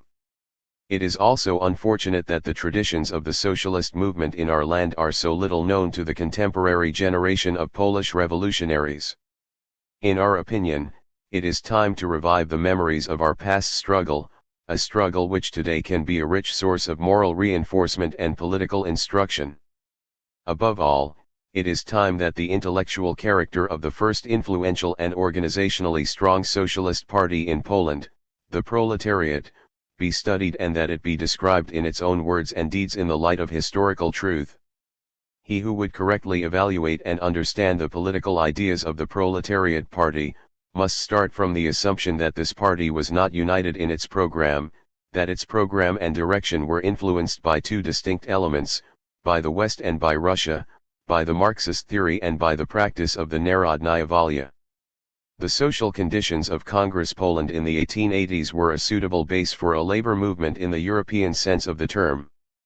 The land reform and the development of industry after the collapse of the last uprising completed the final triumph of capitalism in the cities and, partially, in the country. 3. The positivistic theory of organic work swept away the last vestiges of the feudal national ideology from society and laid the foundation for the social and intellectual rule of the bourgeoisie in a more naked form than in any other country. 4. Modern class antagonism, the economic situation, and the social importance of the industrial proletariat became clear. Thus the objective conditions which form the foundation of the Marxist teaching were almost totally fulfilled in Congress Poland, and the socialist struggle of the proletariat could be logically based on Marxist principles. This view is clearly articulated in the second chapter of the proclamation of the Workers' Committee of the Social Revolutionary Proletariat Party in 1882. Our land is not an exception to the general development of European society, its past and present constitution, based on exploitation and oppression, offers our worker nothing but misery and degradation. Our society today shows all of the characteristics of a bourgeois capitalist constitution, and even though the lack of political freedom gives it a distorted and sickly appearance, this does not alter the essence of its character. 5. Here too socialism has a modern foundation appropriate to the class structure of society. The interests of the exploited cannot be brought into harmony with the interests of the exploiters. These cannot progress together in the name of some fictional national unity. If one also assumes that the interests of the worker in the city and the laborer in the country are the same, one must affirm that the Polish proletariat differs basically from the privileged classes and that it takes up the struggle with them as an independent class which has completely different economic, political, and moral tendencies. 6. The proclamation marks the character of the socialist class struggle from the very beginning as purely international and stresses that economic conditions are the basis of social relations.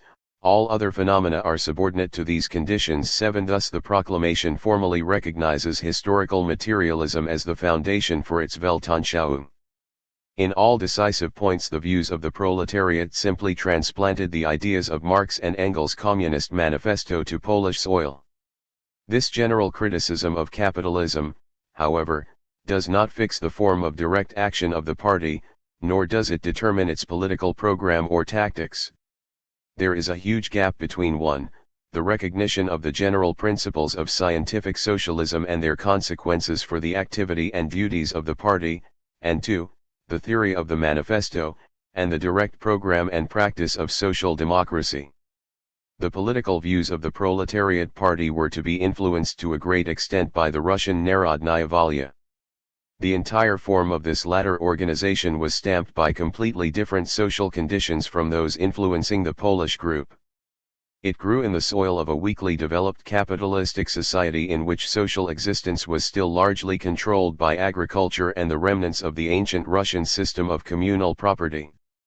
The socialist theory of the Narodnaya Volia did not rely on the city proletariat but rather on the owner, the peasant community.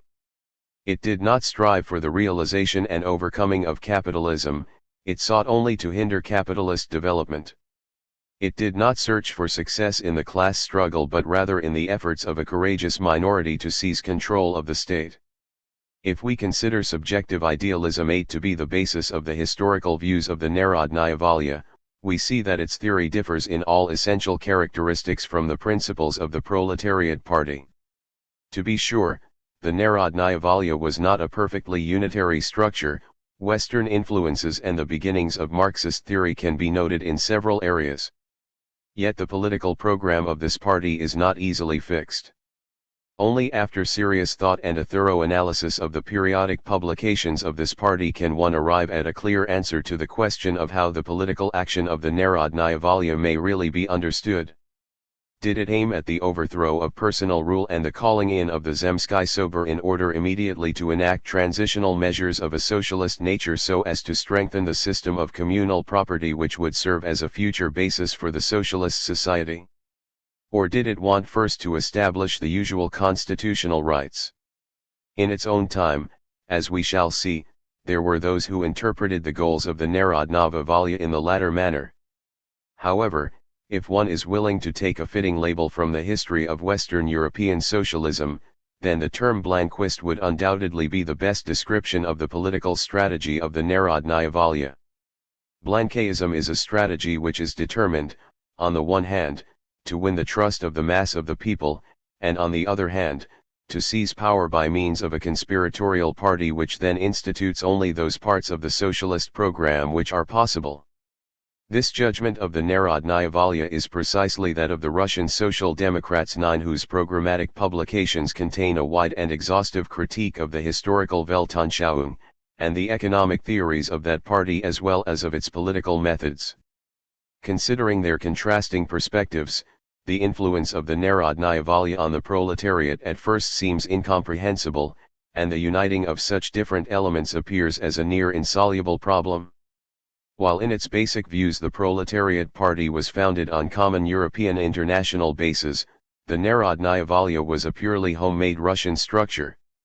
The correct understanding of how and why these two completely different ideas nevertheless united is very important because of the decisive role played by this union in the history and final demise of the proletariat party.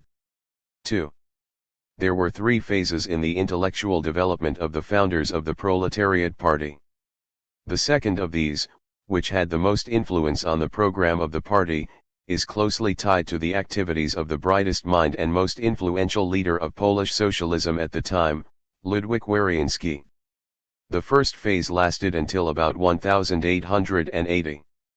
It was a time of theoretical fermentation, especially among the socialist émigrés in Switzerland. Its literary organ was the Romanesque Equality of Geneva. The theory of scientific socialism, its economics as well as its general critique of the bourgeois social order is, at best to an extent, recognized in this periodical. However, concerning the application of this theory, the program of direct political action, the standpoint of the Romanesque is not at all clear. Its views are enunciated in the so-called Brussels program of 1878. After setting forth the economic and social foundations of socialist society in its first 4 points, this program declares that the realization of these principles should be the task of a general and international revolution. On this basis the program goes on, somewhat vaguely, to call for a federal alliance with the socialists of all countries. Concerning practical activity, the program contains only a fairly obscure declaration that the foundation of our activity is the moral concurrence of the means with the end. In a very general manner it names as the means which contribute to the development of our party, organization of the energy of the people, oral and written propaganda about the principles of socialism, and agitation, that is, protests, demonstrations, and any sort of active struggle which is directed against the contemporary social order and which is in accord with our principles. Finally, there is the illusion that, in view of the lack of success of legal means of struggle, this program can be fulfilled only through a socialist revolution. 10 political demands, or any sort of call for direct action, are not to be found in this program. Thus, the Romanesque group does not differentiate between the three divisions of Poland. It applies its principles and actions in exactly the same manner in Galicia as in the Posen area or in Congress Poland. If, in fact, the socialists set up no special program designed to fit the conditions of a particular region but prefer to try to achieve the international socialist revolution through some organization of workers, then the various national political conditions of the three divisions of Poland are of no significance and require no special procedures. Not only that the program of the Ronisk could be applied just as well or poorly in England, France, or Germany as in the individual divided sections of Poland. The socialist political standpoint at that time becomes clear in only one aspect, in its rejection of nationalism, in its rigorous internationalist attitude. In the lead article of Ronisk, Patriotism and Socialism, we're at, of the patriotic parties there are still some small groups left which hold to the belief that they will once again raise the flag for the freedom of the fatherland, that they will plunge one last time into battle with the enemy, and that they will then see the dear fatherland once more. Let us respect every genuine feeling of these men, who yesterday were ready to offer everything, just as they are today. But we Polish socialists have nothing in common with them. Patriotism and socialism are two ideas which cannot be brought into accord. 11. At an assembly in Geneva in November 1880, Ludwik Werenski stressed, "What differentiates our present meeting from so many previous ones is the way in which we relate to one another, we Polish socialists and you, our Russian comrades. We do not appear before you as champions of the future Polish state, as the oppressed subjects of the Russian state, but rather as representatives and defenders of the Polish proletariat in relation with you, the representatives of the Russian proletariat. The ideals of Slavic Confederation, of which Bakunin dreamed, are entirely foreign to us. We are completely indifferent to these or those borders of the Polish state, which so excite our patriots. Our fatherland is the entire world. We are not the conspirators of the 30s, who seek out one another in order to increase our own numbers. We are not the fighters of 1863, who were bound together only by a mutual hatred of the Tsar, and who lost their lives on the field of the nationalist struggle. We have no national enemies. We are countrymen, members of one great nation which is even more unfortunate than Poland, the nation of the proletariat." 12. In even stronger language, the Ronisk announced in a lead article, "We have broken once and for all with patriot programs, we want neither a feudal nor a democratic Poland, and not only do we not want it, we are firmly convinced that the struggle for the restoration of Poland by the people today an absurd idea." 13. Accepting this strongly international attitude, which had, to be sure, a much more positive political significance in our land than in other countries, Polish socialism of the time, in ignoring the political struggle, showed an unconscious kinship with anarchism. We have no possibility today of determining what extent individual members of the Ronisk group actually held anarchist views. But considering the quick transition to a more mature political position, one can assume that the anarchistic waverings were, more than anything else, a symptom of the multiplicity of opinions within the group. In any case, it is characteristic of the views presented in the Ronisk that the national political conditions in any country could only present an obstacle to the international tendencies of socialism. The founding of separate socialist parties, as well as the political battles which are the results of particular national conditions, were recognized as only a necessary evil. Our ideal remains an international union, and if the given political conditions of a wide international organization did not create obstacles, if they did not absorb a part of the socialist forces into the battle with the government, then the foundation of a common socialist organization would already be present in the economic conditions. 14. What can be inferred from this is, at best, the fact that the organic connection of the economic relations with the governmental institutions was then, at least for several leaders of the Ronisk group, a complete mystery. The basic teaching that every class struggle is by its very nature a political struggle also appears to have made no impression on the group's leaders. This is logical in light of the fact that although the Ronisk strove for the ideal of an international union, it did not understand that the collapse of such a union and the birth of individual labor parties in each state are necessary and progressive phenomena at a certain stage of the socialist struggle. But, as we have already said, a decisive change took place in the program of the Polish socialists. In the summer of 1881, we can already see the transition to the second phase of development of the group's program under the influence of Werenski. The program of the workers of Galicia in the first year of the magazine Pérzédzswit Don shows us the ideas of the founders of the proletariat already in full maturity, while the political character of the program also becomes completely clear. On the one hand, the international and anti-national standpoint is just as obvious as in the previous phase. Yet as Werenski's group moved into the realm of practical political activity instead of continuing to spread hazy socialist propaganda, even its anti-nationalism assumed concrete and palpable forms and attained to a position of some importance in the overall political views of the group. If, for example, in Werenski's speech, the solidarity with the Russian revolutionaries and the negative evaluation of Polish nationalism seem only to stem from the international character of socialism's final goal, and this had been the view of the Ronisk, then this same idea is developed by Pérzédzswit explicitly as the basis of a minimal program, or more exactly, as a political strategy for socialists. Werenski's critique of the social political union Lud Polski, the Polish people, which became prominent in August 1881 with a proclamation announcing its program, is especially representative of the political position of Pérzédzswit. Other socialists of the Geneva Group, Brzezinski, Jablonski, Padlewski, spoke against the above-mentioned proclamation because, among other things, we see the goals of socialism not as far off, ultimate goals, as does the proclamation of the Lud Polski, but rather as the only goals.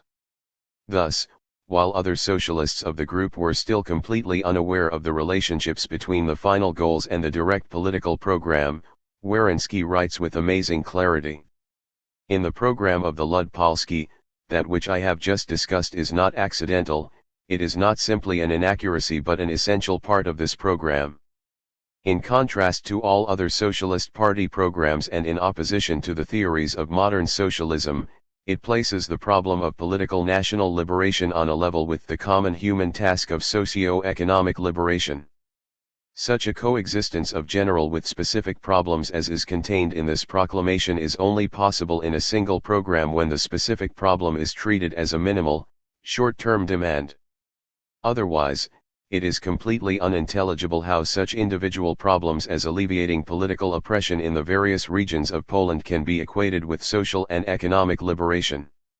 In other words, a poor understanding is shown for the fact that liberation from socio-economic servitude also signifies a simultaneous emancipation of the individual and the group from material and moral oppression. Therefore, I view the removal of political national oppression in the program of the Lud Polski as a poorly formulated minimal program, and I must discuss it as such. After Werenski has demolished the equation of a program of national liberation with the final goals of socialism in a few words, he analyzes the same postulate as an immediate task of the proletariat. Without asking why the Lud Polski Union formulates this minimal program so vaguely, without asking why it does not clearly set this as an immediate goal of its efforts, I feel that the establishment of such a program for all three divisions of Poland, or for each separately, has only a negative effect on the work which the socialists must keep in mind as their practical duty. The minimal program set up by the socialists assumes a day-to-day struggle with capital.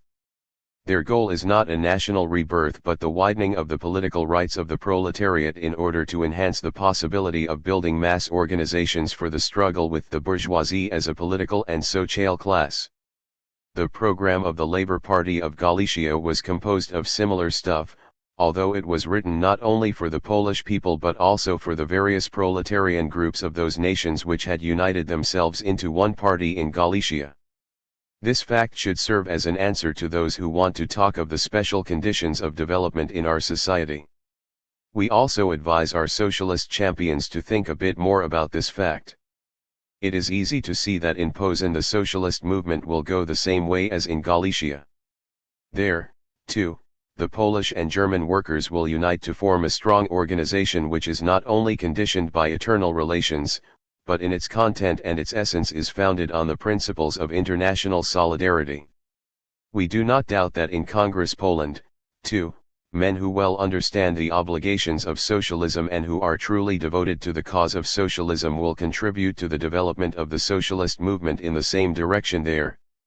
We have tarried at this quotation because, as the reader with a thorough knowledge of modern socialist thought will recognize, it is a prime example of the social democratic creed. That which separates the social democratic position from those of other socialist movements is, above all, its conception of the transformation of the modern society into a socialist society. In other words, its conception of the relationship between the immediate tasks of socialism and its final goals. From the standpoint of social democracy, which bases its views on the theory of scientific socialism, the transition to a socialist society can only be the result of a phase of development, of greater or lesser duration. This development, to be sure, does not preclude the necessity for the final conversion of society by means of a violent political overthrow, that is, by what is usually called revolution. However, this resolution is impossible if the bourgeois society has not previously passed through the necessary phases of development. This development must take place in the objective factor of the socialist overthrow, the capitalist society itself, as well as in the subjective factor, the working class. Beginning with the principle of scientific socialism that the liberation of the working class can only be achieved by the working class itself. Social democracy recognizes that only the working class as such can carry out the overthrow, that is, the revolution for the realization of the socialist transformation. By working class, it means the truly broad mass of the workers, above all the industrial proletariat. Thus a prerequisite for the conversion to socialism must be the conquest of political power by the working class and the establishment of the dictatorship of the proletariat, a necessary step for the institution of transitional measures. But in order to be able to fulfill this task, the working masses must be fully aware of their goal and become a class-organized mass. On the other hand, the bourgeois society must have already reached a state of economic as well as political development which allows the introduction of socialist institutions. These prerequisites are dependent on one another and influence each other reciprocally. The working class cannot attain to any organization or consciousness without specific political conditions which allow an open class struggle, that is, without democratic institutions within the framework of the state. And conversely, the attaining of democratic institutions in the state and their spread into the working class is, at a certain historical moment, in a certain phase in the development of class antagonism, impossible without the active struggle of a conscious and organized proletariat. The solution to this apparent paradox lies in the dialectical process of the class struggle of the proletariat fighting for democratic conditions in the state and at the same time organizing itself and gaining class consciousness. Because it gains this class consciousness and organizes itself in the course of the struggle, it achieves a democratization of the bourgeois state and, in the measure that it itself ripens, makes the bourgeois state ripe for a socialist revolution. Elementary principles for the practical activity of social democracy depend on the above conception. The socialist struggle must be a mass struggle of the proletariat. It must be a daily struggle for the democratization of the institutions of the state, for the raising of the intellectual and material level of the working class, and at the same time, for the organization of the working masses into a particular political party which consciously sets itself against the entire bourgeois society in its struggle for a socialist revolution. The appropriation of these principles to the Polish socialist movement and their application in this movement were extremely important and difficult tasks. In contrast to the nations of Western Europe, the situation of the socialists in Poland is complicated by, on the one hand, the three sorts of political conditions under which the Polish proletariat must live in the three divisions of Poland. This is especially true for the specific political conditions of the most important division of Poland, the Russian zone, and on the other hand, by the national question. These important and difficult tasks were accomplished for the first time in the history of the Polish labor movement by Ludwik Werenski, as the above quotation has shown, who formulated the social democratic principles so clearly and precisely. Neither before nor during his time do we hear equally cogent statements from other Polish socialists. Concerning the national question, Werenski rejects the rebuilding of Poland with the same decisiveness shown by the Ronus group. However, he places the solution of the problem on a completely different level. The Ronus group explained its negative position on nationalist tendencies as resulting from the contradiction of these tendencies with the international goals of socialism as well as with the group's own indifference to political work in general. 15. Werenski, on the other hand, rejects the nationalist program not because of the ultimate goals of socialism but because of the priority of immediate problems. He opposes the politics of the workers to the politics of the nationalism. Since the goal of the day-to-day effort of the proletariat party is the organization and enlightenment of the working class, Werenski deduces that its political program can be neither that of the overthrow nor that of the establishment of states. Rather, its program must be the winning and widening of the political rights which are absolutely necessary for the organization of the masses within the bourgeois states in which they are active.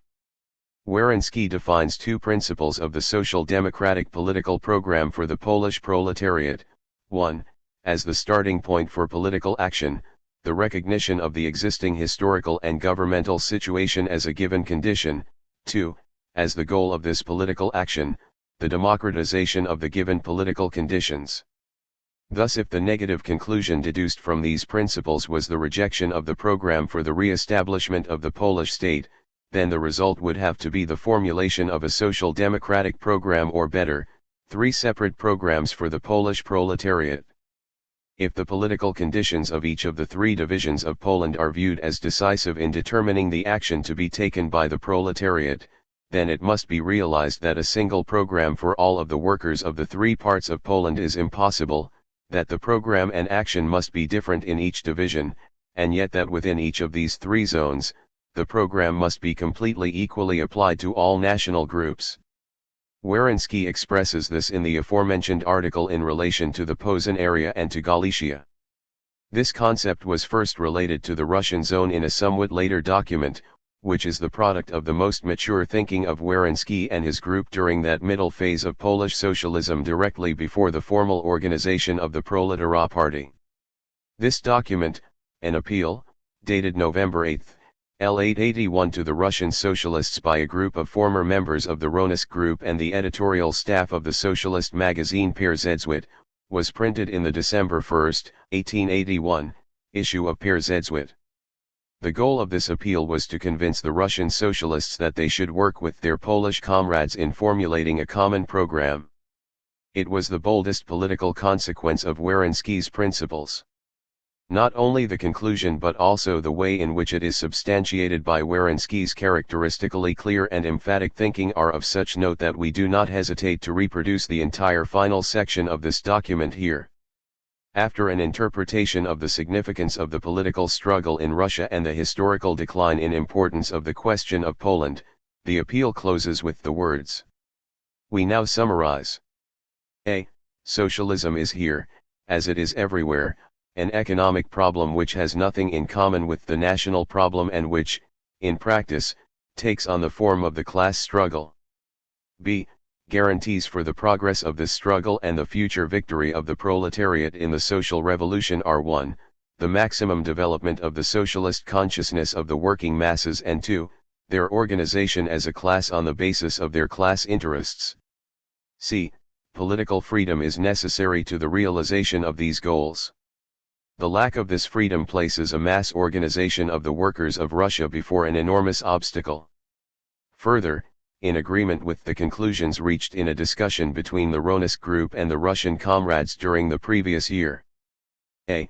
The character of the social revolutionary organization is influenced solely by general economic interests and the political situation. B. The organization of the Socialist Party can be accomplished, on the one hand, on the basis of economic conditions, and on the other hand, on the basis of the existing governmental political conditions. In the latter case, the boundaries of nationality cannot serve as a foundation for the organization of the party. C. It follows, therefore, that the Socialist Party of Poland cannot exist as a homogeneous unity. There can only be Polish socialist groups in Austria, Germany, and Russia, which form unions with the socialist organizations of other nationalities within the particular state. This does not, however, exclude the possibility of connections with one another and with still other socialist organizations. Finally, the following should serve as a guideline. A. The success of the terrorist struggle for political freedom in Russia is dependent on the collaboration of the organized working masses of different nationalities within the Russian state. B. Emphasis on the Polish national political problem can only harm the struggle for political freedom in Russia. Nationalism can only operate to the disadvantage of the working class. If we view everything said up to this point, we come to the following results. I. The organizing of a common socialist party containing the socialist organizations of the various nationalities in the Russian state is an absolute necessity. 2. The welding together of groups previously fighting separately on the political and economic fronts is also absolutely essential to the intensification of united struggle. 3. The formulation of a political program which is common to all socialists active in Russia and which fulfills all of the above conditions is indispensable. A glance is sufficient to assure us that we have here a document of extraordinary significance for the socialist movement in Poland. It is clear that the appeal of December 1881 formulates a political program which is, to a great degree, social democratic and completely identical with the ideas of the contemporary social democracy of the Kingdom of Poland and Lithuania. 16. This is true not only for the general principles, the impossibility of a common program and common organization for the Polish socialists from all three divisions of Poland, and the indispensability of a common program and a common organization for the socialists under each divisional power. It is also true for the decisive rejection of a programs of independence for Poland. But most important, the appeal of the Perzedzwit and the Old Ronesk formulates for the first time a positive program of social democracy for the Russian zone, the winning of political freedoms, i.e., constitutional forms within Russia. But that is not all. The attentive reader will notice that in the appeal itself, Werenski and his comrades presuppose that the Russian socialists set themselves the same goal. In the appeal, they clearly mention the activity of the Narodnaya Volya. They speak, without a second thought, of the terrorist struggle for political freedom in Russia and view this terrorism on the part of the Russian party simple as a tactic in the struggle for the overthrow of the Tsar and the establishment of democratic freedoms in the European sense. In addition, they attempt to found this view, as far as is possible, in social democratic theory when they declare that the terrorism of the Narodnaya Volya will only have political significance when it is supported by the conscious action of the organized working class throughout the state. Doubtless, terrorism would not be viewed today by social democracy, Polish or Russian, as an appropriate and useful forms of struggle. The Social Democrats, enriched by the experiences of the Proletariat Party and the Narodnaya Volya, understand that terror cannot be combined with the mass struggle of the working class. Instead, it only makes that struggle more difficult and dangerous. But Werenski and his comrades in the year 1881 could not have had this knowledge. They had to believe in the indispensability and usefulness of terrorism in Russia, for in that moment in which they appeared with their appeal the terrorist party of Russia stood at the apex of its power and actually appeared to shake the very foundations of Tsarism. 17 We can also note precisely the same viewpoint in the basic publications of the Russian Social Democrats, who examined the entire theoretical and practical foundation of the Narodnaya Volya 4 years after Werenski had articulated his position. Thus, the most striking fact here is not the recognition given terror itself but rather the fact that the appeal of the Polish socialists attempts to give terrorism both social democratic goals and a broad foundation in the class struggle. To what extent this conception of the Russian socialism of the time corresponds to reality will be seen presently. There is, however, another side of the subject which is important.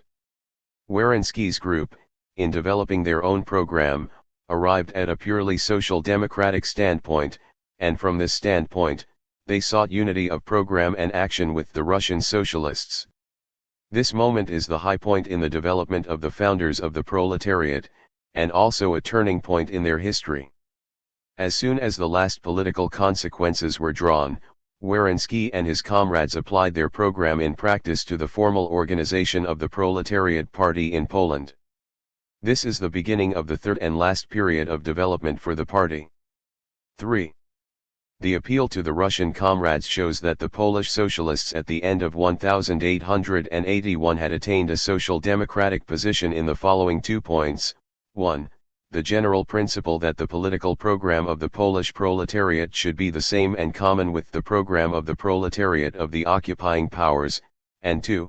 The recognition of the fact that in the Russian zone, this program had to contain both the overthrow of personal rule, the struggle for political freedom, and a parliamentary democratic form of government.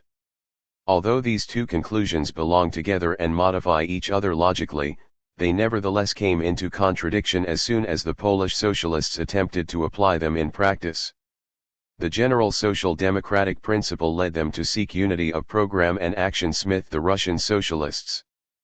But Russian socialism of the time was in no way social democracy. Werenski's group named the struggle for a constitution as an area suitable for common action, but this had absolutely no relevance to the program of the Polish socialists knew that the struggle against Tsarism could only be led by the organized masses of workers, but the Russian socialists carried out no mass agitation, and neither in theory nor in practice did they base themselves on the working class.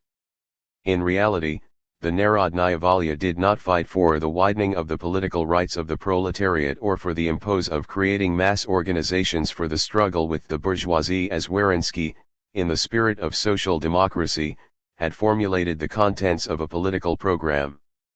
The Narodnaya Volya fought simply for the seizure of power. Its goal was the immediate establishment of some of the transitional forms of the socialist revolution.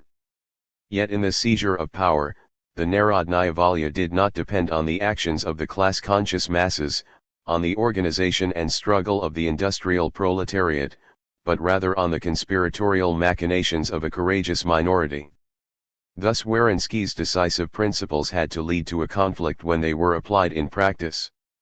If the socialist movement in Russia at that time had stood firmly on a social democratic base, as is today the case, with the exception of only a few organizations, then the principles of the founders of the Proletariat Party would have led, on the one hand, to a completely harmonious collaboration between Russian and Polish socialists and, on the other hand, to the flowering of a labor movement with a conscious social democratic character at the beginning of the 80s. Since there was no social democratic movement in Russia at the time that the Proletariat Party was organized, but only a conspiratorial party of Blanquist's stamp, the Polish socialists found themselves in a dilemma. They could either forego unity of program and action with the Russian socialists in order to preserve their own social democratic program and take up the struggle for the overthrow of Tsarism in Poland by means of mass agitation and organization of the Polish workers, or they could reject their social democratic program with its idea of mass struggle and subordinate themselves to the methods of the Narodnaya Volya in order to follow their principle of unity of action with Russian socialism. The resolution of this dilemma was decisive for the fate of Polish socialism for almost a decade. Indeed, it was fatal. We do not hesitate, however, to recognize that the selection of the second alternative was all too natural and understandable under the prevailing conditions. In view of the fact that Russia itself had to be the decisive terrain of the Polish struggle against the ruling system of Russia, that Congress Poland came into question only secondarily, that the Narodnaya Volya far surpassed the Polish Socialist Party in both membership and political significance, and that while the Proletariat Party had scarcely been formed, the Narodnaya Volya had already gained a very important moral and political victory in the assassination attempt on the 13th of March, which seemed to affirm the program and strategy of the Narodnaya Volya before the eyes of the entire world. Under all these circumstances, it is understandable that the Polish Socialist Organization had to try to join the Russian movement. To what extent the Narodnaya Volya ruled the imagination of the time and what great hopes for a political overthrow in the near future it awoke, is witnessed by the words of F. Engels in 1894. Concerning this epoch in Russia, Engels says, At that time there were two governments in Russia, the government of the Tsar and the government of the secret executive committee of the terrorist conspirators. The power of this secret associate government grew from day to day. The overthrow of Tsarism seemed to be imminent. A revolution in Russia had to rob the European counter-revolution of its strongest support, its greatest reserve army, and in the process it would give the political movement of the West a new and powerful momentum, and infinitely better operating conditions. 18. If sober researchers of social history such as Engels and Marx, for the above words also characterize the views and feelings of Marx at the time, i.e. in 1881, rich in their own experiences from the revolutionary history of Europe, gave such clear directions for the evaluation of historical processes of development, if such researchers could so overestimate the results of the activities of the Narodnaya Volya, then it is no surprise that the Polish socialists, who stood in the middle of the arena of struggle from the first moment of their political activity, had to fall under the unbelievably strong influence of this party. Thus, after Polish socialism, from its development in the spirit of West European social democracy, had drawn the political conclusion of the necessity of a union for common action with Russian socialism, the given concrete conditions had to lead it gradually into Blanquist paths. Its history is, from the moment of the formal organization of the party until its downfall at the end of the 1880s, a continual turning toward Blanquism and away from the position which had been articulated in the appeal of December 1881. Naturally, it would be false to assume that the Polish socialists found themselves in a position in which they could actually make the conscious choice as discussed above. We have formulated these alternatives in order to provide an analysis of the real situation. Werenski's group was, however, not so categorically aware of this real situation because the true nature of the Narodnaya Volya, and its contradiction with the position of Werenski and his comrades, was nowhere near so clear and could not be so easily defined in 1882 as was later possible with the help of facts and documents. In the appeal of the Werenski group, we saw that there were many social democratic illusions about the activity of the Narodnaya Volya. 19. Besides this, among Polish socialists, as a careful reading of socialist literature of the time shows, Ronusk, Perzedzwit, and pamphlets, there was none other than Werenski who could have been such an observant and capable social democrat as the appeal would lead one to expect. Thus, the spiritual union of the proletariat with the Narodnaya Volya was accomplished not as the result of an earnest discussion of the socialist idea in Poland but rather as a natural outgrowth of the general situation. Further, since the history and physiognomy of a fairly small group, as the leading socialist organization in Poland has been until now, in a period of only a few years is determined not only by great key ideas in a process of logical development but also by numerous accidental personal elements, the proletariat, because of the unequal theoretical maturity of its individual founders, had to come under Russian influence all the sooner. Although the publications and activity of the proletariat did not distinguish themselves by their unity, the removal of Werenski from the field of struggle following his arrest in the fall of 1883 was enough to send the movement hurtling into the morass of hopeless political conspiracy. If we want to underline the difference between the Weltanschauung of social democrats and so-called Blanquism, we must above all show that Blanquism did not possess its own theory in the same sense that social democracy does, that is, a theory of the development of society towards socialism. In any case, that is not a specific characteristic of just this splinter party of socialism, since the theory of Marx and Engels is the first and, we might add, until now the only successful attempt to found socialist tendencies on the scientific concept of the laws of historical development in general and of capitalist society in particular. The previous utopian theories of socialism, if one can indeed speak of theories, limit themselves essentially to justifying socialist efforts through an analysis of the failings of the existing society in comparison to the perfection and moral superiority of the socialist order. Because Blanquism, like all of these socialist schools, supported its views by negative criticism of the bourgeois society and of private property, it represented only a sort of strategy for practical activity. In this respect it betrayed its lineage from the radical revolutionaries of the Great French Revolution and represented an application of Jacobin tactics to socialist goals, the first attempt at which was the conspiracy of Babeuf. The basic idea of this strategy is the limitless belief in the ability of political rule to carry out, at any time, any economic or social change in the social organism considered good and useful. To be sure, the theory of scientific socialism also sees in political rule a lever for socialist overthrow. Yet, in the conception of Marx and Engels, the role of political power in revolutionary times is that of an agent which simply puts into practice the results of the inner development of society and finds its political expression in the class struggle. According to the well-known Marxian analogy, in revolutionary times political power plays the role of a midwife who accelerates and eases the birth of the new society which was already alive within the old. It follows that essential social changes by means of political power are only to be achieved at a specific stage of social development. Political power as an instrument of overthrow can only function in the hands of a social class which is, in the particular historical moment, the agent of the revolution. The aptitude of this class for the long-term control of political power is the only legitimization for the correctness of the revolution. Inasmuch as Blanquism does not recognize this theory, or rather does not even know this theory, it treats political power as a tool of social overthrow completely outside the context of social development and the class struggle in general. This tool stands ready to serve anyone who happens to control it at any time. From this standpoint, the only conditions for revolution are the will of a resolute group and a conspiracy, whose goal is the seizure of power at the most propitious moment.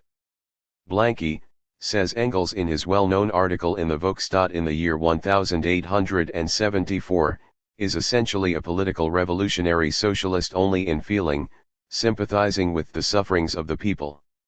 He has neither a socialist theory nor specific practical suggestions for social aid. In his political activity, he was basically a man of action, of the belief that a small, well-organized minority attempting a revolutionary coup at the proper moment can, by virtue of a few initial successes, sweep the mass of the people with it and thus make a victorious revolution. Since Blanqui conceived every revolution as a blow struck by a small revolutionary minority, the necessity of a dictatorship after the success of the venture follows directly, the dictatorship, of course, not of the entire revolutionary class, the proletariat, but rather of the small number of those who had struck the revolutionary blow and who had been organized previously under the dictatorship of one or several others. 20. We see that the strategy of the Blanquists is aimed directly at the carrying out of a social revolution without taking into account any sort of transitional period or developmental phase. Blanquism is a recipe for the making of revolution under any conditions and at any time. It ignores all concrete historical social conditions. Blanquism appeared as a universal strategy which could be applied to all countries with the same degree of success. But nowhere could the application of this method of action exercise so decisive an influence on the fate of socialism as under the conditions peculiar to Tsarism. The strategy of a sudden leap directly into social revolution had to influence fatally the political physiognomy of a party which worked within the framework of a state with an absolute despotic form of government. Therefore, one can best follow the influence of Blanquism on the Polish socialists step by step in the gradual changing of their political views.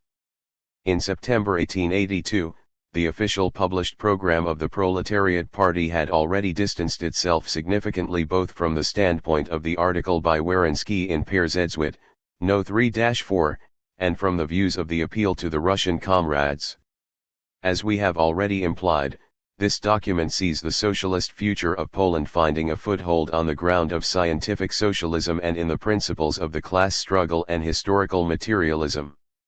The character of the actual program is, however, not so easily determined. Here there are three parallel sections, namely demands of the party in the economic area, in the political area, and in the area of moral life. 21. If we ignore the last part as practically insignificant, then most noticeable in the first part is, on the one hand, the parallel formulation of the demands which form the content of the socialist revolution. 1. that the land and the means of production cease to be the property of the individual and become the common property of the workers, that is, the property of the socialist state. 2. That wage labor be converted into communal work, etc. On the other hand, the formulation of the political demands which, at first glance, have the content of parliamentary democratic institutions designed for the bourgeois state. 1. Complete autonomy of political groups. 2. The participation of all citizens in the making of laws. 3. Direct election of all public officials. 4. Complete freedom of speech, press, assembly, organizations etc. 5. Completely equal rights for women. 6. Completely equal rights for all religions and nationalities. 7. International solidarity as a guarantee of the common peace. It is almost impossible to say to what category this program actually belongs. Upon close examination, two different interpretations are possible. The political demands listed here, with the exception of the first, which is not entirely clear, remind one of the usual minimal program of social democratic parties. But just this placing of these demands as coordinates of the demands for a socialist revolution awakens the suspicion that they were not related to the actual bourgeois social order. At the same time, it is doubtful whether they were supposed to deal with the socialist society, since they take so strongly into account the actual social order based on inequality of classes, sexes, and nationalities. Perhaps we have here not a minimal program but a program which is aimed at the transitional period after the seizure of power by the proletariat, and which has as its goal the kindling of the socialist transformation. The pattern of a similar program, which also puts political democratic demands and socialist reforms on the same level and which aims directly for the transitional phase after the revolution, is found, for example, in the demands of the Communist Party of Germany formulated by the Central Committee of the Communist League in Paris in 1848, and carrying, among others, the signatures of Marx and Engels. 22. One must nevertheless emphasize that the above program by the creators of the Communist Manifesto, contains no trace of Blanquist's strategy as is claimed, for example, by Edward Bernstein among others. In order to undertake the setting of prices, need only be aware that Marx and Engels formulated it under the fresh influence of the February Revolution in France and the outbreak of the March Resolution in Germany. It is well known that both overestimated the revolutionary momentum of the bourgeoisie and calculated that the European bourgeoisie, once they were swept into the whirl of the revolutionary movement, would, over either a short or a long period, run through the entire cycle of their power, that they would remake the political relations of the capitalist countries in their own image, following which the surge of revolution should itself carry the petty bourgeoisie into their place and then, finally, the proletariat. In this way, the proletariat could follow directly on the heels of the bourgeois revolution in order to carry out its revolutionary task of the emancipation of all classes. Today, rich in historical experience, we are in a position to recognize the utter optimism of this view. We know that the European bourgeoisie began their retreat immediately after the first revolutionary storm, and after they had suppressed their own revolution, they brought society onto its normal course, and once again under their control. We know also that the economic conditions in the Europe of 1848 were very distant from that degree of maturity which is necessary for a socialist revolution. Capitalism was not preparing itself for death but, on the contrary, for the true beginning of its rule. The phase which seemed to separate the communists of 1848 by only a few years from the dictatorship of the proletariat has broadened to an epoch that has lasted half a century and, even today, has not arrived at its conclusion. The reason, however, which led Marx and Engels to set forth such a program of action based on the workers' revolution was not the desire or hope of skipping the phase of bourgeois control but only an inaccurate estimation of the actual rate of social development under the influence of the revolution. Under the conditions of activity of the proletariat party, it is difficult to find analogous circumstances which could explain the program of the Polish party. If we want to attribute to its demands the character of a program appropriate to the transitional stage, then the only assumption which we can still make is that the proletariat had already assumed a Blanquist position, at least to some degree. It must, however, be noted that, outside of this confusion of final goals with immediate goals, the program of the proletariat as a whole is saturated with the spirit of the social democratic philosophy.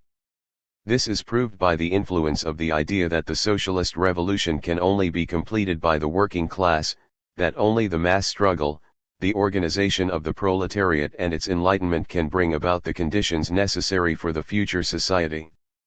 The idea of agitation and of the organization of the masses is the leitmotif of the entire program and makes clear that the party was then preparing itself for a long period of work on the basis of the daily interests of the proletariat. A few sections of the program in which the proletariat views political freedom as the prerequisite for organization and mass struggle also point in this direction. This evokes the formulations of Werenski in the Peersedzwit of the previous year. We disapprove strongly, we read in the program, of the lack of freedom of conscience, freedom of speech, of assembly, of organization, and of the press, because all of this impedes the development of the workers' consciousness. It awakens a religious national hatred and fanaticism. It renders impossible the propaganda and mass organization which alone can lay the cornerstone for the future organization of the socialist society. And somewhat further, we will fight on against oppression both defensively and offensively. Defensively, insofar as we will allow no changes for the worse; offensively, insofar as we demand an improvement of the living conditions of the proletariat in the Russian state. If, in spite of this, we do not find a clear and categorical articulation of the struggle against Tsarism and for democratic freedoms in the program, a certain indecisiveness and wavering of political values predominates. Still, this program and the basis of its positive views show absolutely no Blanquism. The only fact which can be determined on the basis of this document is that the position of the Polish socialists had already lost much of that crystalline clarity which so characterized it in the documents of the Geneva Group which we analyzed. Nevertheless, one must bear in mind that the program of 1882 is the work of the Warsaw Group working in the homeland, and that Werenski, after he had moved his activity into the Russian zone, probably had to depend much more on the comrades there, who stood under the influence of the Russians much more directly than did the Polish emigrants in Switzerland. But if the character of the official program of the Proletariat Party is most distinctive in its unclarity, still the further forms of its activity allow no more doubt about the growing influence of Blanquism. If we now look over the entire development of the proletariat, we shall have to characterize the program of 1882 as a transitional phenomenon which, through its very lack of clarity, reflects the turning point between the social democratic and the Blanquist phases in the development of Polish socialism. 4. In the preceding section we investigated deductively the transition of the party founded by Werenski and his comrades from a social democratic to a Blanquist standpoint. This transition was viewed as the logical result of the application of the party's guiding principle, namely, common action with Russian socialism, under the given conditions. This conclusion is palpably confirmed by an analysis of the documents from the activity of the proletariat. These show how the Polish socialists literally took over the views and tactics of the Narodnaya Volia at every new approach to that party. This process can be precisely observed chronologically. For example, the first document of 1883, only a few months after the appeal of the Workers' Committee, the formal program of the proletariat, is representative in this respect. We are thinking of the resolution which was approved by the Congress of Representatives of several social revolutionary groups, which made the first step toward mutual contact and toward the construction of a rigidly organized social revolutionary party. Admittedly, this document does not make clear which social revolutionary groups are meant, nor does it bear the official signature of the Proletariat Party. Yet its very publication in the official section of the Peersedzwit, as well as its general political tendency, i.e., agreement with the views of Werenski and his comrades, leaves no doubt that we are confronted with the ideological views of a group of the proletariat's most influential activists, if not with those of the whole party or its leaders. We shall not stress the practical importance of these resolutions here, although they later appear in various publications as the foundation of the confidential agreement with the Narodnaya Volya. Rather, we wish to view them simple as symptomatic of the mood of the Polish socialists shortly after the party's founding. The resolutions, whose guiding principle, just as in the appeal to the Russian socialist comrades, is the formation of a single party with a common program for the Russian state, begins with the characteristic question: should a particular Polish-Lithuanian White Russian Revolutionary Party be formed? Unanimously, no. On the contrary, the Polish, Lithuanian, and White Russian groups should join a unified party which is active within the borders of the Russian state. What should be the activities of this party? The activity should be concerned with two areas: first, social revolutionary propaganda and agitation; second, the struggle with the Russian government at its center. If the end of the last sentence, which is aimed at the activity of the Narodnaya Volya, betrays the conspiratorial position with regard to political struggle, then the following paragraph is still more characteristic. Political agitation may be regarded as sensible only when political oppression goes hand in hand with economic oppression. If, for example, the government placed itself on the side of the propertied class, then the struggle with the latter would be at the same time a struggle with the government. It, on the other hand, the government depends on no social class and yet through its pressure hinders the work of the Social Revolutionary Party, then it should, and this is quite possible, be overthrown by a conspiracy. In addition, the close cooperation of the masses of the people on the basis of the antagonism between their interests and the interests of the propertied classes is an indispensable condition for the further progress of the revolution. 23. Anyone who is familiar with the theories of Russian socialists will immediately recognize here an echo of the views of the Narodnaya Volya, which, for its part, had inherited them from the Bakuninists. As early as 1874 the editor of Novot, Tikachev, who was one of the first Russian Blanquists, formulated the theory that the Tsarist government was based on no particular social class and that it therefore could and should be overthrown. Tikachev announced that the state appears to be a power only from a distance. It has no roots in the economic life of the people, it does not personify the interests of any particular class. In Germany and the West, the state is not a fictitious power. It stands with both feet on the foundation of capital and personifies certain economic interests in Russia. The situation is exactly the opposite. The existence of our social system is due to the state, which itself has nothing in common with the present social order. It has its roots not in the present, but in the past. 24. This theory of a Russian state which floated on air formed only a part of the larger theory of Russia's independent development, which dominated the conceptions of the Russian socialists during the 70s and 80s. Economically, this theory was represented by the conclusion that capitalism in Russia was an artificial flower which had been transplanted into Russian soil by the Russian government, and by the conviction that the system of rural communal property was the proper form for the Russian political economy. Naturally, the connection between the economic relations of a society and its political system had become completely confused. The economic relations, insofar as these were considered in their capitalist form, were viewed by this theory as the arbitrary product of political power. On the other hand, according to the theory of the Narodnaya Volya, Tsarism stood in marked opposition to rural communal property, this natural form of political economy. The only logical answer to the question on what does the Russian state base its existence, was that the Russian state floats on air or, as it is more precisely formulated in the program of the Executive Committee of the Narodnaya Volya, this governmental bourgeois tumor maintains itself solely by means of naked force. 25. After the entire extant political system of Russia had been, in this way, traced back to pure political power, it was a logical deduction that the removal of the system could only be a question of power. Thus it was decided that the almighty government can and should be easily overthrown by conspiracy. Already in 1874, Friedrich Engels had refuted this train of thought, as he immediately and with extreme profundity pointed out the weak aspects of the theory of the Russian Narodniki. He demonstrated that the Russian state did not float on air at all, but rather that it leaned very heavily on the class of noble landholders while also depending on the developing bourgeoisie. He showed that it was those Russian socialists who did not recognize the material bases of the Tsarist government who were actually floating on air. Engels also pointed out that the Russian Obshchina peasant commune which the independent Russian socialists saw as a basis for socialism in Russia's near future, was a suitable basis, not for a socialist order, but for the oriental despotism of Russian Tsarism.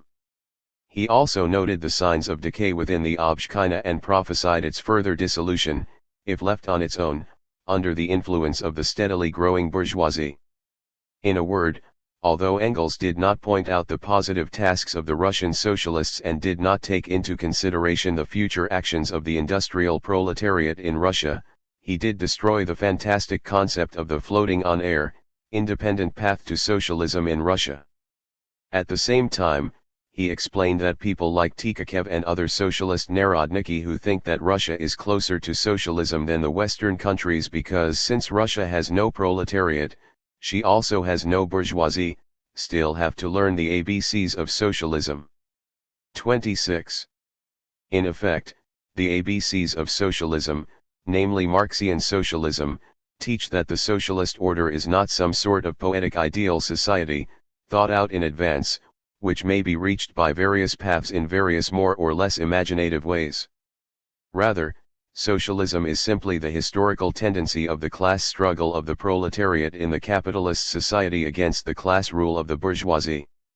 Outside of this struggle between two completely discrete social classes, socialism cannot be realized neither through the propaganda of the most ingenious creator of a socialist utopia nor through peasant wars or revolutionary conspiracies. The Polish socialists, as we saw, based their formal program on the basic principles and wanted to center their activities on the class struggle of the proletariat.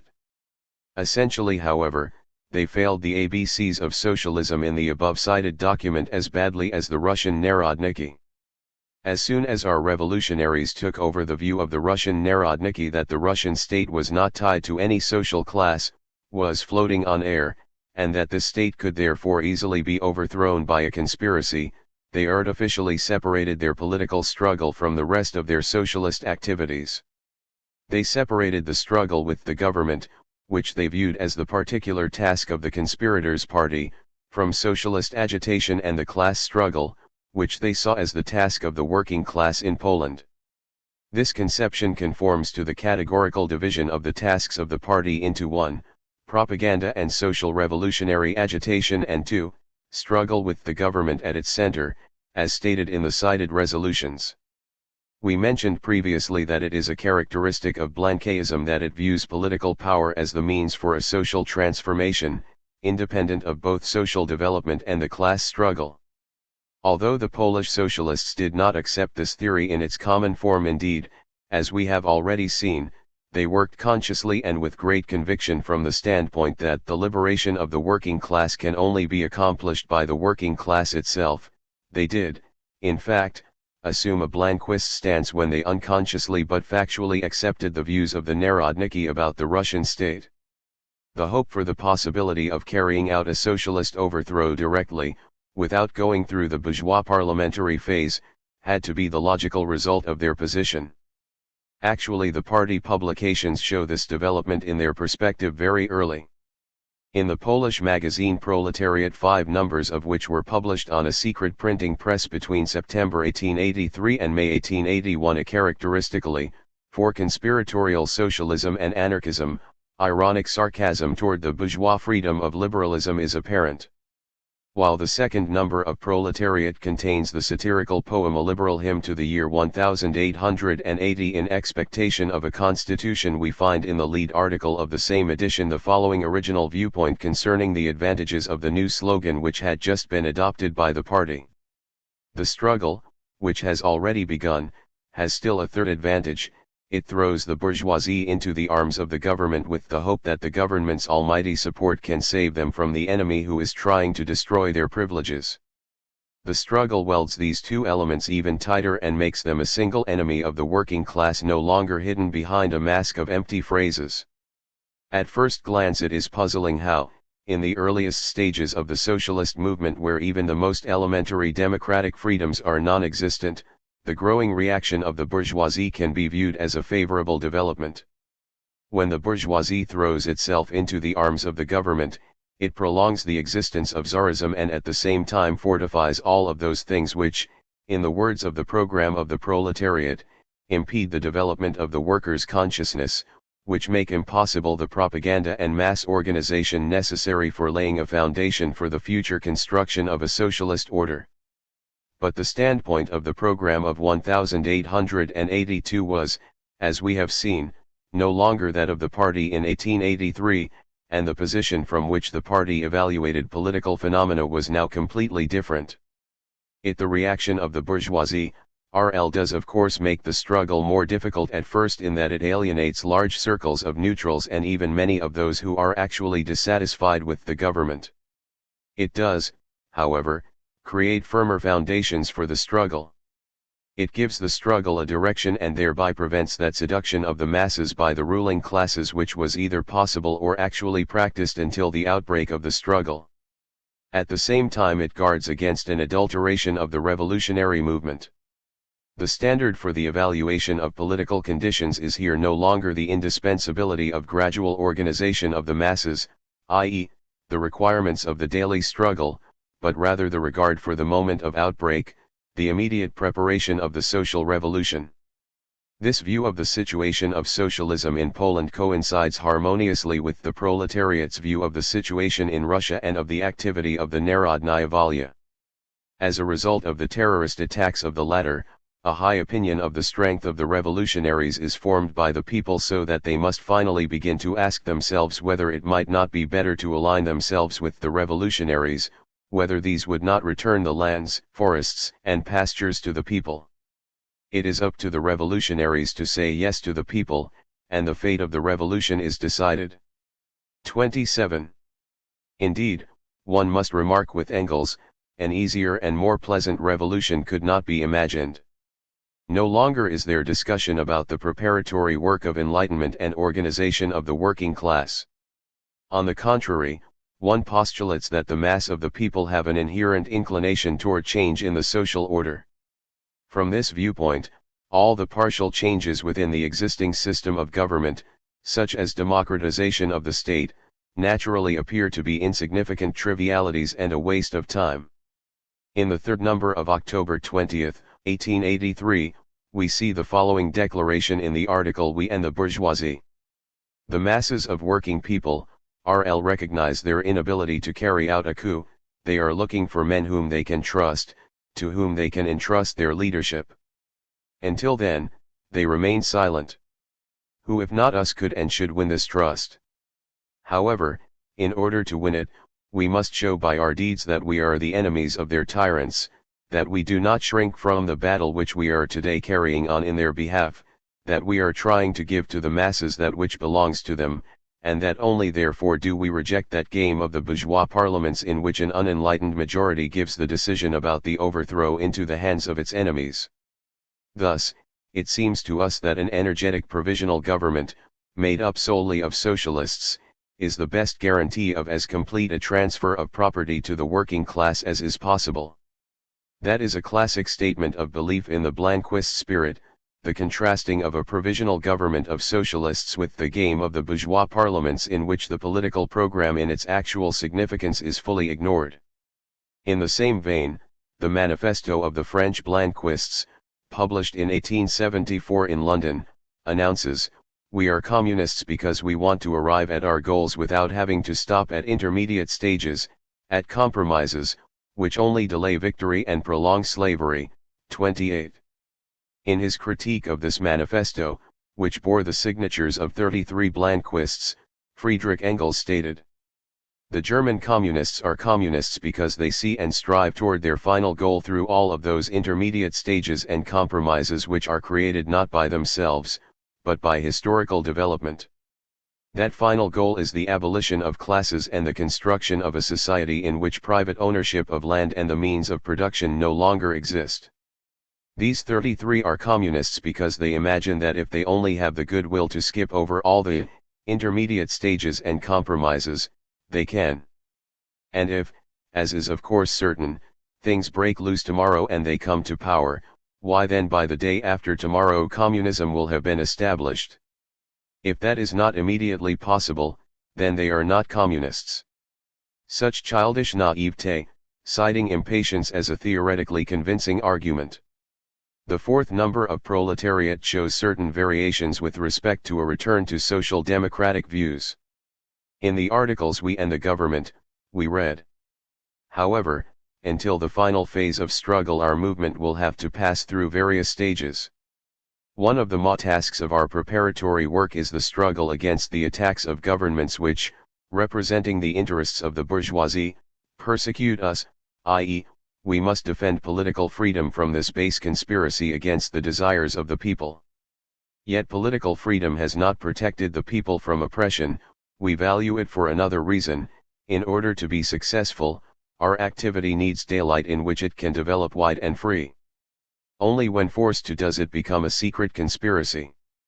Under conditions of political freedom, an effect on the masses is achieved more easily, their consciousness is more quickly awakened, they gather more quickly around the banner of the social idea, and their organization becomes possible to a very high degree. The struggle with the political difficulties set before us by governments must be especially tenacious where political oppression rules in its primal and most shameless form, where complete arbitrariness governs, where the most primitive human rights are totally ignored. Here, the overthrow of the government must be one of the main points of the socialist program of action. On the basis of the above quotation, it could appear that the Proletariat Party did understand the necessity of winning political freedoms before the outbreak in order to make agitation and organization possible in greater measure. But here too the strongly one-sided and flat, formalistic evaluation of political freedoms merely as technical aids for the activities of the socialists is obvious. The objective, historical side of the parliamentary bourgeois forms of government as an indispensable stage in the development of the capitalist society is totally ignored. Since parliamentary democracy is viewed only as an external means of facilitating preparations for the outbreak, the logical conclusion that the struggle for the realization of democratic forms is a necessary and primary task of the working class is not needed. On the contrary, the view remains that the winning of these freedoms is, to be sure, a pleasant development which cannot be rejected, but which, if necessary, can be foregone. These are essentially the conclusions which the proletariat draws in the second part of the article We and the Government, which appeared in the fifth and last number of its Warsaw magazine. Should the government, having been frightened by the progress of our revolutionary work, approach our more or less patriotic bourgeoisie and make a few political national concessions to it in order to bring it into a common struggle against us, well, please do. We will certainly not protest against such concessions. But we will make an effort to use all of that which was done for the bourgeoisie against it and the government. An even clearer representation of this pure Blanquist conception of political freedoms appears in the closing section of the same article, where conclusions are drawn from the two fundamental articles. We conclude, the present state has a single basic significance for us. Since the state ties its existence closely to the maintenance of the existing economic system, it defends the privileged classes and oppresses and persecutes the parties which strive for social liberation. Destroying the governmental apparatus simply means toppling the barrier which stands between us and our goal. The discussion here is no longer about despotic government but about the present state.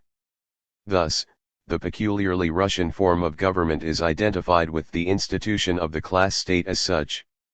Therefore, the task of the Socialist Party is not primarily the progressive reform of governmental institutions but rather the destruction of the governmental apparatus, i.e., the direct overthrow of the government which, since it is based on class rule, is a fortress of the bourgeois system of domination. Finally, in 1884, after Ludwik Warensky had been arrested and had disappeared from the field of battle, the development in political thought criticized here appears in full regalia in the most important document of the party's history, the formal agreement with the Narodnaya Volya. This contract which, as usual, officially recognizes the connections between the Polish and Russian socialist movements only long after they had actually been established, is an excellent counterpart to the earlier appeal to the Russian comrades. It shows the long path of political change which Polish socialism covered in the short period between the end of 1881 and the beginning of 1884.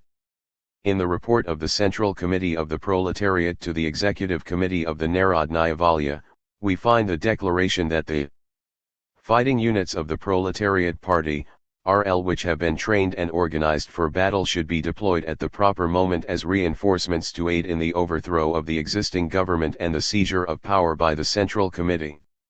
The Central Committee itself will be based upon the masses, since it will be the only true representative of their interests, and will institute a series of economic and political reforms through which the existing concepts of property will be forever discredited. The Central Committee will carry out that part of the socialist program whose realization at the moment of overthrow is possible. 29. Here the overthrow of the existing government, правительство, i.e., Tsarism, is obviously conceived as the direct prelude to social revolution. The struggle against despotism completely loses its character as a daily struggle on the soil of bourgeois social order. The distance between the minimal demands and the final goal, between the political program and the program of socialist overthrow, disappears, and the daily activity becomes mere speculation about the impending outbreak which will immediately usher in the social transformation. In accord with this, the Central Committee discusses the details of the outbreak, promises not to begin the overthrow of the state, Gosudurstvenyi Perevorod, until the signal from the Executive Committee of the Narodnaya Volya, reserves for itself independence in its creative work after the overthrow, etc. Enough. We have here, despite the views on class struggle, mass action, etc., which are stressed in other parts of the document, a typical Blanquist program. Thus, this document, which crowns the practical realization of that idea which was expressed in the appeal to the Russian comrades, is also the endpoint of a series of gradual changes within Polish socialism. Rosa Luxemburg. Marxist Theory and the Proletariat. 1903. Written, 1903. The philosophers have only interpreted the world in various ways, the point is to change it. Marx's 11th thesis on Feuerbach. 20 years ago, Marx laid his towering head to rest. And although we only experienced a couple of years ago what in the language of German professors is called the crisis of Marxism, it suffices to throw a glance at the masses that today follow socialism alone in Germany and at socialism's importance in all so-called civilized countries, in order to grasp the immensity of the work of Marx's thoughts.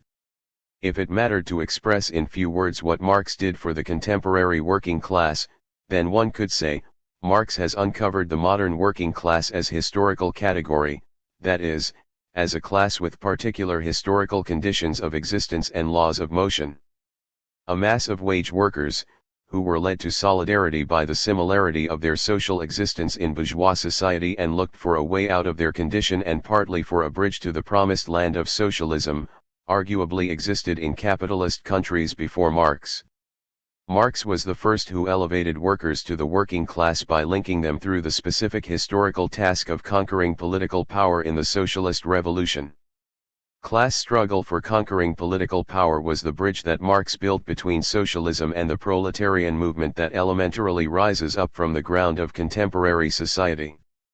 The bourgeoisie has always shown sure instinct when it followed the proletariat's political aspirations with hatred and fear.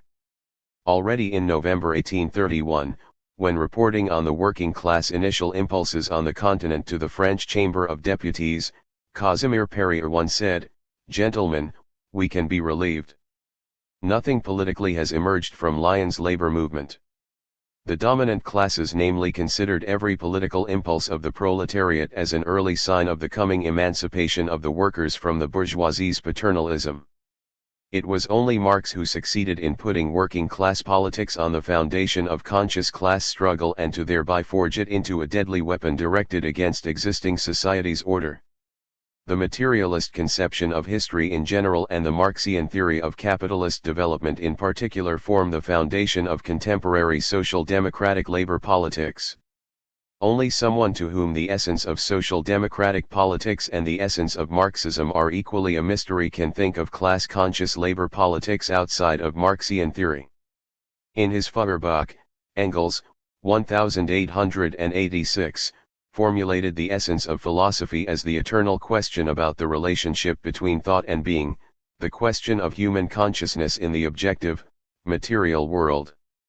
If we transfer the concepts of being and thought from the abstract world of nature and individual speculation, whereto professional philosophers stick with iron determination, to the realm of societal life, then the same can in a particular sense be said about socialism. Socialism has always been the feeling for and the search for means and ways to bring being into accord with thought, namely to bring the historical forms of existence into accord with societal consciousness. It was left to Marx and his friend Engels to find the solution to a centuries-old painstaking task.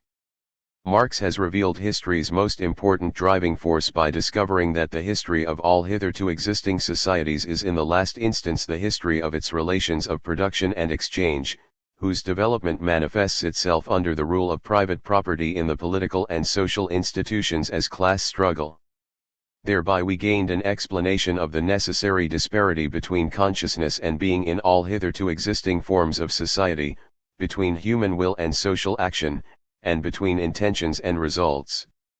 Humanity first uncovered the secret behind its own societal process thanks to Marxian ideas. Furthermore, the discovery of the laws of capitalist development also expounded the way that society took from its natural, unconscious stage, during which history was made in the manner that bees construct their honeycombs, to the stage of conscious, deliberate, true human history, wherein for the first time societies will and action come into accord with each other so that the social human will for the first time in millennia do that what, he wants to do. To speak with Engels, 1886, 270, this final leap from the kingdom of necessity to the kingdom of freedom that only the socialist revolution will realize for society as a whole, already takes place within the existing order in social democratic politics. 2. With the Ariadne thread of Marx's theory in its hand, the Workers' Party is today the only party that knows from the historical point of view what it does and therefore does what it desires. This is the whole secret of social democracy's power. The bourgeois world has long been puzzled by social democracy's astonishing resilience and steady progress. From time to time there are single senile sillybillies who, blinded by special moral successes of our politics, advise the bourgeoisie to learn a lesson from our example and from social democracy's secret wisdom and idealism. They do not understand that what is a source of life and fountain of youth and energy for the aspiring working class politics is deadly poison for the bourgeois parties. Because what is it that in fact gives us the inner moral strength to endure and shake off the biggest repression, such as a dozen years of the law against socialists 3 with such laughing courage? Is it for instance the disinherited's keenness to pursue small improvements of their condition? The modern proletariat is unlike the Philistine and the petty bourgeois, not willing to become a hero for the sake of everyday comforts. The plain, sober bigotry of the world of English trade unions shows how little the pure prospect of small material gains for the working class is capable of creating a moral flight of fancy.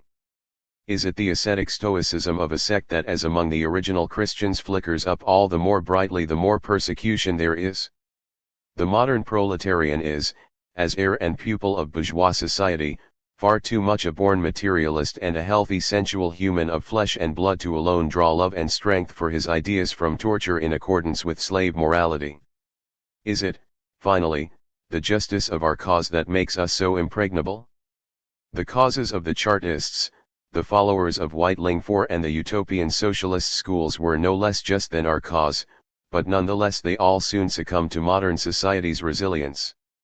If the contemporary labor movement victoriously shakes the manes, defying all the acts of violence of the enemy world, then this is especially due to its calm understanding of the lawfulness of the objective historical development, the understanding of the fact that capitalist production begets with the inexorability of a natural process, its own negation, Marx 1867, 929, namely the expropriation of the expropriators, the socialist revolution.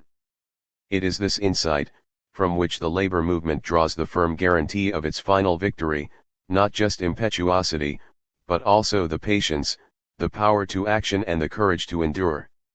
The first condition of successful politics of struggle is understanding the movements of the opponent. But what is the key to understanding bourgeois politics down to its smallest ramifications and the labyrinths of daily politics so that we are equally protected from surprises and illusions? The key is nothing more than the insight that one must explain all forms of societal consciousness in their inner turmoil from the interests of classes and groups, from the antagonisms of material life and in the last instance from the conflict existing between the social forces of production and the relations of production. Marx 1859, 263.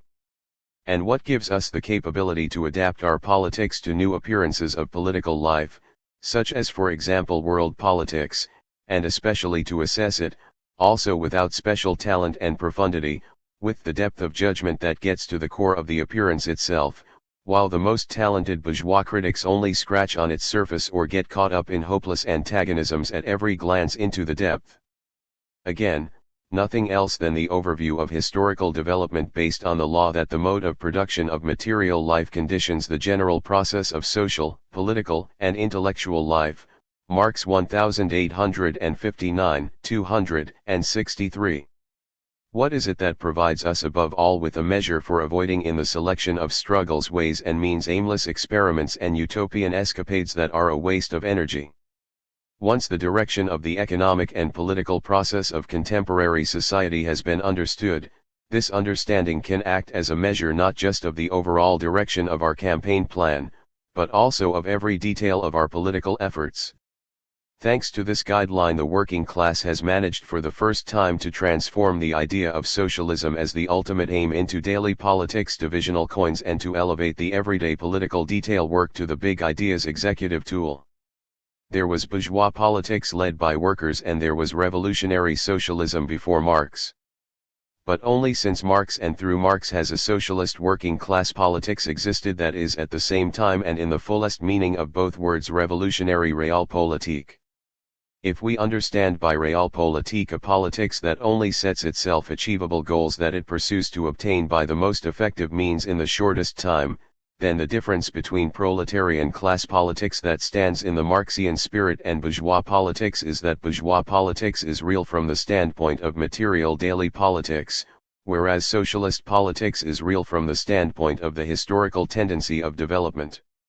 Exactly the same difference can be found between a vulgar economic theory of value that conceives of value as a thing in appearance from the standpoint of the market stall and Marxian theory that conceives of value as a societal relation in a particular historical epoch.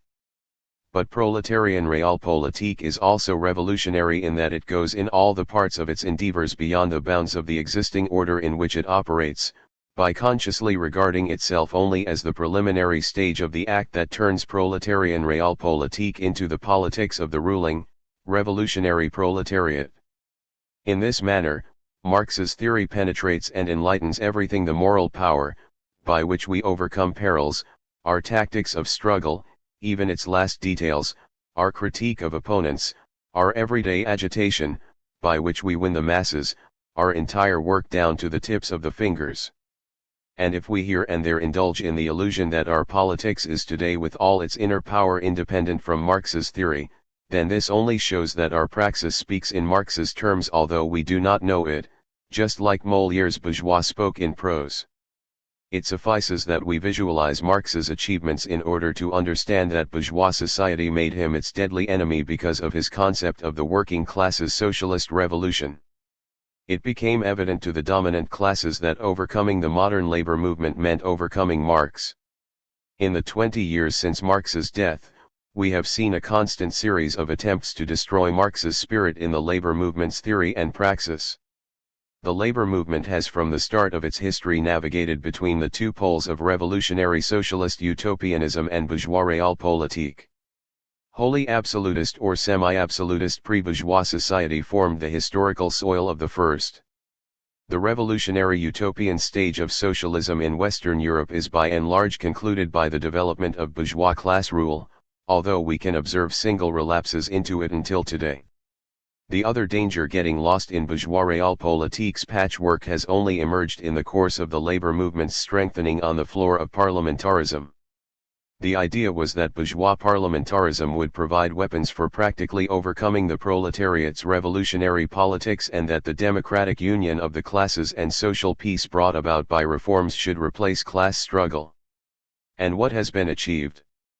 The illusion may have here and there lasted for a while, but the unsuitability of realpolitik's bourgeois methods for the working class became immediately evident. The fiasco of ministerialism in France 5, the betrayal by liberalism in Belgium 6, the breakdown of parliamentarism in Germany 7, the short dream of quiet development strike by strike broke to pieces. The Marxian law of the tendency of the sharpening of social contrasts as foundation of class struggle asserted itself. And every day brings new signs and wonders. In the Netherlands, 24 hours of the railway strike like an earthquake overnight opened up a yawning gap in the middle of society, from which class struggle blazed out. Holland is on fire. 8. So in the light of the march of the worker battalions, the base of bourgeois democracy and bourgeois legislation breaks down like a thin ice sheet and again makes the working class aware that its final goal cannot be achieved on this base. All of this is the result of the many attempts to practically overcome Marx. Hundreds of industrious apologists have made the theoretical overcoming of Marxism their life task and the springboard of their careers. What have they achieved? They have managed to create in the circles of the faithful intelligentsia the conviction that Marx's works are one-sided and exaggerated. But even those of the bourgeois ideologues, who can be taken serious, such as Stammeiler 9, have understood that nothing can be achieved with a bit more or a bit less half-truths against such a deep and profound theory. But what can bourgeois academia oppose to Marxian theory as a whole? Since Marx has emphasized the historical standpoint of the working class in the fields of philosophy, history, and economics, bourgeois research in these fields has lost the thread. The classical philosophy of nature has come to an end. The bourgeois philosophy of history has come to an end.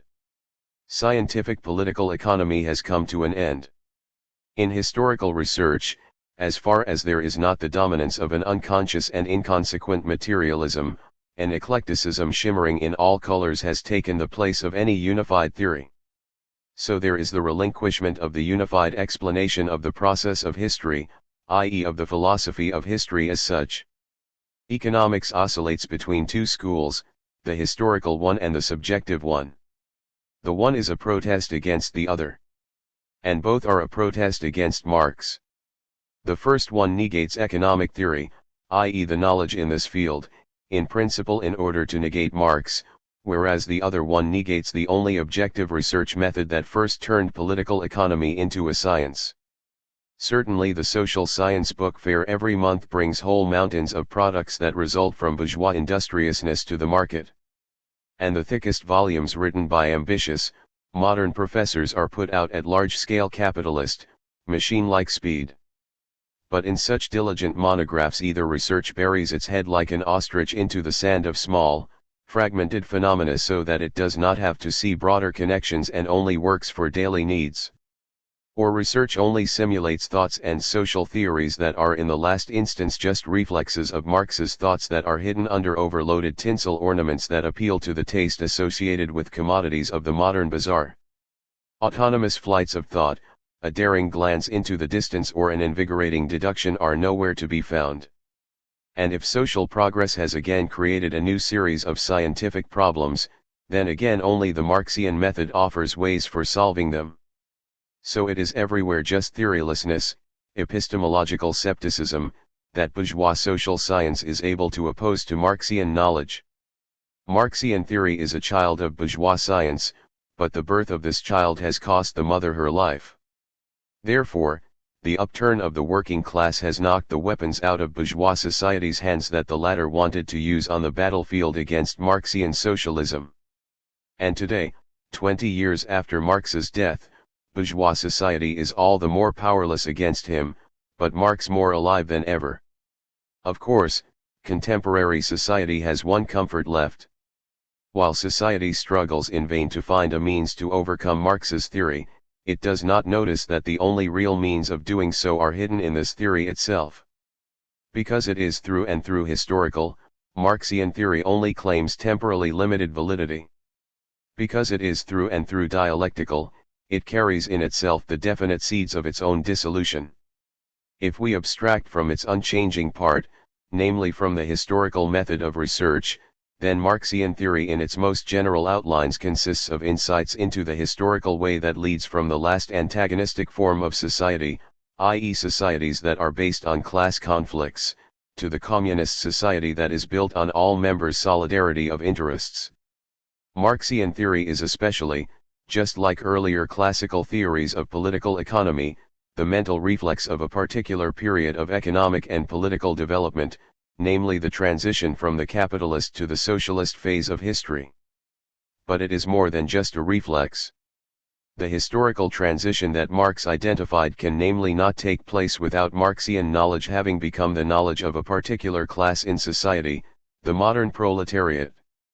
That Marx's theory becomes the working class form of consciousness and as such an element of history is the precondition for the realization of the historical revolution formulated in Marx's theory. Marx's theory proves to be true continuously with every new proletarian who supports class struggle. So Marx's theory is at the same time part of the historical process and is also itself a process. Social revolution will be the Communist Manifesto's final chapter. Consequently, the part of Marxian theory that is most dangerous to the existing order of society will sooner or later be overcome. But only together with the existing order of society. Rosa Luxemburg. Stagnation and Progress of Marxism. 1903. Written, 1903. In his shallow but at time interesting causerie entitled Die Soziale Bewegung in Frankreich und Belgien, The Socialist Movement in France and Belgium, Karl Grun remarks, aptly enough, that Fourier's and Saint-Simon's theories had very different effects upon their respective adherents. Saint-Simon was the spiritual ancestor of a whole generation of brilliant investigators and writers in various fields of intellectual activity, but Fourier's followers were, with few exceptions, persons who blindly parrot their master's words, and were incapable of making any advance upon his teaching.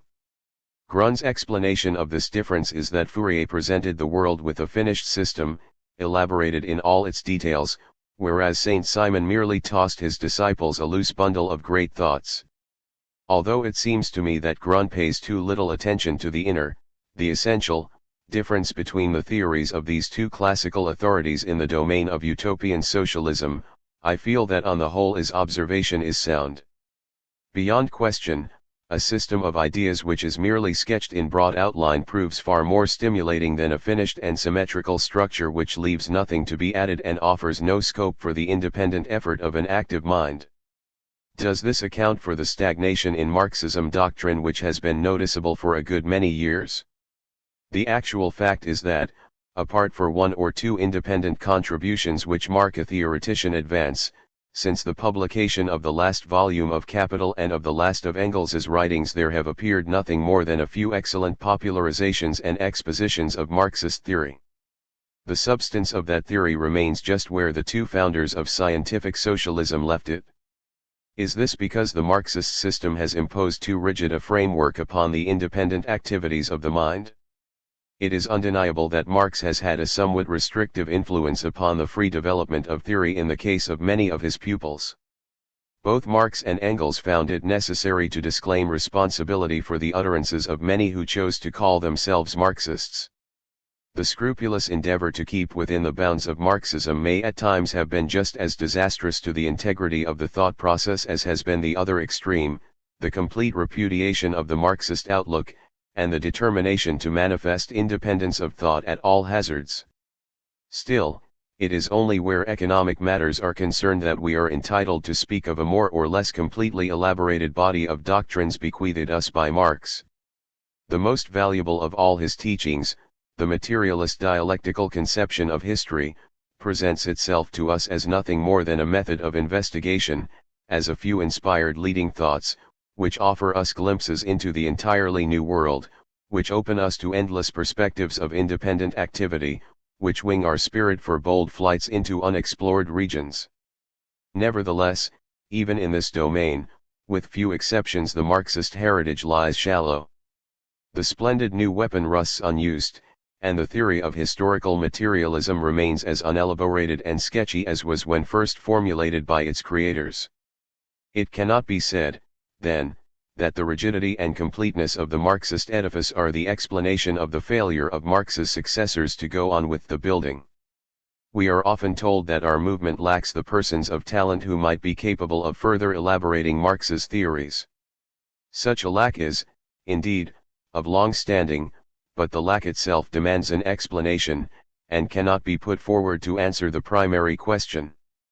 We must remember that each epoch forms its own human material, that if in any period there is a genuine need for theoretical exponents, the period will create the forces requisite for the satisfaction of that need.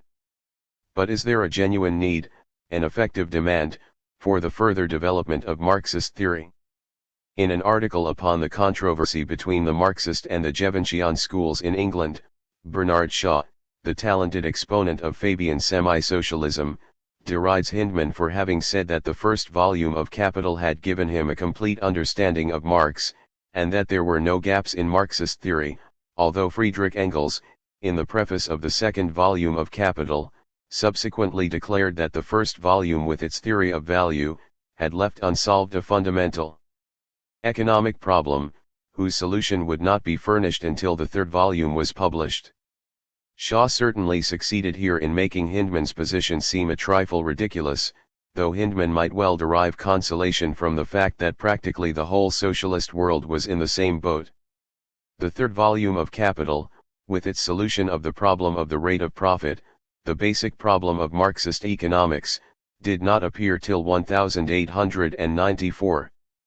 But in Germany, as in all other lands, agitation had been carried on with the aid of the unfinished material contained in the first volume. The Marxist doctrine had been popularized and had found acceptance upon the basis of this first volume alone.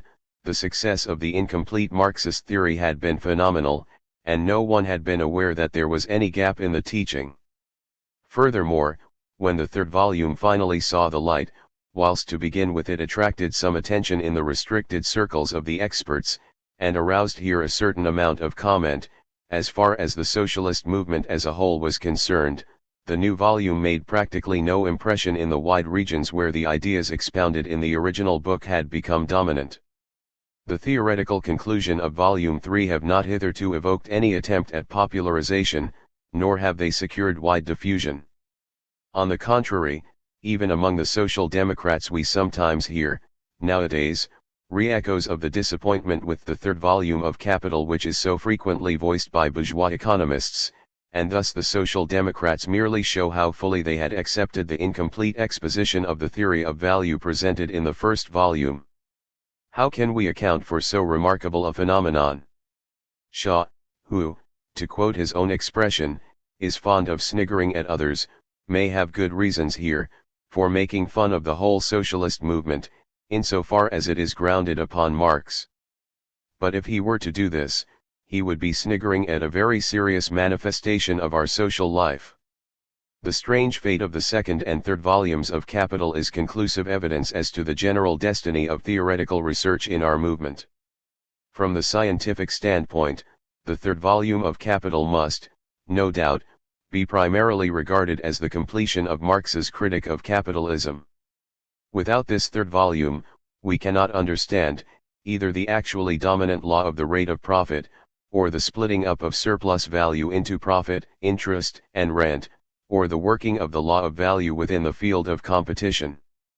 But, and this is the main point, all these problems, however important from the outlook of the pure theory, are comparatively unimportant from the practical outlook of the class war.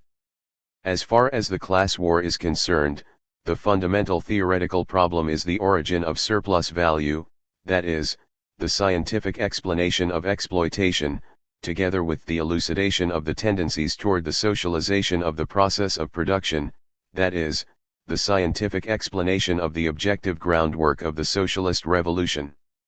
Both these problems are solved in the first volume of Capital, which deduces the expropriation of the expropriators as the inevitable and ultimate result of the production of surplus value and of the progressive concentration of capital. Therewith, as far as theory is concerned, the essential need of the labor movement is satisfied. The workers, being actively engaged in the class war, have no direct interest in the question how surplus value is distributed among the respective groups of exploiters, or in the question how, in the course of this distribution, competition brings about rearrangements of production. That is why, for socialists in general, the third volume of Capital remain an unread book. But, in our movement, what applies to Marx's economic doctrines applies to theoretical research in general. It is pure illusion to suppose that the working class, in its upward striving, can of its own accord become immeasurably creative in the theoretical domain.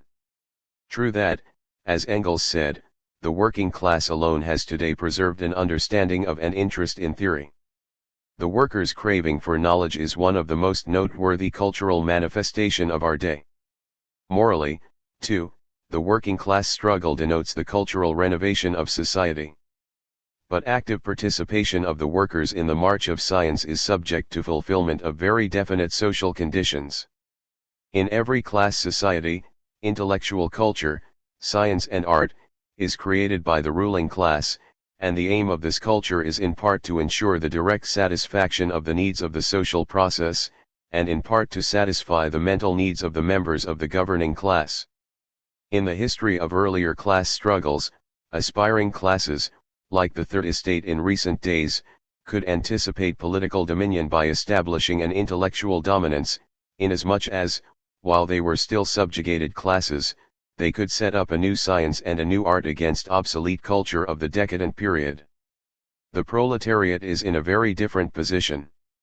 As a non-possessing class, it cannot in the course of its struggle upwards spontaneously create a mental culture of its own while it remains in the framework of bourgeois society.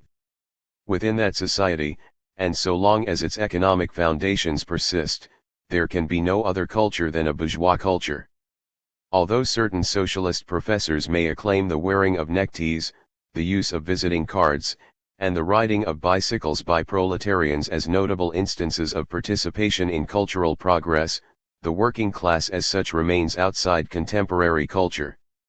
Notwithstanding the fact that the workers create with their own hands the whole social substratum of this culture, they are only admitted to its enjoyment insofar as such admission is requisite to the satisfactory performance of their functions in the economic and social process of capitalist society. The working class will not be in a position to create a science and an art of its own until it has been fully emancipated from its present class position.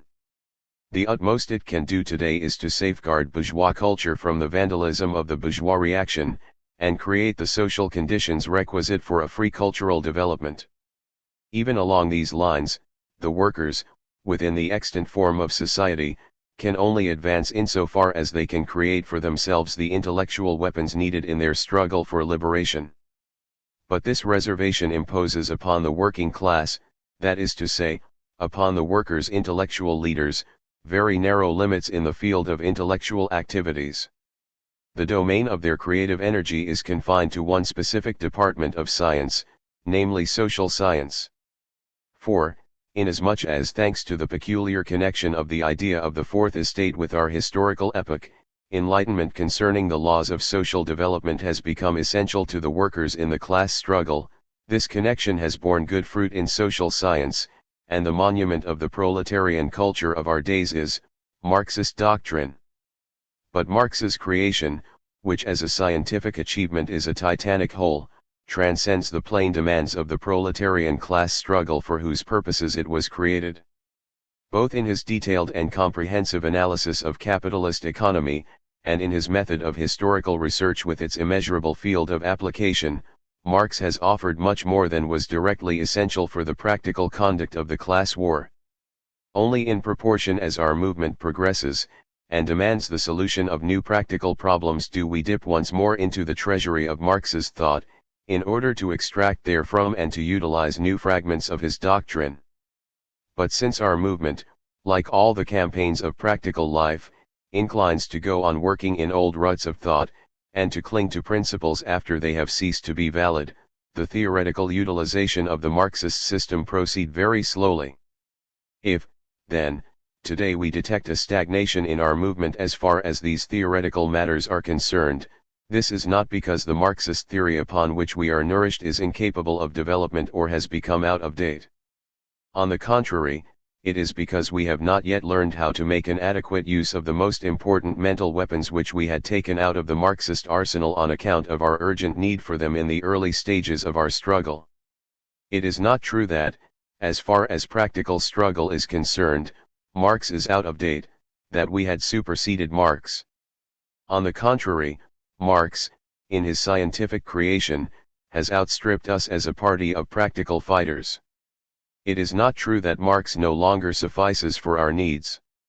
On the contrary, our needs are not yet adequate for the utilization of Marx's ideas. Thus do the social conditions of proletarian existence in contemporary society, conditions first elucidated by Marxist theory, take vengeance by the fate they impose upon Marxist theory itself. Though that theory is an incomparable instrument of intellectual culture, it remains unused because, while T is inapplicable to bourgeois class culture, it greatly transcends the needs of the working class in the matter of weapons for the daily struggle. Not until the working class has been liberated from its present conditions of existence will the Marxist method of research be socialized in conjunction with the other means of production, so that it can be fully utilized for the benefit of humanity at large, and so that it can be developed to the full measure of its functional capacity. Rosa Luxemburg. Lassalle and the Revolution. March 1904. Lassalle's immediate relationship with the March 1848 revolution has remained a mere fragmentary, almost fleeting, one. This is partly because of his still relatively young age, but above all because of the peculiar concatenation of circumstances in his life which, for almost a decade, chained him to the individual fate of a woman badly abused by the dominant feudal powers and which have made his energy to the service of the revolution highly disputed in this period. Not until the November crisis of 1848 was Lassalle able to play an exemplary part in the revolutionary struggles of the Rhineland. Immediately, however, he was snared by the Prussian judiciary, which only released him when the revolution was over.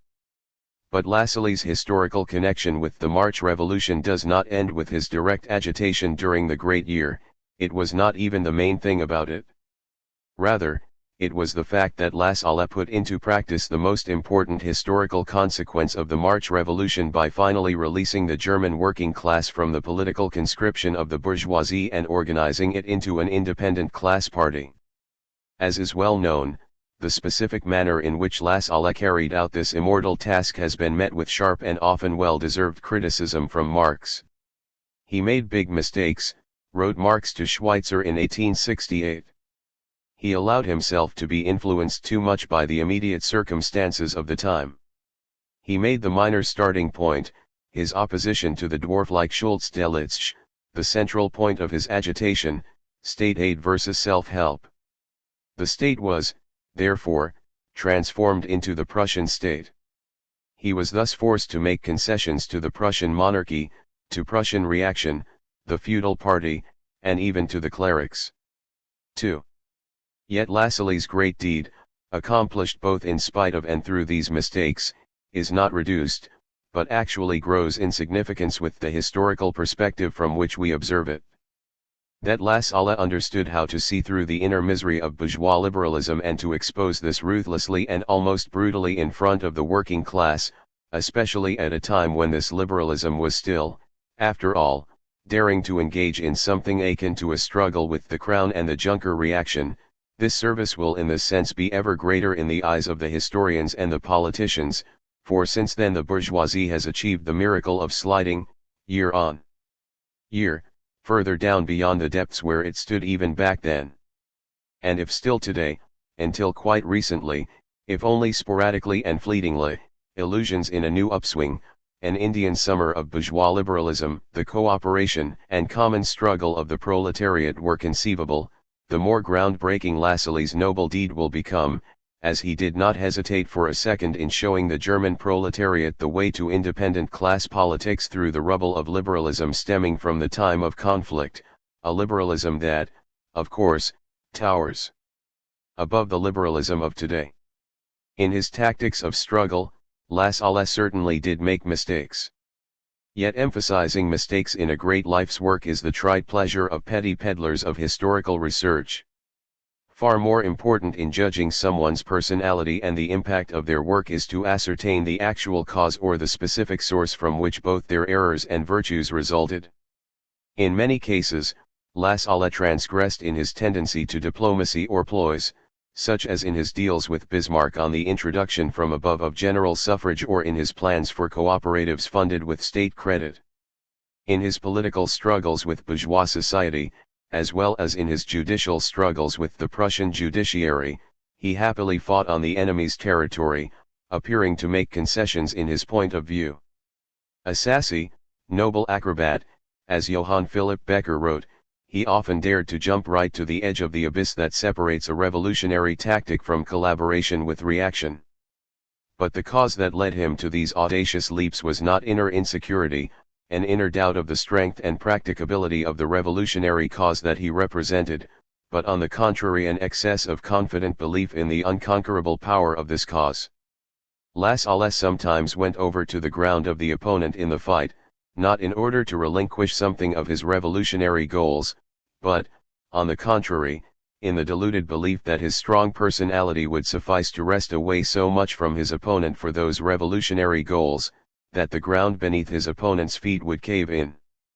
When, for example, Lassalle grafted his idea of cooperatives funded by state credit onto an idealistic, unhistorical fiction of the state, the great danger of this fiction was that in reality he merely idealized the wretched Prussian state. But what Lassalle wanted to impose on it in terms of the tasks and duties of the working class would not only have shaken the miserable shack that is the Prussian state, but the bourgeois state in general. The wrong, one might say the opportunistic, aspect of the Lassallean tactic was that he aimed his demands at the wrong audience. Yet his demands did not as a result diminish and disintegrate in his hands, they grew more and more. And if he preferred to reduce the whole fight to a few militant slogans, on the general right to vote and the productive associations, for example, then it was not an excess of patience, which would have meant abandoning the sea of socialist demands for piecemeal bourgeois reforms, but his impatience, on the contrary, which drove him to concentrate all forces on one or a few particular points of attack in order to cut short the long historic process. So the mistakes of Lassallean tactics are those of an aggressive attacker, not a ditherer. They are those of a daring revolutionary, not a faint-hearted diplomat. In every period there are people, and there are also such people today, who only believe in the possibility and the timeliness of a revolution when it has already happened. Such people grasp world history not by observing its face, so to speak, but its behind. Lassalle belonged to that great generation, at the top of which Karl Marx shone, in which belief in the revolution was alive in all its power. Not merely in the sense that in the 1850s Lassalle, like Marx and Engels, still confidently expected the return of the March revolutionary wave in Europe, but above all in the sense that he lived in the rock-solid conviction of the validity and inevitability of the proletarian revolution. He constantly listened to the march of worker battalions in the historical storming of the bourgeois order of society, right in the middle of the everyday struggle and the guerrilla war with the Prussian judiciary and police. And he knew perfectly well that the only adequate guarantee of the victorious course of this struggle lay in the proletarian mass itself. Even if he did not arrive at this conclusion by way of historical materialist research, as Marx did, but rather by way of philosophic idealistic speculation, he provided the German working class, in complete harmony with Marx's teaching, with one of its most important signposts in their class struggle when he, in contrasting parliamentary reformism to revolutionary mass action, said, "A legislative assembly never has overthrown and never will overthrow the existing order. All that such an assembly has ever done and ever been able to do is proclaim the existing order outside, sanction the already completed overthrow of society and elaborate on its individual consequences, laws, and so forth. Spoken more realistically, in the last instance revolutions can only be made with the masses and their passionate devotion, my emphasis, RL. 3. In a few months, on August 31st, to be precise, 40 years will have passed since Lassalle's death. He and his life's work, judged for so long in a varied and sometimes contradictory manner, are now available for the German working class in full and exhaustive clarity, and indeed both in mortal and immortal forms, in Bernstein's commentary and in Mehring's works. Had his sudden death not taken him away after such a short and bright life, it is doubtful whether Lassalle would have been able to orient himself in today's movement and claim his position as a leading and powerful spirit in this completely changed environment. Events, he wrote shortly before his death, will develop very slowly, I fear, and my glowing soul takes no pleasure in these children's illnesses and chronic tasks. For yet history has hardly ever suffered from a more disgusting infantile illness than the current period of bourgeois feudal parliamentarism, which the modern proletariat in Germany and all capitalist countries is damned to wade through and penetrate if it is to overcome it. Lassalle's personality was simply not made for this period of the struggle. But the contemporary proletarian mass movement needs that glowing soul, which shone in Lassalle and still breathes in each of his written words, all the more today. That soul, in Lassalle's words, will alone be able to clench the whole power into a fist, and, at the crucial moment, overcome bourgeois society and achieve victory.